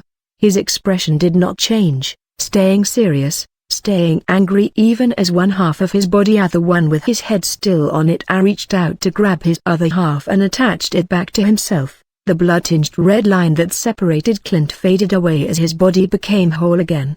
"Holy shit," Stella whispered under her breath. Clint got gut like a fish, just like that. "Should I try to call it back?" "That power?" said Ace as he clenched his fists, no doubt thinking back to the power of the blue ring. His fists began to shake in exertion. Being undead gave him infinite stamina, but that only extended to his physical abilities. Just like how being undead did not stop Aldrich from running out of mana, it also did not stop undead alters from running out of energy to fuel their abilities. "Hold," Aldrich raised a hand when he saw that Clint had stopped, evidently taking getting split in half as a good enough deterrent to stay put for a bit. Monk and the other 2 swords did not make a move either. indicating that they did not want to engage in any wanton aggression. "You seek vengeance, Clint," said Monk. "The hell do ya think?" Clint replied with venom. Tough, skin-colored plates began to cover him like armor, but the way he had been cut down, instantly, with no resistance, made it very clear that hard skin alone would not do the trick against Monk's power. "I understand." Monk's accepting answer made Clint raise his head for a questioning moment. "You slew 2 of my swords, my children. I took too close to you. But the score, as you hear say it, is not settled. 2 for 2, no winner. Now, after many years, you seek to win, to hold a point over me in this game. To that end, you have allied yourself with the Shinigami. You seek to attack Blackwater where you will force us to its defense." Clint glared at Monk. "So what?" Monk nodded slowly. "Tell me, Clint, would you be satisfied killing me? Would that let you win?"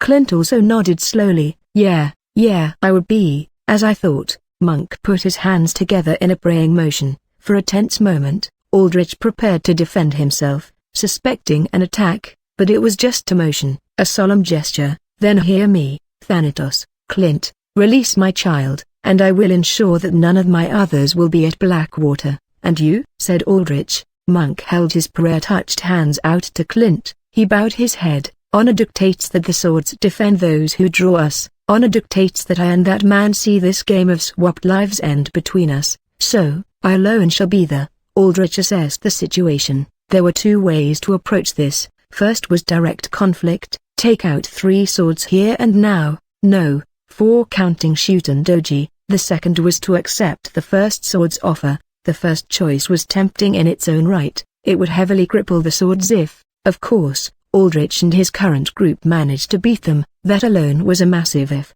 He had too little information on the battle capabilities of the 3 swords, and they were the strongest out of the 7. The first sword's display of power was a deterrent enough.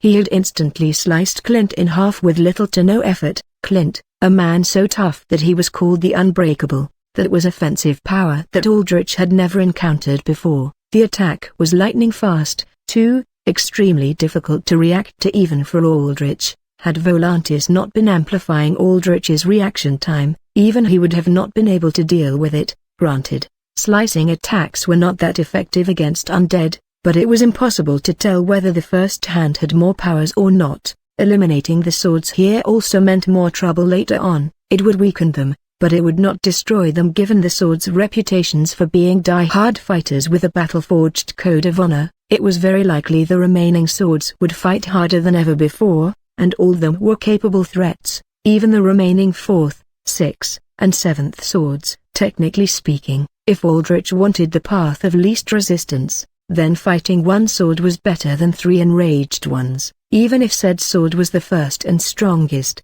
the best way to defeat an experienced and aged altar was to run them out of energy, and that was done better in a sustained siege. The second option meant that in exchange for Shuten Doji, Aldrich would only face the first hand at Blackwater. By now, it was fairly obvious what Aldrich, or rather Thanatos, was after. The machine heart. It was a 3-way war between Aldrich, I, and the Italian and Japanese prongs entrenched in Blackwater. Both enemy forces were extremely formidable. One was a deranged demon merged with a fragment of the greatest cyberspace entity in existence. The other was arguably the most well-resourced criminal syndicate in the world, and defenders always had the home field advantage. Weakening any of these forces was a tremendous advantage. Aldrich had no way to take I out. The demon maintained far too much secrecy for that, but if Aldrich took the swords out of the equation, then he estimated he would easily take out a huge chunk of Blackwater defenses, especially with the cryptic warding off Solomon Solar, that just left mercenaries and Italian prong forces to deal with, and Aldrich had a plan to thin out both of them before the fight already. The decision was fairly obvious in Aldrich's mind. What mattered was if he trusted the first sword's words, and that, he had no real answer to. However, there was someone here who knew the first sword better than he did. "Clint," said Aldrich. Clint perked his head up. "Do you think the first sword here will keep his word?" "You know him better than I do, better than all of us do. You would dare to question grandfather's honor?" said Yuki. She clutched her Naginata tight in her porcelain white hands. The temperature of the hot wasteland's air turned into a chilling freeze in an instant. Monk raised his hand to stop her. "Stop, my child. Old shit's a cruel fucker, but he don't lie, I'll give him that," said Clint. "And you, Clint, are you fine with setting your fight aside for now?" asked Aldrich. "I'd love to smash his masked head in now, but I can hold off. I don't got as much a quarrel with the rest of them." "Then it's done. I will allow this exchange to happen." Aldrich motioned down at Shuten Doji, sending a mental command to bring him up. Alexis did so, grabbing the large man by the shoulder and heaving him up with her flight. "My child, I am glad to see you are unharmed." Monk held proud hands toward Shuten Doji. "Seen better days," Shuten Doji grunted, bruises marking his body from the fight he had taken before with Clint. "I give you your 5th sword, and you'll come alone," said Aldrich. "That is the terms of our negotiation," said Monk, "but I do have one more request." "Something else?" "Don't be adding on any more to our fight, Monk," said Clint. "Not like that. I have resolved myself and only myself to the fight." Monk pointed at Shuten Doji. "I merely request that my child's daughter is held to safety, that no harm fall upon her until the time of my passing, whether that be soon." Monk glanced at Clint, "or far in the future." "I'll agree to that," said Aldrich. He looked to Clint to see if he was fine with this, and Clint nodded slightly. "But only if you can promise that there will be no retribution from your other children afterwards." Clint had vengeance in his mind, but he was not and never had been a cruel man. Aldrich could tell there was a part of Clint that could empathize with Shuten Doji's bond with his daughter. "Of course." Monk nodded. Aldrich waved at Alexis, and she shoved Shuten Doji forward. Before the big man could fall, Otkmaru reached out and grabbed him with one brawny hand. "With this, the exchange is completed. You have your child. I'll see you and only you at Blackwater," said Aldrich. "I will see you too, Shinigami. I have always wondered what it was like to see the face of death," said Monk. "And how is it?" said Aldrich. Monk let loose a single, curt laugh. "Cold," was all he said. Otkmaru curled his fingers, and from them, bright white claws grew out, savage and feral like that of the wild beasts. He swiped at the space behind him, ripping seams in the space. Through these, the swords disappeared. 40th floor of Haven Control Tower, main meeting room. Aldrich sat at a round table in his materious human form with his soul-woven suit on. The 40th floor of Haven Control Tower was normally his office space, but in times of need, the office could undergo a priority meeting mode that sent alerts to any important personnel in the tower. It also folded his desk underneath the floor and raised up a large round table of segmented metal. Valora stood beside Aldrich with her arms crossed. She was now outfitted with a new armor set from the Death Lord's personal collection after her original Hound set had been destroyed by what Aldrich called the Other Dimension. Her new armor was wildly different in style, and wild was a good way to put it. Instead of a heavy-set full plate that covered her completely from head to toe, she had on a strip of black scaled leather that mostly just covered her chest, leaving her muscled stomach bare. It attached to a single shoulder strap on her right shoulder, and that formed the beginning of a series of rocky armor plating that stretched down to her fingers as if her whole arm was encased in form-fitting, craggy stone.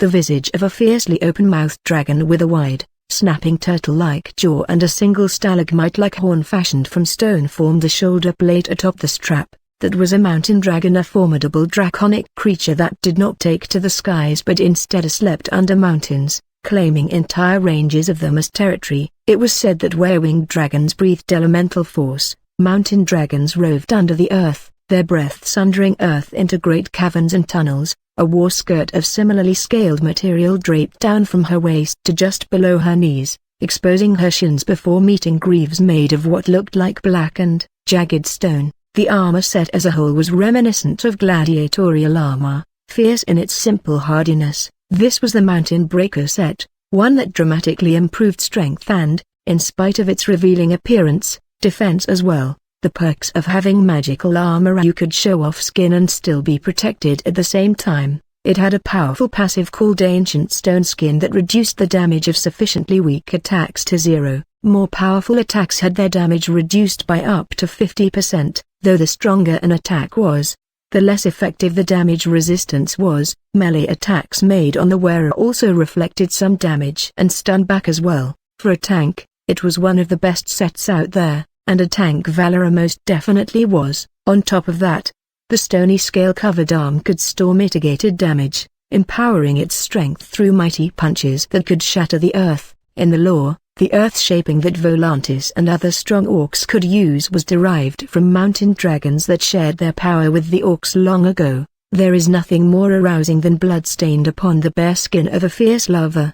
The Death Lord had said when she gifted Valera the armor, "I wore this armor when I decided to amuse myself a little in the battle ring of Khazir. Hundreds, no, thousands fell in love with my blood-drenched ferocity and, of course, my killer figure. It shall be the same now for you." Valera had protested, of course, but Aldrich was not about to let her pass up a perfectly good armor set just like that, and so she had ended up having to wear it. She had misinterpreted that as him wanting to see her in it, but because she thought that, she now wore the armor without complaints, a win-win situation, and Aldrich did not mind seeing her in it either. Admittedly, the others around the table were Flurgan, the Geist, V, and Feather. "Looks like we're all here," said Aldrich.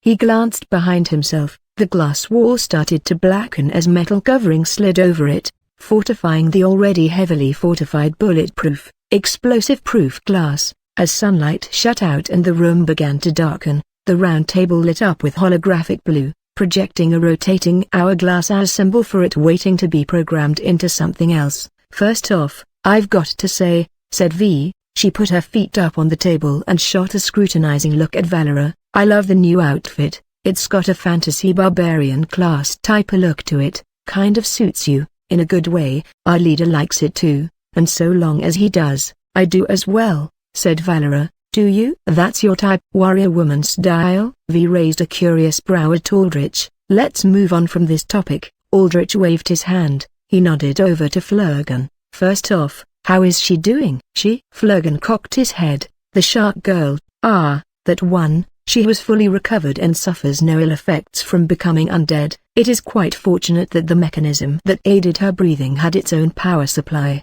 a supply that lasted long enough for your return." Yes, Aldrich had turned Hammerhead's daughter the moment he had returned from the necropolis. He had spawned back in at Hammerhead's mansion approximately 5 hours later, and perhaps due to its remote wilderness location, perhaps because of Hammerhead's fondness for discreet isolation for his daughter's safety, there was still nobody there. He found Hammerhead's daughter on her last breaths. Her condition was bad enough that there was no way to keep her alive long enough to get her back to Haven. So, he had killed her and raised her as an undead. The process had, with his healing mist, restored her brain back to its state before her lung and gill-related accident had asphyxiated it. It also allowed her to breathe freely, though technically it was because as an undead, she did not need any form of oxygen to function. "She is in a healthy condition and housed in a residential room," said Flurgan. "However, though her physical condition does seem to be whole, I sense waves of disruption emanating from her mind, emotions of anguish and despondency, thoroughly bitter emotions to taste for a mind-eater such as myself. She above all seeks to be alone for the time being. Let's give her the time she needs." The shock of waking up after years of dreaming must have taken its toll on her, as did waking up to everything she knew dead and gone. "That does interest me, oh Elder. Your disappearance that you say was caused by being submerged in a realm far separated from our axis. I do wish to investigate it further." "Do not speak more of it," said Valera. "You know not what our leader has lost and suffered through it." Aldrich shook his head. "It's fine. One of the perks of being undead, you move on easily, but you don't forget the lessons you learned, and in the end, that's all that matters. Let's move on to our plans for Blackwater. Before we delve into specific strategies, I would like to ask something regarding the goal for our campaign on Blackwater," said Valera. "Our goal hasn't always been the Machine Heart," said Aldrich.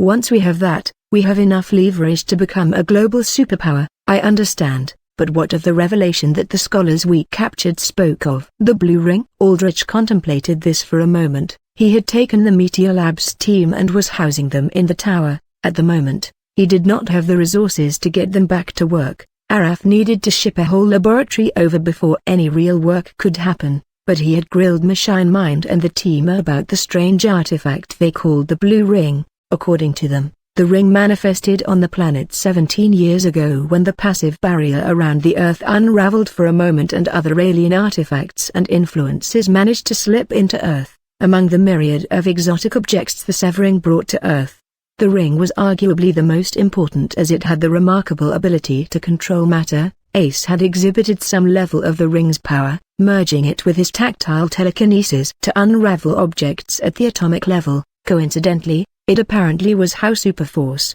the current Rank 1 hero after Vanguard's disappearance, received his powers. Before the Trident took the ring, it was under lock and key by the U.S. government. Superforce was a researcher under them.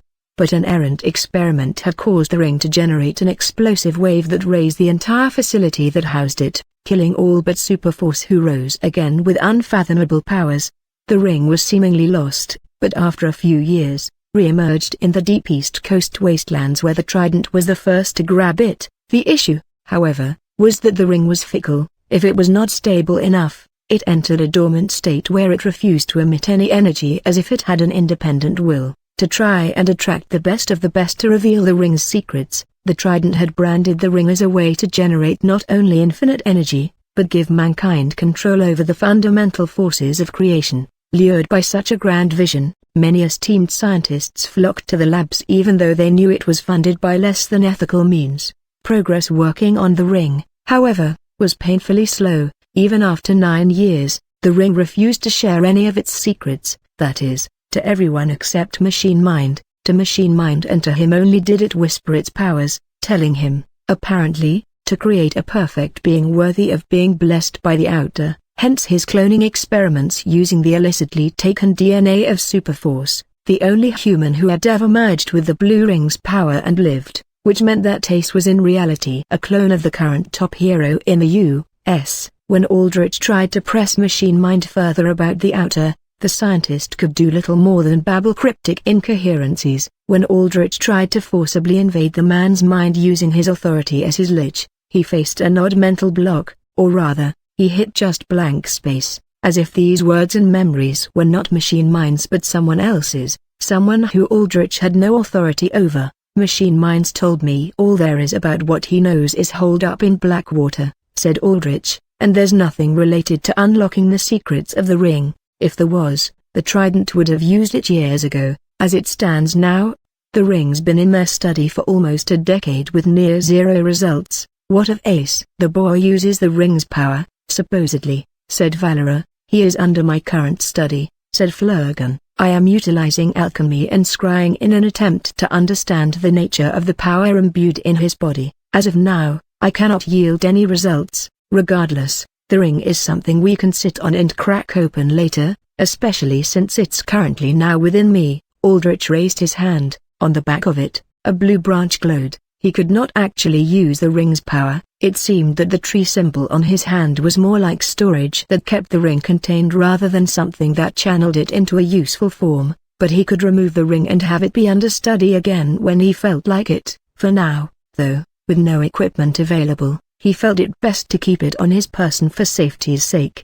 The machine heart is the only real objective we have here, finished Aldrich. He nodded to V. V's eyes flashed blue as she changed the table hologram again. This time, it showed a diagram of the machine heart. It was a cube-shaped piece of metal approximately the size of a basketball. Red lines crisscrossed over its surface, gleaming and dimming in a rhythmic, heartbeat-like pattern. The machine heart, ancient artifact way back from the altering. It's theorized to be the heart of the Omega mind that went full Terminator on Earth in 2030. It's the form it chose to show people whenever it interacted with them, just a floating, ominous cube, said V. It's said to be the most data energy-dense construct that has and will ever exist on this planet. Can you merge with it? Asked Aldrich. I'll be honest here, I'm not too sure, said V. She licked her lips in equal parts nervousness and excitement. But I gotta say, thinking of all that data, all that energy just coursing through me, in me, on my fingertips, man, I'd at least like to try. Aldrich raised a brow. That's not entirely reassuring. Relax, boss. The Italian prong wanted to get Mad Jack to fuse with it. If he can do it, I can do it. I'm not entirely at his level, but I'm close enough where I'm relatively confident I can do it. Even if I can't, We can just take the cube and keep it with us, right? Yes, Aldrich nodded.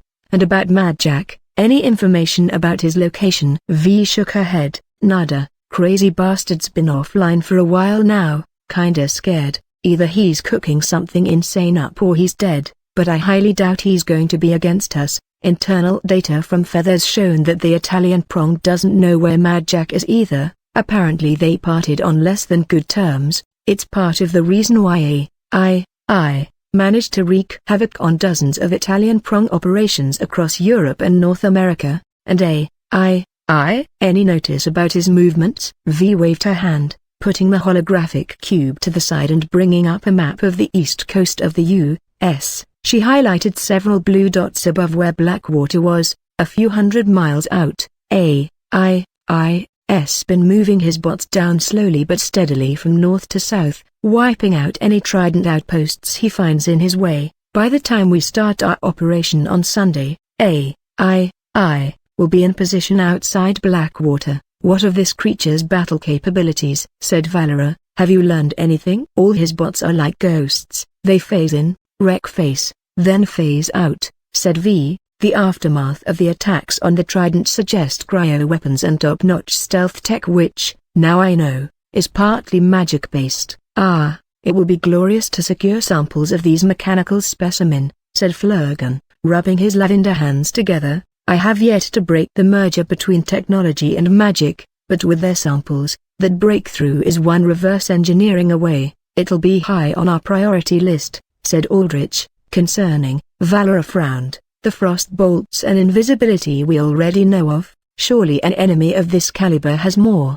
Might we not strike now, before these Gillums can set perimeter around Blackwater? Then we have to run into Solomon Solar. He stays in Blackwater 24/7 with his mistress, the headmaster of the academy. The only time he'll be gone is Sunday, and that's when we can make our attack, said Aldrich. But the cryptic we took should eliminate this foe. No, we need to apply it first. And if Solomon is on guard from an attack he knows is coming, that gets very, very difficult. I have a plan to cripple him when he goes to his mandatory meeting with the AA, when he's all alone. And what of Fafnir? The dragon shifter that, from what I know, is quite a fearsome beast. Yeah, he along with Monk and some sword capos are the strongest threats, but it's a good thing we're going to be getting rid of 2 out of those 3 threats. Valera smiled in glee. I knew you had something in store, my dear. Does this involve gratuitous amounts of violence, preferably inflicted by us? Aldrich nodded. It does. Valera's fangs gleamed. Excellent. Who are you guys thinking of whacking? Said Feather, interested, slight grin on his face. Hopefully the sword capos. Most of them are arrogant bastards, idiot jocks, the whole bunch of them. The sword capos and Fafnir, said Aldrich, courtesy of your assistance. Feather blinked.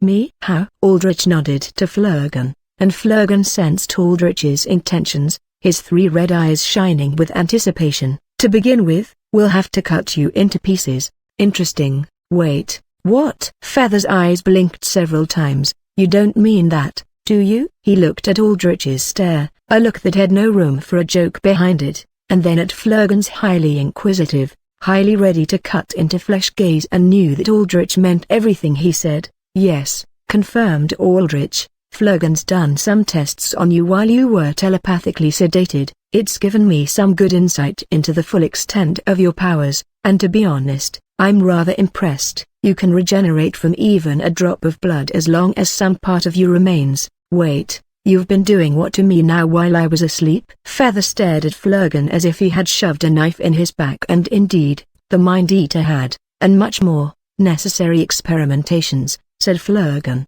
waving away Feather's look. You are an infinitely renewable source of alter biomass. Your alter organ, in particular, provided me exceptional insight into its structure through repeated dissections. And all right, I'm about to vomit over here, so let's cut this out, said Feather. He shrugged, accepting his fate. Least I was knocked out for all of it. Anyways, what do you need my little bits for? V, pull up a map of Blackwater and its surroundings, said Aldrich. Here we go. V's eyes flashed blue, and in an instant, the holotuple projected a large map showing Blackwater as a walled compound surrounded by large stretches of forest with a massive lake nestled beside it. There's going to be a drop-off of armor, Imugi, and Aztec weaponry, drones, and droids, top-shelf stuff. Yeah, Italian Trident is pulling out all the stops on this, emptying the coffers. "Ya know," said Feather, "drop-off will be done through the air." "Air? The Panopticon won't be keeping an eye on this?" "It is their job to manage airspace after all," said Aldrich. Feather scoffed. "You and I and everyone else who's seen the streets knows that rules only matter to some. Shit don't matter to the megacorps, I'll tell you that." Aldrich nodded. Perhaps it was his time in the other utopian world that had made him gloss over the harsh reality that this one had corruption leached into every little crevice of its broken edges. It was a world he was very close to changing. Once he got the machine heart, it would bend under his will. Then, he could unite mankind. Then, he could send them away from Earth and the Voice, to the faraway stars full of infinite possibility and hope. "Italians managed to get stuff from the best of the best like this," said V. "Surprising. They're criminal big shots, but even the biggest of the baddies are a grade below the megacorps. Megs would hesitate sending anything easily, but this is a huge shipment, a whole fleet of Jaguars, Cyclops, and even a freaking Stalker."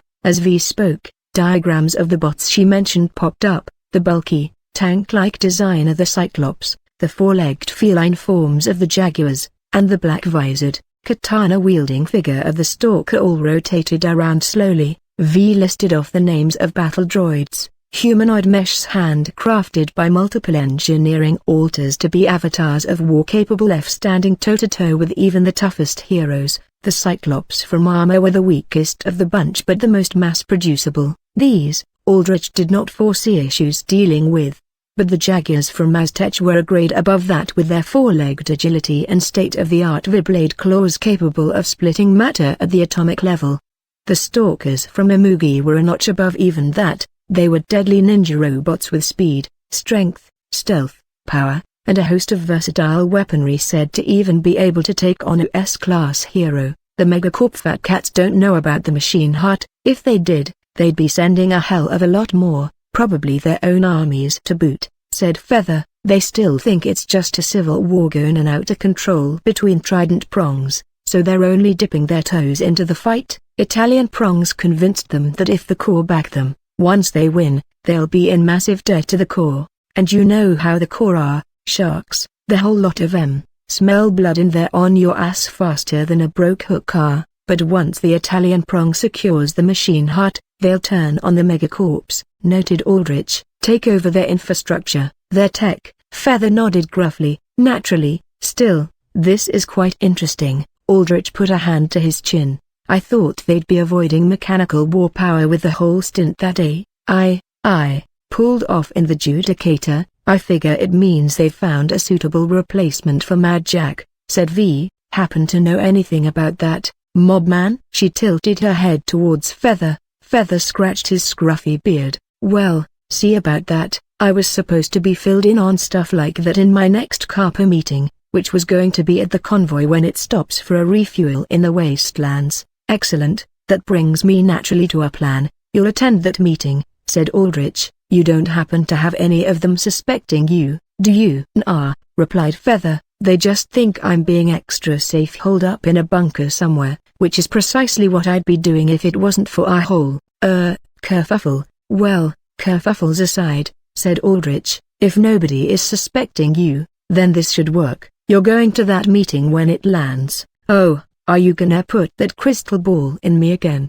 Look, I have nothing against going balls deep, it's 2117 for Christ's sake, but it'd be nice to do something a little more, gentle. So many complaints, typical of you weaker-willed humans, sighed Valera. Hey, you try having that guy's ball inside of you and tell me how it feels, said Feather, but once he saw Valera's face light up, he just said, never mind. I won't be risking my phylactery again, especially not in the presence of that much firepower, said Aldrich. Feather nodded. Phew, always knew you were the most reasonable one here. What I am going to do is strap a bomb to you. Feather rubbed a palm against his face. When his hand dropped, he looked thoroughly tired. That was a step up from being surprised, though. At least the man started to understand how useful he was as a suicide bomber with that regeneration of his. A bomb. Security on this convoy is going to be more tight-lipped than a nun, said Feather. You'll have one of these with you.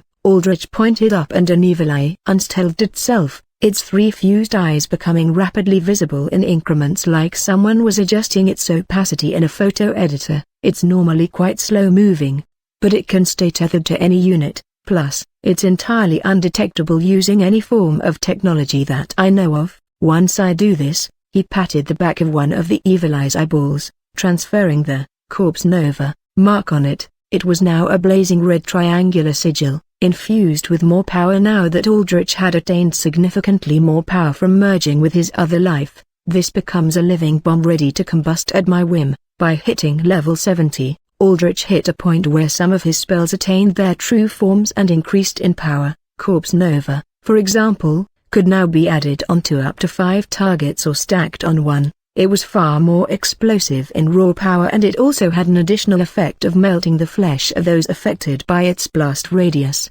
In terms of sheer destructiveness, it always had been and now more than ever was one of his most prominent spells. The evil eye floated over to Feather and latched one of its tendrils on the base of Feather's neck. Guess I'm used to slimy crap all over me at this point. Feather shrugged in defeat. The evil eye also grants you true sight, which will be particularly useful considering AI's magic-based stealth, continued Aldrich. It is also a teleportation point for my mist phase, so I can easily reach you when needed or, in this case, prep an ambush. Feather raised a brow. You're coming? Yeah, Aldrich cracked his knuckles. You could say I've received quite a bit of a power boost. I fully intend on testing it out. You sure? Shit could get real dangerous real quick, said Feather. Shield capos like me are more business minds, but there are 2 sword capos on there. They're tough as tempered nails. One of them has killed 3 A rankers already. Even better, Valera and I will both get to flex our strengths and take out a sizable portion of the enemy's attack force. I in particular need a test run for my new powers before I get serious on Sunday. Excellent, Valera grinned. I will enjoy ripping and tearing flesh by your side once more. That's all nice and cool, but you geese do understand that once I do this, I'm out of the mob, yeah? Said Feather, screw breaking ometer. This goes beyond that. This is straight up bombing my Goombas. I'll lose all my standing. They'll be after me, every single one of them. What use is there for your standing? Who is going after you? After we're done, there won't be an Italian prong anymore, said Aldrich coolly. There won't be a trident, even. Everything will be under me, in which case, your standing will be better off than before. Fair point. Feather perked up as the phone in the breast pocket of his tacky white and purple suit jacket started to vibrate. He slipped the phone out and tapped the screen. He let out a breath through his teeth as he scrolled through the screen. Damn, looks like the convoy is making its way ahead of schedule. They're telling me to haul ass to the drop point now. Aldrich stood up, straightening his suit jacket. Then let's get to it, shall we? In the northeastern United States wasteland quadrant, known for colloquially as the Green Patch for its lush forest environment, convoy inbound in 30 minutes, sir. A man decked out from head to toe in combat armor gleaming with charged red energy between its mechanical seams and joints stood at stiff-postured attention. The suit was armor red grade, top-shelf stuff, integrated energized aetherite hydraulics and synth muscle mesh to make even the weakest pissant a multi-tonner capable of tossing boulders like baseballs, not to mention the omni-spectrum visual scanning, SmartLink aim assistance and combat maneuvering that could turn a jackbooted mafia thug into a sharpshooter and martial artist mashed into one. But even wrapped up in that grade of gear, the Italian prong soldier could only shiver at the sight before him. There was a dead Grand Tusk lying in a clearing in the forest, a clearing that had been forcibly made as evidenced by the dozens of shattered tree trunks and stumps lying about. The Grand Tusk was a bull-like creature as big as a full-grown bull elephant with powers that included shockwave-inducing charges and tusks encased in saw blade-like energy that ground anything it contacted down into dust. It was a B-ranked threat that could easily kill even an A-rank hero if they were caught off guard. Even with the red-grade suit, the soldier knew that if he tried to tousle with a Grand Tusk, there wouldn't even be anything left of him to bury. Good, said a man sitting atop the giant Grand Tusk corpse. He had on a garish red suit jacket with black undershirt and dress pants. His face was lean and mean with salt and pepper hair slicked elegantly to the side in a professional side part. He looked like he should have been enjoying a martini at a members-only bar, not sitting atop a dangerous variant corpse. "I've also received report that Feather is en route to the base," said the soldier, looking first at the corpse, then at Nico, one of 3 sword capos that stood at the very top of the combatants in the Italian prong. The soldier shuddered internally in fear. Nico was not known as a nice man, none of the sword capos were. Niceness did not get them to the top, it was brutality. "Feather, that little coward." Nico frowned like he had seen a smear of shit on the street. "He and the other shield capos get to hide away while we do the real men's work. We're fighting the real war. Don't you think, soldier?" "Yes sir," said the soldier, hesitant. "The soldiers are the spine of this prong, yet, we always get the shit end of the deal, don't we? Fighting and bleeding while the others get to hide away. Isn't there something wrong with that?" "Don't you think the Don is wrong? But you know what, once this is over, how about we talk to the Don? Make him understand how useful we are? And if he doesn't, well, with a new world order, we'll need new leaders, won't we?" The soldier did not know what to say. Nico was speaking of treason against the Don, the head of the prong. The very thought was unspeakable. "Soldier, why so quiet?" said Nico, leering at the soldier. Against that stare, the soldier involuntarily stepped back, his instincts telling him danger was imminent. "Do you disagree with me?" "No, sir.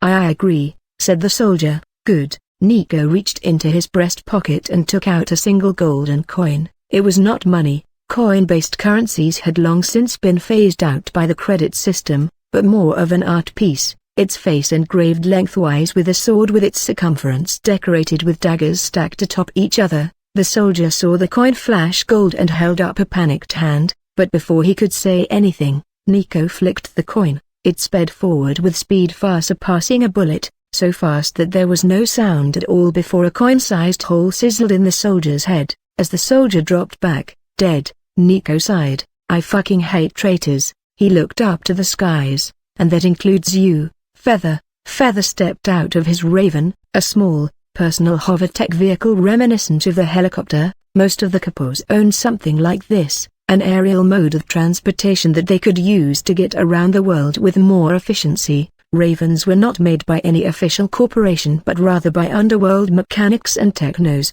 designed solely for the purpose of evading governmental and airspace tracking. In a world where variant evolution was a constant threat, commercial flying vehicles were incredibly rare, and what the black market could cough up they had to build small and stealthy to dodge watchful global security eyes. He adjusted his grey suit jacket, smoothing out any wrinkles. It was fine Italian Altieri fabric, the kind of wear that would take the average wage slave half a year's worth of their salary to afford, but it did not make him feel any better about what he was doing. He glanced up, seeing the evil-eyed trio of eyeballs staring down at him with an expressionless gaze. Fucking creepy, he thought before he shook his head. The evil eye might have been disconcerting, but what was even worse was meeting the other capos, specifically the sword capos Nico and Adriana. They were both from the aquaslums of near Venice, and it showed in their tough-as titanium attitude. With extreme weather events and environmental changes from the altering, Venice sunk underwater. Near Venice was built atop the ruins of its old corpse, but over time, variant corals known as breathbones created large air bubbles throughout the sunken city. There, the filth of society, the hunted, the wanted, the unforgiven, they all moved in. They started a dark society of their own, one that existed in a symbiotic relationship with Near Venice. As it was, the sunken city grew another type of coral called cryocoral. These produced cryogen, an ultra-rare energy source that made high-cooling technology viable, powering everything from freeze rays to cryogenic stasis. The aquaslums quickly assumed a monopoly over cryogen and, over time, organized and took upon the image of the mob of pre-altering antiquity. That way, they salvaged together some culture, some refinement. Escaped criminals became soldiers and capos. The slumlord became a don. Near Venice created an unofficial peace with the aquaslums in exchange for doing business together. That was how the Italian prong actually started. But no matter how they liked to dress themselves up, the aquaslums never changed in how dangerous they were. Bubble zones could pop at a moment's notice, flooding and killing anyone within them. The main way to earn your keep down there was to be a cryogen miner, worming down into vast coralline entanglements that acted like cave networks. Being a miner was like taking extreme caving to another level and then smashing it through the ceiling. You had to snake your way in through the tiniest of gaps on limited oxygen supply and zero visibility. All the while, you ran the risk of aquatic variants gobbling you up for lunch, and energy signatures from the corals disrupted quite a bit of technology, making drones difficult to use. Cryogen had to be hand-picked from the jaws of dark, murky, death-filled depths. In the aquaslum's lawless confines, child labor was the preferred method of getting this precious resource. Nico and Adriana had both grown up as miners and, when they grew too big to reliably squeeze through coral gaps, became enforcers renowned for their strength and savagery. Feather had personally killed maybe 20 people. He did not like getting his hands dirty. He was more a businessman than anything else, someone that could get almost anyone to open up to him over a round of drinks. But Nico and Adriana were different. They probably had a kill count in the several hundreds. Hell, they had probably killed 20 people by the time they were 15 years old. Feather got his capo position because his father was a prior shield capo and had groomed Feather into the job. Feather had grown up in relative wealth and security. In contrast, Nico and Adriana had clawed their way up to the top with every little ounce of strength they had. Damned be whoever they stepped atop of to get there. Feather and those two were cut from completely different cloths that did not mesh at all. He related more with the third sword capo Orlando who, like Feather, had been raised into his job as the personal bodyguard of the Don. At least Orlando knew some goddamn manners and how to crack a joke or laugh at one. Feather did not even know if Nico and Adriana could physically even smile anymore or whether those muscles had atrophied from disuse. Sir, two power-armored soldiers stood at attention in front of Feather. Feather nervously glanced up at the evil eye. But the soldiers did not notice it at all. What the hell, where's Nico and Adriana? Said Feather. Did they forget I'm a capo? No offense to you guys, I'm sure you two are great company, but it's custom for a capo to greet another capo. Adriana is busy securing the perimeter of the base from variant threats, said a soldier. Nico is expecting you. Expecting me, huh? He doesn't want to greet me here, but he wants to see me. At least let a man stretch his legs out. Feather looked ahead. His Raven had landed on a small runway carved through the forest, and that runway attached to a large warehouse where the Trident stored shipments and supplies mostly for Blackwater. Now, it was chock full of weaponry ready to hold Blackwater down to the end of time and more. What worried Feather was why Nico wanted to meet him. Feather avoided Nico and Adriana and they tended to avoid him other than courtesy-based greetings, all of which had been curt. The fact that Nico requested a direct meeting with him was suspicious as high hell. Follow us, sir. The two soldiers waited for Feather to start moving, their high-powered guns nestled alertly in their hands. It was obvious that they wanted Feather to move first to make sure he did not run anywhere. Sure, there better be a hot meal ready for me at the base, a good vintage wine, too, said Feather as he took a step forward, towards the warehouse in the distance. No, sir. The soldiers blocked Feather's path. They waved their guns off the side, towards the thick, untamed forest. Nico has also been dealing with variants. He wants you to meet him at his current location. Feather paused for a moment, his heart rate rising. He could not have brought his mercenaries here as there was a no-weapons policy. Plus they were undead so they could not pass through any bioscan for regular body temperatures and bodily functions. It was why he was not undead. To pass any checks to infiltrate this place, he felt as naked and defenseless as a newborn baby. Hey, you watching this shit? This stinks of a whacking, Feather said mentally, hoping Aldrich would hear him. I'm watching closely. Aldrich's voice came in a calm reply. Then what do you want me to do? Complain, Feather. Nico's gonna put me into the dirt. Shit, does he know something's off? He wouldn't, unless you revealed anything. But Flurgan's mental conditioning has ensured that isn't a possibility, which leads me to believe that, most likely, this is due to other reasons. Do you have a history of issues with Nico? Well, maybe, I don't know, never talked to the sword capos much.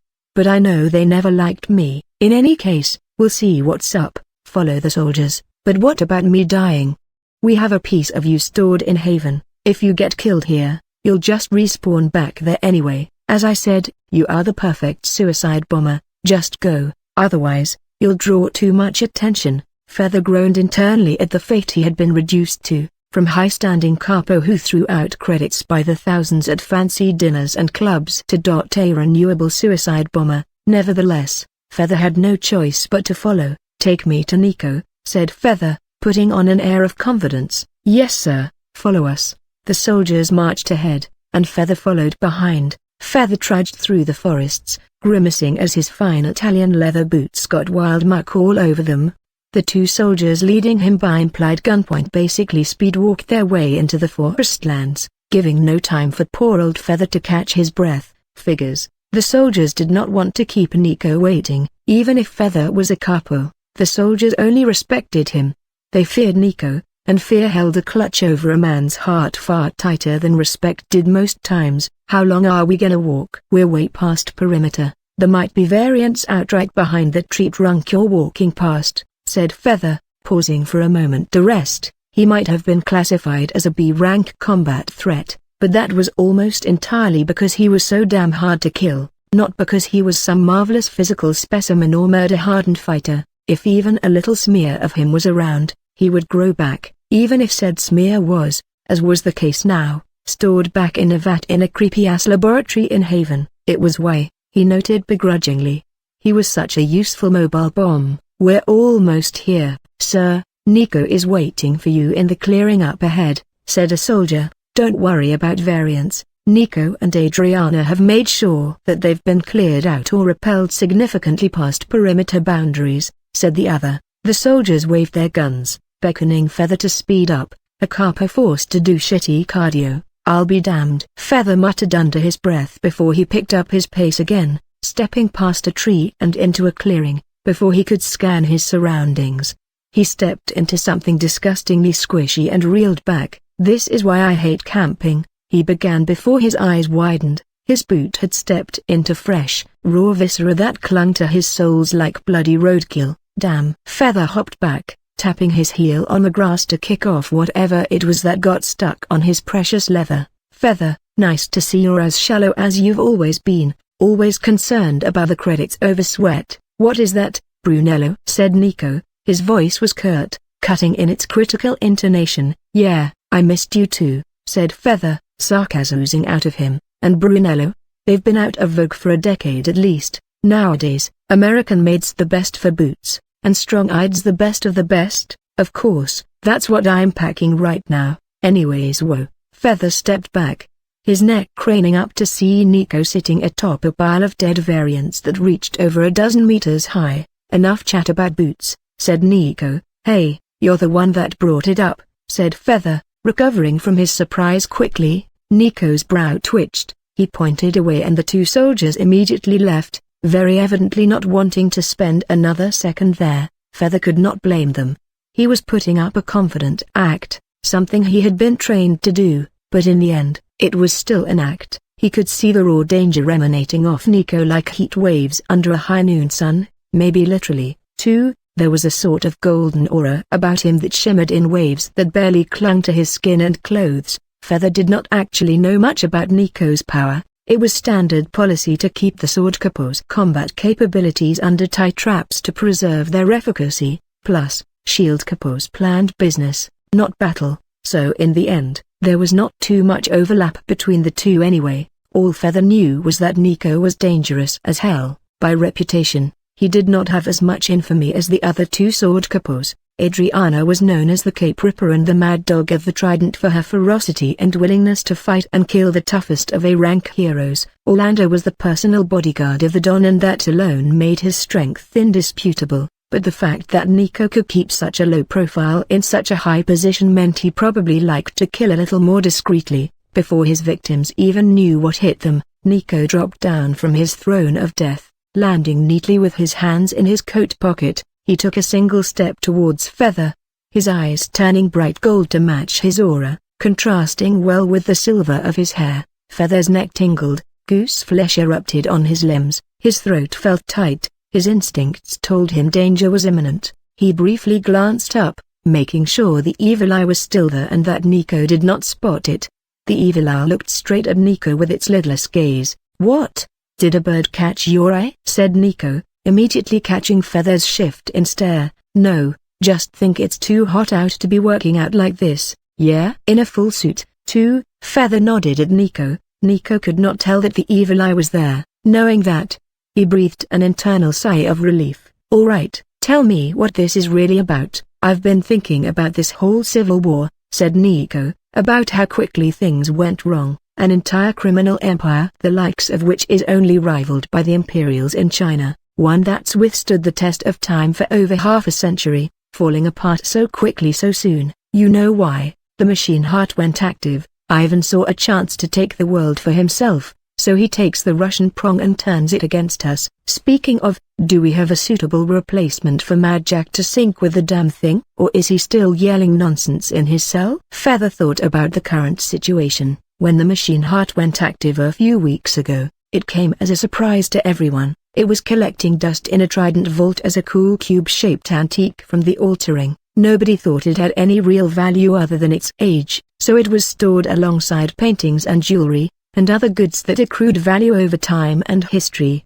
The moment the machine heart activated, though, red, blue, and green lights flowed through its seams like blood through veins. Trident technos could confirm it contained a tremendous amount of power within it. Mad Jack confirmed its true identity as the machine heart, but before the Trident could get Mad Jack, the only techno in its service capable of fusing with the artifact, he went mad. Not his usual brand of mad, the cookie, quirky, high-functioning madness, but full-on ranting and raving insanity, about random numbers and visions and games. Deemed a security threat, Mad Jack was thrown into a secret cell. Afterward, the Russian prong, led under its head Ivan, withdrew from the Trident and waged war, aiming to snatch the machine heart away. Now, the Italian and Japanese prongs gathered to keep the machine heart safe until they could spit out a techno as capable as Mad Jack to sync with the damned thing. "I've been thinking," began Nico. "Yeah, you already said that." Feather shrunk back when he saw Nico's expression darken. "Go on." "Ivan and his new army of machines wouldn't have been able to do the damage they've done unless there was a traitor in our ranks, knowing our supply lines, where our soldiers are stationed, etc. At first, I thought maybe our tech's not up to date, maybe Ivan's siphoning data from us. If Ivan could crack the Judicator, he could crack us, right? But no, Mad Jack's defense network is still in our systems, and before he went even madder, uncooperative, he assured us it could stand against Ivan. Mad Jack might not have all the screws in his head fastened, but he never lied about what he could do." Feather shrugged. "We've known this for a while, though. Isn't that also why we're gathering the capos? To set a trap for the rats to crawl into? If informants are what you're worried about, you should be more concerned with getting me meeting ready for the other shield capos to arrive. You see, Feather, I heard something interesting the other day." Nico took out a coin from his pocket. It shone gold, infused with a light that could only be explained by his power. "Mad Jack isn't in his cell anymore." "What the hell?" said Feather. "He's not?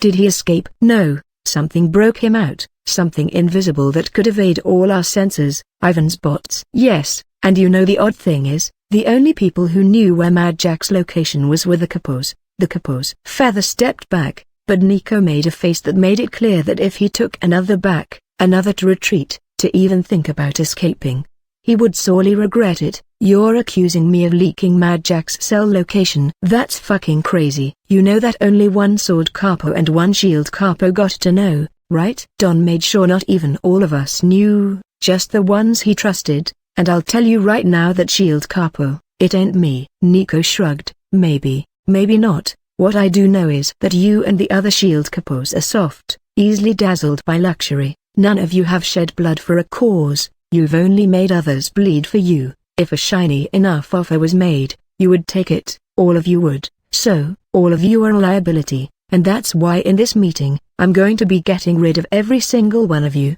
starting with you." "Are you crazy?" Feather stammered out. He wanted to step back, but his body was just frozen as Nico stared him down with unbridled predatory intent. "All the shield capos. We run everything on the business side. The side that makes money. There won't be a need for money and other shiny little baubles after we secure Machine Heart," said Nico. "We will build a new world, a world where soldiers, not cushioned paper pushers, rule the Don. He wouldn't sanction this. No, he wouldn't. But I'm sure he'll listen to reason. If he does not and he orders Orlando to slice my head off, then so be it. I do this for the good of this organization, this family. Nico held his fist out to Feather, the coin still covered under his other palm. Choose, heads or tails. If you win, I'll make sure your death will be painless. If you lose, well, Adriana will deal with you. Feather gulped. Adriana's sadism was not exactly a well-kept secret. She loved to tear apart her enemies limb by limb, bone by bone like a dog. She would treat Feather like an infinite happy meal, and as long as his brain was intact, he would not respawn back at Haven. Ah, Thanatos, hello? You seeing this? Now is a real good time to show up, Feather positively shouted in his head. Hello? Won't choose? Then I'll do it for you. Heads. Nico uncovered his palm. The coin showed a sword etched onto its surface. Feather's heart dropped. The other side of the coin showed a woman's face. That was heads. He had lost the coin toss. Now hold on, I didn't get to choose, began Feather, but Nico cut him off by flicking the coin with his thumb. The coin shot forward like a golden bullet, ready to gouge out Feather's heart. Clang! A metallic ring resonated throughout the forest clearing, a sound that should not have belonged to Feather's heart rupturing from antique money. Feather had instinctively cringed and closed his eyes, but when he heard that sound, he tentatively opened one of them. Shit, you came, muttered Feather. Thought you'd forgotten all about me. Aldrich stood in front of Feather. His black armored palm held out. The coin had stopped against his palm, sizzling with friction-induced heat. Green mist floated all around him, quickly swirling out and covering the clearing, dropping the temperature to a chill. Nico raised a brow, but he did not show surprise at this sudden development. Did he expect me? Thought Aldrich. He met Nico's gaze. It was stern, focused, combat-ready. No, he's just trained to maintain his composure no matter what. A real veteran. Good. This will be a nice warm-up for me to get used to my new powers. You're Thanatos, aren't you? The new big shot that everyone's talking about, said Nico. Very observant, said Aldrich sarcastically. There were not many 2.5-meter tall men in blood-tinged, bone-spiked black armor walking around in the modern world, that was for sure. Though right now, Volantis was currently in a heavily depowered state from being almost destroyed by being sucked into the other dimension. He could barely armor Aldrich as it was. Stitching was an impossibility, though basic functions like energy readings and mapping were still a go. You sound like Feather, no wonder you two are working together. Nico jerked his head up and the coin embedded in Aldrich's gauntlet palm whipped back to its owner. Feather doesn't have a monopoly over sarcasm,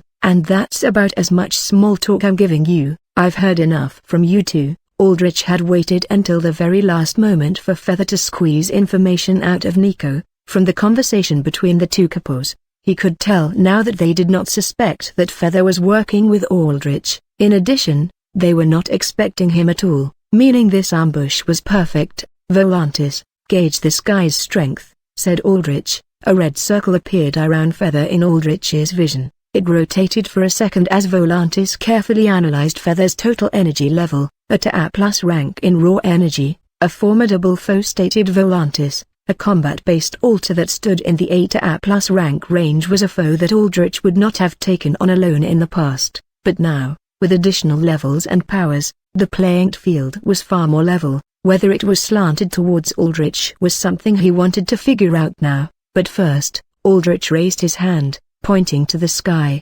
Vexer, cast, kaleidoscope cage, as you wish, my lord. Vexer's cool, calm voice flowed into Aldrich's ear. He had not heard it for quite some time as she had been busy over in India preparing for the untimely demise of Araf's father, a plan which, according to her, was now very soon to mobilize with little to no hitches in sight. She was still in India, but one of the most useful parts of her kit was that she could cast magic remotely using her butterflies. Spectral butterflies of ghostly blue and lavender began to flock around the sky in a great big swarm that almost darkened the afternoon sun. They were normally invisible, but if Vexer wanted to cast magic using them as a medium, she had to reveal them. They fluttered over the clearing, casting a giant shadow over it like a plague of locusts as they moved on over to the warehouse. Soon, they would set into formation, creating a spherical barrier that would disable any teleportation within its boundary. An observer outside the barrier trying to look in would only see a lattice-shaped wall of dazzling colors much like a kaleidoscope, obscuring any vision looking in or out of the barrier. It could also allow Vexa herself to use her entomancy abilities to summon a variety of insectoid monsters within the barrier, and soon, the warehouse would come under attack from a literal swarm of freakish crawling critters. They would be a competent distraction until Aldrich was done here. Interesting. Nico looked up at the skies grimly. I know that can't be good. You're always full of tricks, Thanatos, tricks that the rest of the world can't seem to decipher, but I won't get distracted. He raised his hand towards Aldrich, coin lodged between his index finger and thumb, ready to flick it with deadly speeds again, because it doesn't matter how many pieces there are on the board. Once I checkmate the king, the game ends. A game of chess, is it? Said Aldrich. You don't see pawns taking kings very often. Nico's eyes glowered. Consider this an exception. Aldrich addressed Feather but did not turn his back on Nico. The sword capo was too dangerous to do that to. Feather, leave this area. Vexa will guide you to safety, said Aldrich. Already on it. Feather sprinted away, his footsteps heavy and crunching as they sloppily meandered over the forest floor. No minions? Nico's golden eyes flickered about, scanning Aldrich's surroundings. Every battle report done on you indicates you fight with a variety of soldiers. A lonesome king is rather defenseless, wouldn't you say? You don't have to worry, my soldiers are everywhere, said Aldrich. He began to raise his hands into the air. Green necromantic energy flickered about his fingers.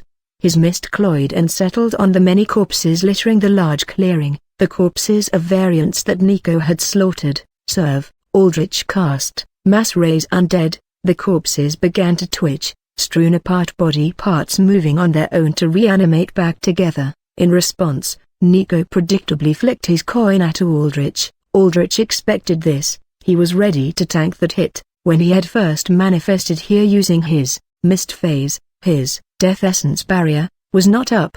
Now, it was. Granted, the barrier was more specialized for absorbing energy type damage. Physical attacks phased through the barrier, but even then, they suffered a debuff that reduced their damage based. It was enough to make the average bullet about as lethal as a pitcher's fastball, a decent bruise for the normal human, but to Aldrich, who was definitively superhuman in every stat, it was nothing. Aldrich knew from blocking Nico's initial toss at Feather that it was not that much stronger than a bullet. He could easily block it again. He was, however, wrong. A coin-sized hole sizzled in Aldrich's head, the rim glowing red-hot. The coin had punched right through not only Volantis, but also Aldrich's rather hardened skull. Aldrich faltered and fell down to his knees, listlessly looking down. The reanimating variant stopped moving, and that's checkmate, Nico said casually. A massive golden aura surged all around him, far stronger and brighter than before. He put his hands in his pocket and strolled up to Aldrich, close enough to reach out and touch him.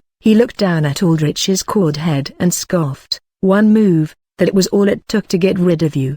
Looks like you weren't as big a player as you thought. Nico turned around. The moment he did, he saw a large shadow cast over him. Instinctively, he turned around, but it was too late. Aldrich grabbed Nico by the back of his head and slammed the altar into the ground. A hexagonal pattern of green energy formed around his arm, massively improving his strength with Death Surge. The forest floor shook as if a bomb had detonated, soil rising up in a small geyser from Nico's head making fresh contact with fresh dirt. I see, you were holding back, said Aldrich. Magic surged as he channeled it into the arm pinning Nico down. He knew that it would take far more than a single surprise shot to kill the capo.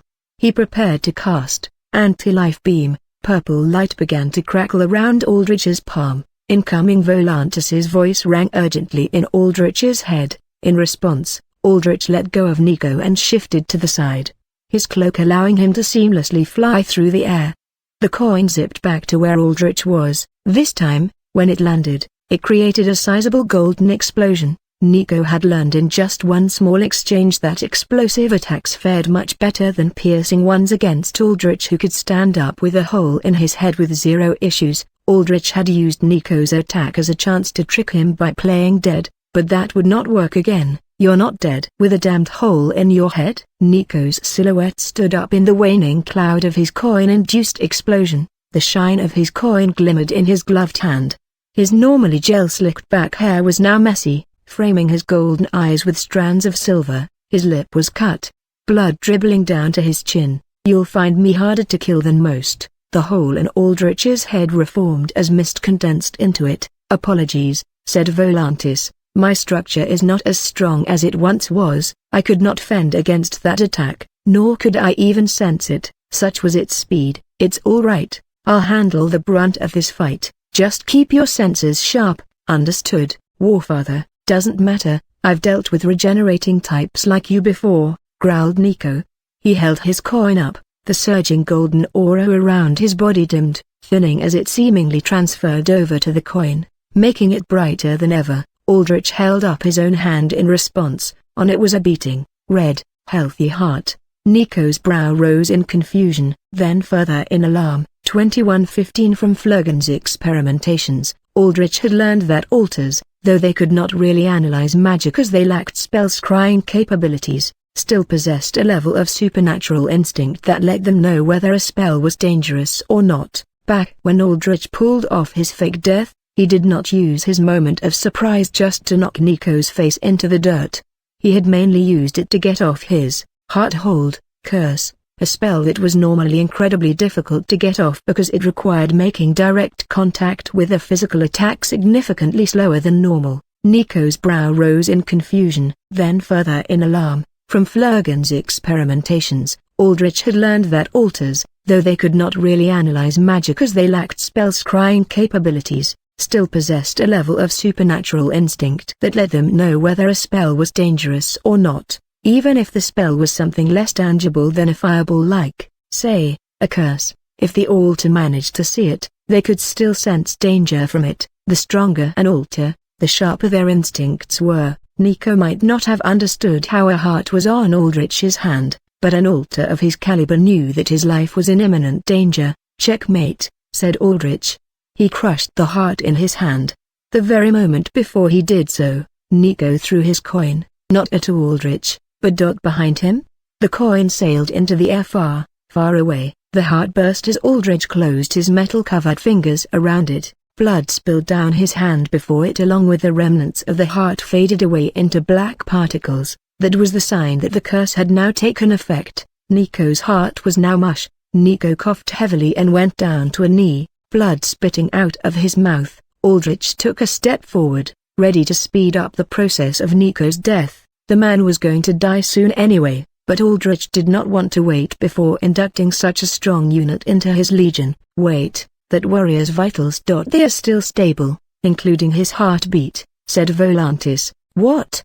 Aldrich saw as Volantis saw through Nico, showing that, indeed, his heart was still intact. Nico stood up and exhaled deeply. He turned to Aldrich, blood smeared all over the lower half of his face. His golden aura raged around him, bright, almost blindingly so. Check, but not mate, said Nico. What a nuisance, thought Aldrich, sizing Nico up. Volantis outlined a see-through view of the capo's body, highlighting in faint red the heart and the tissue surrounding it. Nico had taken damage to his heart, but it had not been crushed. At best, it caused some internal damage which, though it must have been excruciatingly painful, and indeed, more than enough to knock out the ordinary man, did not put down a superhuman altar of Nico's caliber. That curse was infallible, said Volantis, and it succeeded. I sense its dark energies had held a tight grasp around this warrior's heart. I felt the spell go through as well. Aldrich felt his mana dip down a bit. In gaining so many levels, he had distributed his stats heavily towards magic, giving him a much larger mana pool. Even then, Heart Hold was a considerably costly spell whose cost actually scaled with how strong the unit afflicted by it was. For an A-rank altar like Nico, it ate up around 20% of Aldrich's total mana. Mana, though, was not too much of an issue here.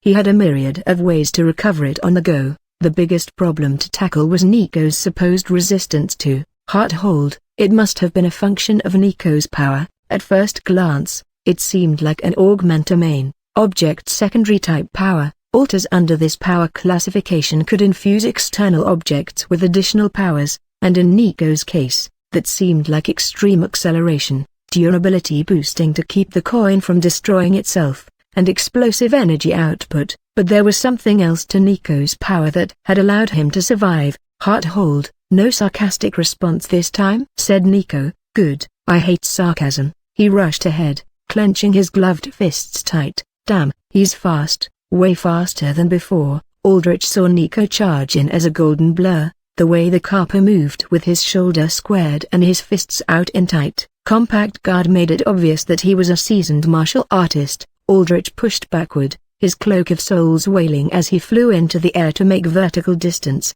Nico skidded to a halt where Aldrich was, his boots sizzling hot as they scorched the forest floor with sheer friction. He craned his neck up, flashy silver eyes narrowing in analysis. Serve. Aldrich raised his hands, and his mist finished restoring a dozen variants in the area. One of them, a massive grand tusk the size of a heavy tank, squealed with newly infused, green-eyed rage. Others included sloth-like creatures 3 meters tall with scythe-shaped claws called ripper sloths, brute strikers that took the average wolf-like striker and juiced them up to the size of cars, and huge snakes capable of swallowing a man whole. They all converged around Nico. Trash. Nico grunted as he snapped his fingers. He sidestepped a goring charge from the grand tusk, dodging narrowly so as to use the beast's huge mass as cover against the rest of the variant swarm. A whining whir echoed from the horizon for a brief moment before Nico's golden coin flashed into view, smashing through trees as if they were not even there. It splattered through several variants as it landed in Nico's palm again. With one swift motion, Nico threw the coin again, this time with a twisting motion of the arm that imparted spin to the coin, and it whirled around him like a defensive saw blade, rotation after rotation creating a tight orbit that ripped the variants swarming him into shreds. In just a few concise seconds, Nico had annihilated the whole horde. A fearsome foe, remarked Volantis, commendable in his strength, indeed, but not enough. Aldrich held out his empty left hand. He cast a new spell he had picked up from leveling up, Death Ground Standard. A teal-green battle standard materialized in his hand, a flag showcasing a spiral-twisted spine shining bone-white at its center. Nick Zero looked up, saw what Aldrich was doing, and responded by throwing his coin like a baseball pitch. When Aldrich saw the capo wind up, he immediately activated his cloaks. Hallowed ground. The cloak's souls whirled around him, creating a spherical boundary where anything within was absolutely immune to any damage from anything outside. The coin blasted past Aldrich, phasing through him due to the hallowed ground. Aldrich threw their Death Ground Standard at Nico. The flag's bottom was pointed like a spear, making it easily capable of being a thrown weapon akin to a javelin. The standard, if intercepted, exploded and dealt a considerable amount of damage and inflicted a nasty damage over time debuff. However, if it was not tanked, it anchored to the ground and created a death zone that buffed the stats of all undead within. The zone also automatically spawned skeletons and zombies, though these were mostly minor distractions. The strongest part of the spell was that it created spectral walls that prevented those within from leaving its boundary for a solid 20 seconds. Nico's golden aura rose around him, empowering him. He kicked back, dodging the standard as it slammed into the dirt. He kept backward until he hit the ghostly green walls. Notably, he did not snap his fingers to recall his coin at this moment. Instead, he seemed to be taking a tentative, investigative approach, elbowing the wall hard to test its durability, grimacing to find that it did not yield a single bit to his strength. From the way Nico decided to clear out the variants before instead of chasing Aldrich, he determined that Nico could not fly, giving Aldrich a significant battlefield advantage. Most of the time, Nico probably dealt with flying threats just by tossing his coin at them, but their hallowed ground obviously made that simple solution untenable. Granted, Aldrich could not keep hallowed ground active forever. It was an extremely powerful active coming from a divine class artifact. Even at level 70, it ripped through his mana bar like fire on gasoline, but Nico did not know that. He would be focused on threats in front of him, assuming the worst that Aldrich could keep this up infinitely. Mass create undead, second ring, chanted Aldrich. In response, 10 ivory knights, The upgraded version of Skeletal Warriors materialized on the ground, like how Aldrich's Corpse Nova had upgraded itself from him reaching level 70, so too did his Create Undead. Skeletal Warriors maxed out at level 20, but Ivory Knights maxed out at 40. They were, as their names suggested, regal knights clad from head to toe in thick plate armor of ivory bone. They were each just as big as Aldrich and wielded heavy black greatswords as long as they were tall. TCH, Nico clicked in annoyance as he snapped his fingers, recalling his coin. On top of these sudden knights, he noted that the variants he had shredded to fine pieces were reforming too. This strange green mist, a mist that seemed to drain away at his very life, seemingly giving them what it was taking from him. As if that was not bad enough, the flag seemed to produce foul night creatures of its own, raising skeletons and zombies nearby. Right of adamantine bone, chanted Aldrich. A steely grey flash flickered over the Ivory Knights and variants, indicating that they had been buffed, their bones turning into powerful, metallic bone that was a direct upgrade from their right of bone binding, Aldrich used before, and now, instead of burning agony, he chanted, Immolation Death Charge. The knights and variants all lit on bloody red flames, the same as it had been with burning agony, but now, when they moved, jet propulsion like flaming bursts rippled behind them, causing them to surge forward much, much faster in a targeted charge against Nico. Nico's coin knelt down, placing his palm face up on the forest floor. The half-formed variants, their exposed muscles and organs lit up in flames, and the flame-wreathed Ivory Knights all crashed against Nico, clawing and slamming down with their weapons. Bloody red flames roared all around Nico from the immolating undead, but even then, he just sat there, unfazed. Interesting. The attacks hit Nico but did no damage, bouncing off his skin. No, his golden aura. It was as if he was literally invincible. The coin then returned to Nico's waiting palm, this time landing with a mighty golden explosion that sent pieces of variants and chunks of burning armor from the knights flying.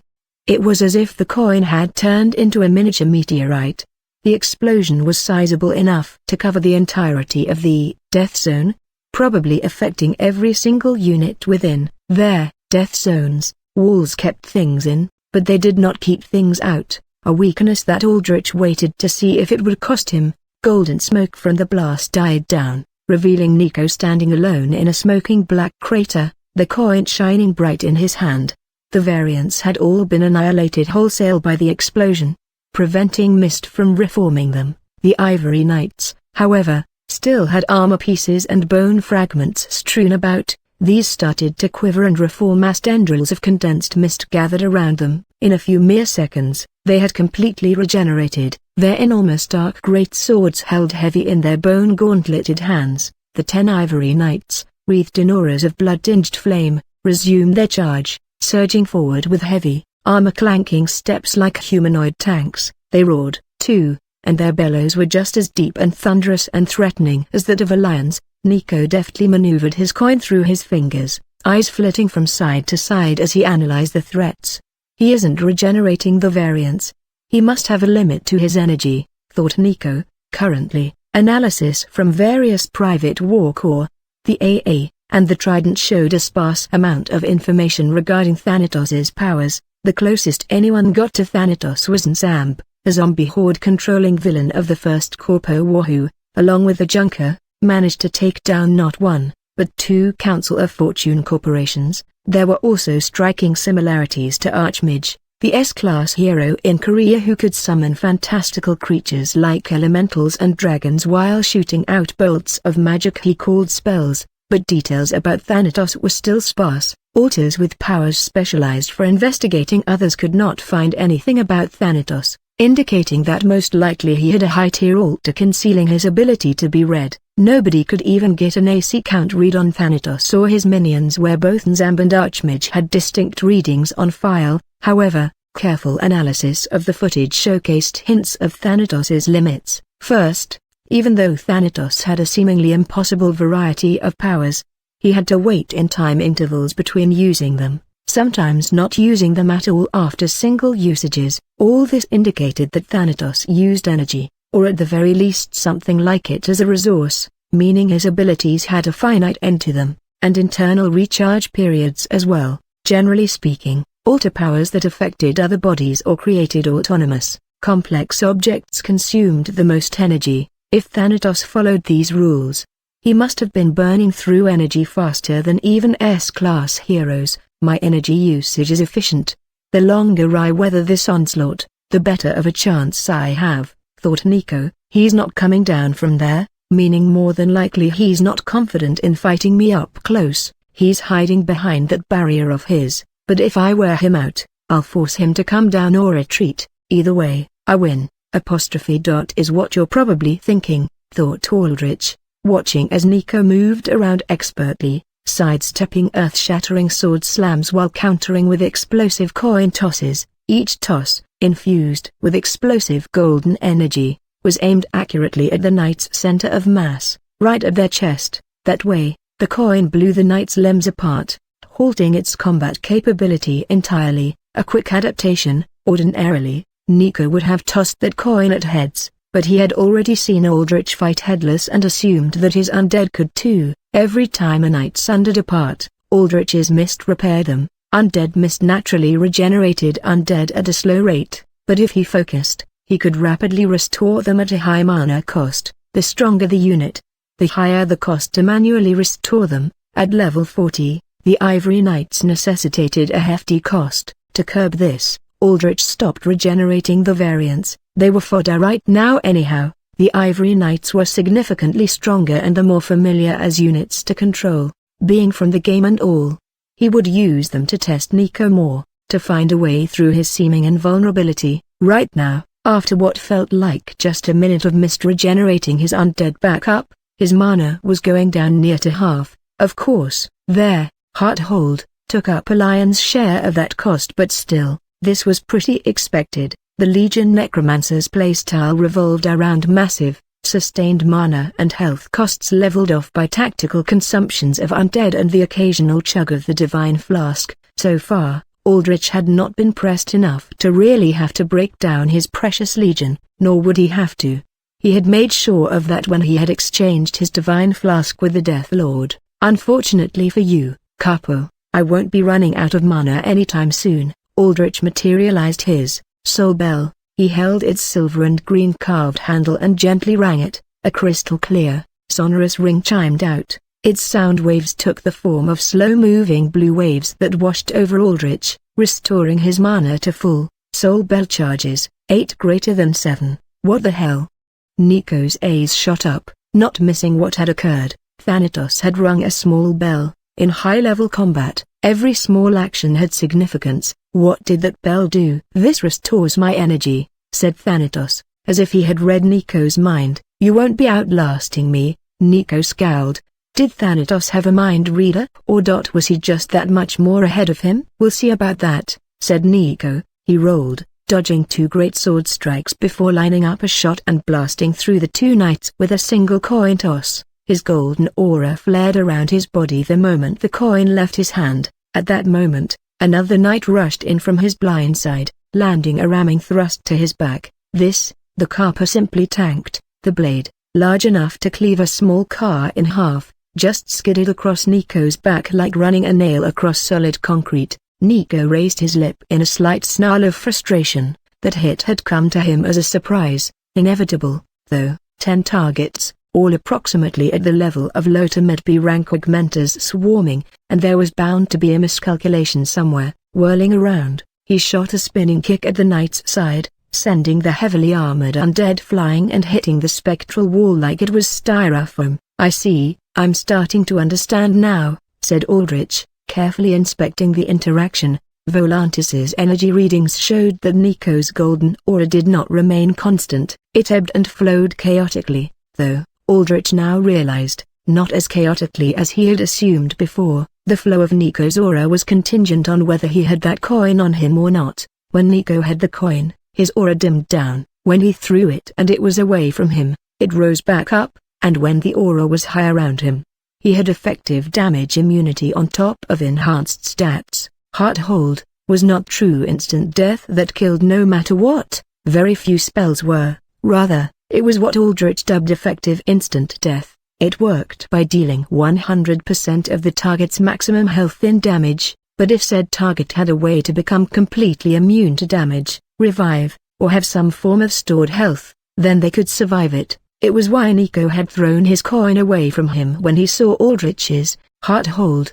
ring in his danger instinct. He knew a life-threatening attack was coming, so he tossed his coin to make sure his aura was present around him. This interaction with the Ivory Knight solidified Aldrich's analysis even more. Nico dodged attacks when he had the coin on him, but when he tossed it, he got laxer and less jumpy, which meant that Aldrich had to kill Nico when his coin was on his body. "Invoke Deathborn, Pursuer," chanted Aldrich, raising his right fist like a falconer. Smoky black claws ripped through space above his hand, and from that dimensional scar, the Pursuer crawled out. It was a spectral creature made of half-necrotic flesh rippling with convulsing veins and half-dark, willowy smoke. Its limbs were long and gangly, ending in claws that reached out eagerly, with a malformed featureless face showing nothing but an open maw of spiked red teeth. The Pursuer screeched as it perched atop Aldrich's hand, the end of its body forming into a serpentine mass of flesh and smoke that curled gently about Aldrich's arm.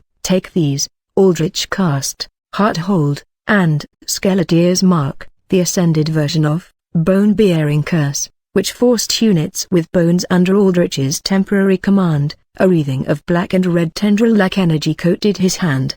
The Pursuer eagerly grasped at it with its claws, absorbing the curse into itself. "And hand them down to our friend over there." Nico looked at this development. A chill ran down his spine as he saw the distorted, horrible visage of the Pursuer. He knew not what that was, but his instincts told him that it was dangerous, that it was life-threatening. Aldrich sent the Pursuer down by lightly nudging his hand towards Nico. The Pursuer's descent, however, was anything but light. With a piercing scream, it sped down rapidly, flying through the air with a trail of cloying black smoke trailing behind it like a comet of destined death. Nico, in response, threw his coin out in between dodging greatsword slashes. The coin shattered a blade in its way into pieces as it hurtled right at the Pursuer. The Pursuer did not dodge the coin, nor could it have. The coin was too fast, but physical attacks did not work on it. Only energy-based or magical ones did, which meant that Nico was helpless against it. The Pursuer slammed into Nico, sinking its claws deep into his being. The claws did not pierce the capo's invulnerable, gold-coated skin, but instead sunk through it like it was water, breaching into his very soul to infect him with the duo of curses. Ordinarily, units could only suffer one curse at a time. With the Pursuer, however, any number of curses could be stacked atop each other. Nico grunted in severe pain, kneeling down. The pain did not come from tearing flesh or breaking bones or anything of that sort, but instead, from within him, within his being, in some deep, primordial part of him that he had not felt before. Physical pain, the battle-hardened capo was used to, but spiritual, he had no experience with. The Pursuer stayed latched onto Nico's body, its spectral serpentine tail curled around his body as it sunk its red teeth into his shoulder, imparting continual spiritual pain. When Nico moved, he was sluggish, much slower. It was as if every single inch of his body was tied down with weights. Then, Aldrich activated the Skeleteer's Mark. A cross-shaped black mark appeared on Nico's forehead. A ghostly cross-brace of ebony wood materialized above Nico, and from it, green strings latched at key points of his body like his head, chest, and limbs, very much like he was a puppet. Aldrich attempted to control Nico, but he was not able to. Nico was too strong. At best, he could stop Nico from moving. Nico's slowed movements froze entirely. The Ivory Knights, seeing their target stilled, battered him again and again with their great swords, but to no avail. This situation was shitty, to say the very least, but there was a silver, or rather a golden lining. Nico had already thrown his coin away. He was, for all intents and purposes, invulnerable. Not even the likes of Solomon Solar could dent him in this state. All of a sudden, the knights stopped attacking, withdrawing and standing in ringed formation around Nico. "Did you lose this?" Aldrich called out. He dispelled his hallowed ground, and raised his hand, showcasing a shining golden finger in between his fingers. What? Nico stammered out. He could not move his face, but he could tilt his eyes up to see what was going on. He could have sworn he had thrown that coin far, far away when he shot it at the monstrosity that currently snaked around him, at full force, too, with enough power to have sent it across the entire country. I knew you would throw this at my pursuer. You react well to threats, so I lined the pursuer's descent up so that I was in the way behind it, said Aldrich. Of course, you didn't assume I would catch it, did you? I will say, you've got quite the throwing arm. Aldrich's armor was completely battered, large chunks of it twisted and torn back as if a massive shockwave had traveled through it. There were several strips of armor that had been completely eviscerated, revealing not human flesh underneath, but raw bone.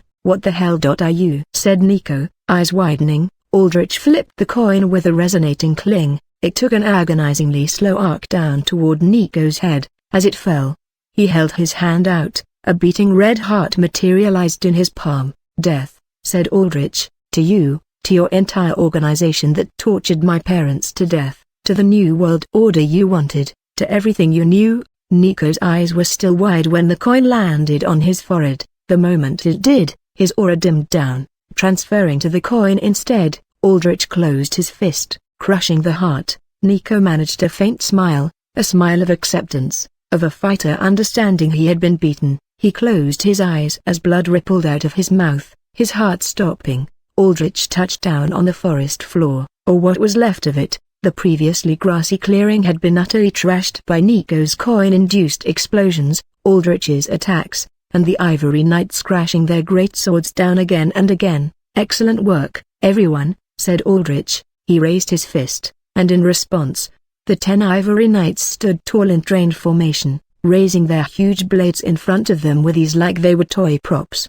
They slammed their gauntleted fists into the blade as a synchronized war cry. Ah, it has been quite some time since I have suffered such damage, said Volantis. Apologies. Aldrich looked down at his thoroughly damaged armor hanging onto him in warped black strips and cracked bone spikes. No need, war leader, to defend you is my purpose, and I do so with nothing but honor. Appreciate it.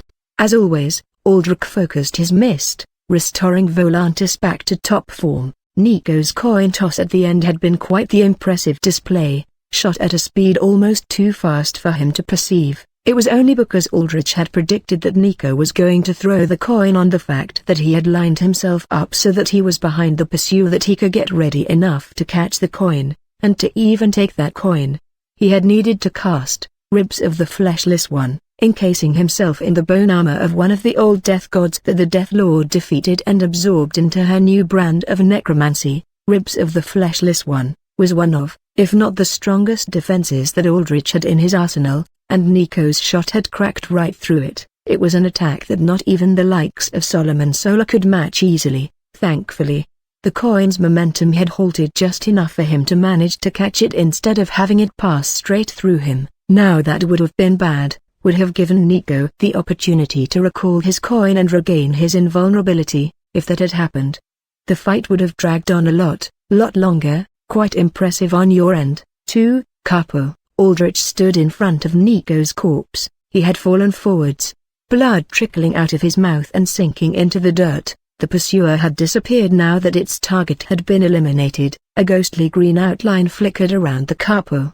indicating he was ready to be raised with his soul intact. Hopefully, you'll continue to impress me, Serve. Aldrich raised his hand. Tendrils of necromantic energy surged out from his arm, latching onto Nico's body. Nico's body twitched before he rose up, wiping blood from his chin using his sleeve. His normally silver eyes had turned slightly green like polished coins reflecting green light. The Capo's eyes were focused but not quite all there. Aldrich had not given him free will, after all, and he did not want to for now, not until Flurgan had reconditioned the man. A powerful combatant like Nico probably had quite an impressive force of will, and Aldrich did not want to deal with it at the moment. But Aldrich could still understand Nico's powers now that he was part of his legion. Death Guard name, Nico. Akido level, 63 power. Golden time. The user can infuse an object they are close to with energy that allows them to manipulate some of the object's physical properties, granting it 9 vulnerability,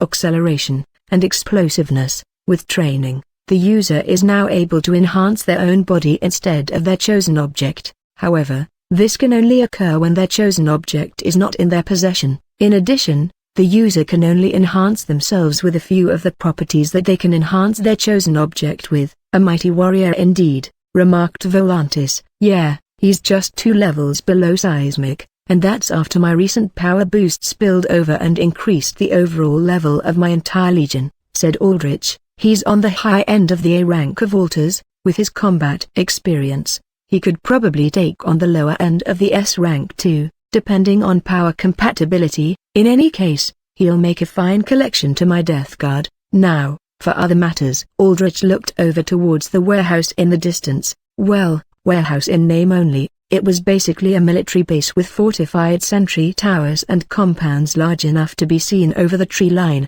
It was now on fire, swarmed with a throng of insect creatures as big as pickup trucks. Aldrich put a hand to his head, contacting Valera. She had come with him here. Unlike regular undead, she could teleport with him as a chosen, which reminded him of Grissa, the ordinary way he usually transported undead around. He hoped she would awaken from her crystal-encased slumber. The Death Lord had assured Aldrich that Grissa would awaken once she adjusted to her new body, and that there were no risks, but still, he worried. It was just what parents did. Aldrich paused before he began to worry. Valera was not responding. He had sent her to the warehouse to take it over with Vexa's insect forces. It seemed the attack was going well, but the fact that Valera did not immediately pick up was troublesome. He knew her. Even in the midst of deadly combat, she would always respond to him. The only time she would not was if she was literally dead. At Warehouse 42A, dubbed the Fortress by the Italian Prong, in the midst of a burning, crumbling vehicle facility where the corpses of melted armored cars lay strewn apart like litter, a hulking robeast stood over a smoking crater. The beast was easily 3 meters tall, standing on 2 sinewy, wolven legs with a hunched back. Spines protruded from each of the creature's vertebrae, ripping painfully through skin and muscle. The bone was not white but instead glowed a bright, toxic green. Its fur was black and tinged with glowing tints of similar green. Drool and spittle pooled down from the monster's wide maw, crowded with glowing green, razor-sharp teeth. When the spit touched the fortified steel ground, it melted through the metal with all the ease of water eviscerating cotton candy. At a closer look, the creature was grievously wounded, missing an arm with several large, gaping holes dotting its chest. In spite of these injuries, it stood unbothered, its horrendous injuries closing up. "You were the strongest from Thanatos," growled the creature. Its voice was garbled, monstrously distorted, but it was still barely recognizable as belonging to a woman. She stared down at a body lying in the center of the acid-pooled crater. The body was nothing but a torso at this point, arms and legs melted off, head so twisted from chemical scarring that it was unrecognizable. The only thing anyone could tell about the face was that its skin was pale, beautifully so. The beast growled, weak. When Aldrich did not receive any contact from Valera, he reached out to his other chosen, Vexa. She responded immediately. "What's going on?" said Aldrich, tone urgent. "I am unsure, my lord," said Vexa apologetically, with an entire network of butterfly eyes. "You don't know?" The assault went well. Valera showed tremendous force, tearing apart men left and right. Might Brood performed adequately as well, more so than I thought in this strange new world. But what went wrong?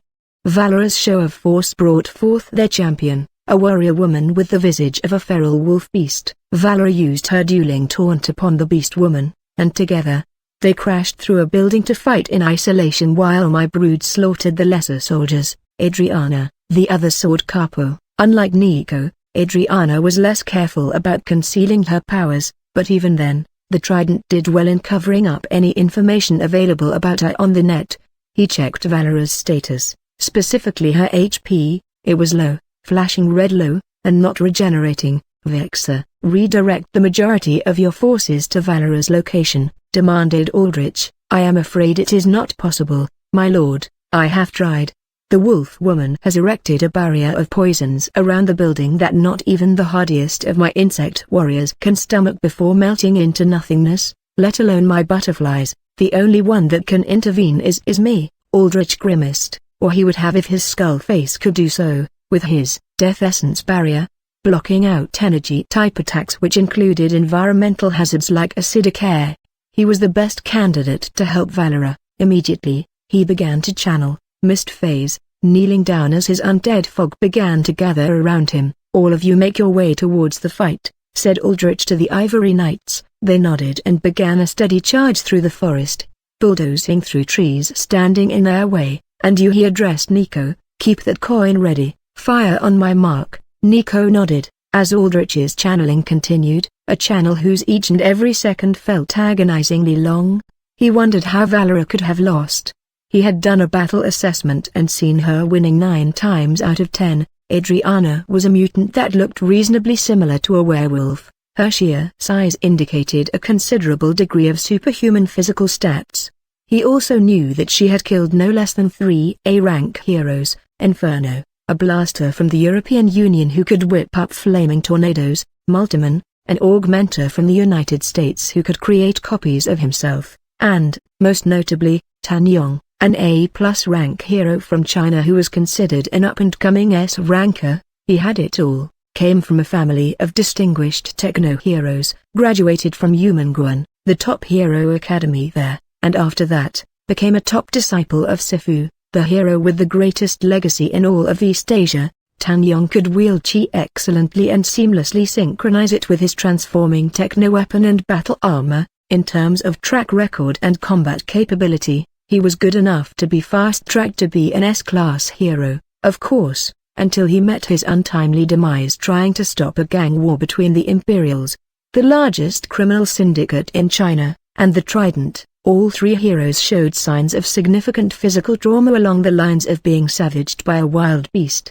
claw marks, bite marks, the whole macabre catalogue. On top of that, large chunks of their bodies had been melted off with a caustic green substance. The radiation coming off their corpses was so intense that there was no dosimeter capable of easily reading it either. Inferno and Multiman were both melted down without much of a fight, showing that more so than anything, their lungs had turned into goop. Tan Yong's tech had fried against high radiation exposure. Knowing this, Aldrich had sent Valerian out to fight her. She had incredible regenerative ability and natural resistance to poisons which should have translated to radiation. On top of that, she herself was level 70, the same as Aldrich, and as a dedicated warrior, she could invest all her stats into physical ones. In raw physicality, she was a whole league ahead of Inferno, Minuteman, and Tan Yong after his meshed suit fried. At the very least, unlike anything Adriana had faced, he had expected a fight between Valera and Aldrich to be a challenge,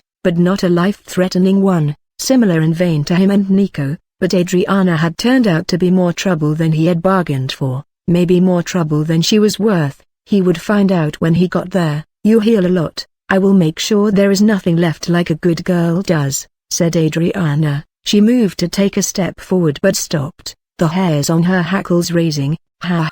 A voice rasped out from the melting torso through scrambled vocal cords. The voice became clearer, cords tying together and growing back tougher, stronger. "I did not want to use this. I prefer to keep my head, but it looks like may have it before long." A red aura roared around the torso, raging and coursing in bloody strands and pillars. They gathered into the shape of limbs made of pure, raw red, flesh and blood matter made whole. On these, the torso stood, a red sheen washed over its scarred, distorted face and restored pale skin, elegant, sharp features, blazing red eyes, sharp, vampiric teeth. Valera was back, reversion, 80% in the next moment. Her pretty face distorted again, but not because of acid melting her flesh, but because it was morphing into something else, something monstrous. Her eyes sealed shut, useless vestigial little things they were, that true vampires. The primordial night creatures that never knew light, never needed. Her pointed ears became larger, her mouth ripping apart to make room for several more rows of large, sharp teeth. Cracks echoed out as her spine and bones shattered and restructured, hunching her, extending her limbs, making them larger, capable of carrying more muscle, pushing out of her elbows and knees and hands in spikes. Wings burst forth from her back, red and black carapace covered her pale flesh, armoring her with flesh plate that could withstand strikes from the mightiest of paladins. "You think yourself a monster," she said, her voice rattling, deeply guttural. On the way to becoming less and less capable of uttering human inflections. "You will see what a true monster is."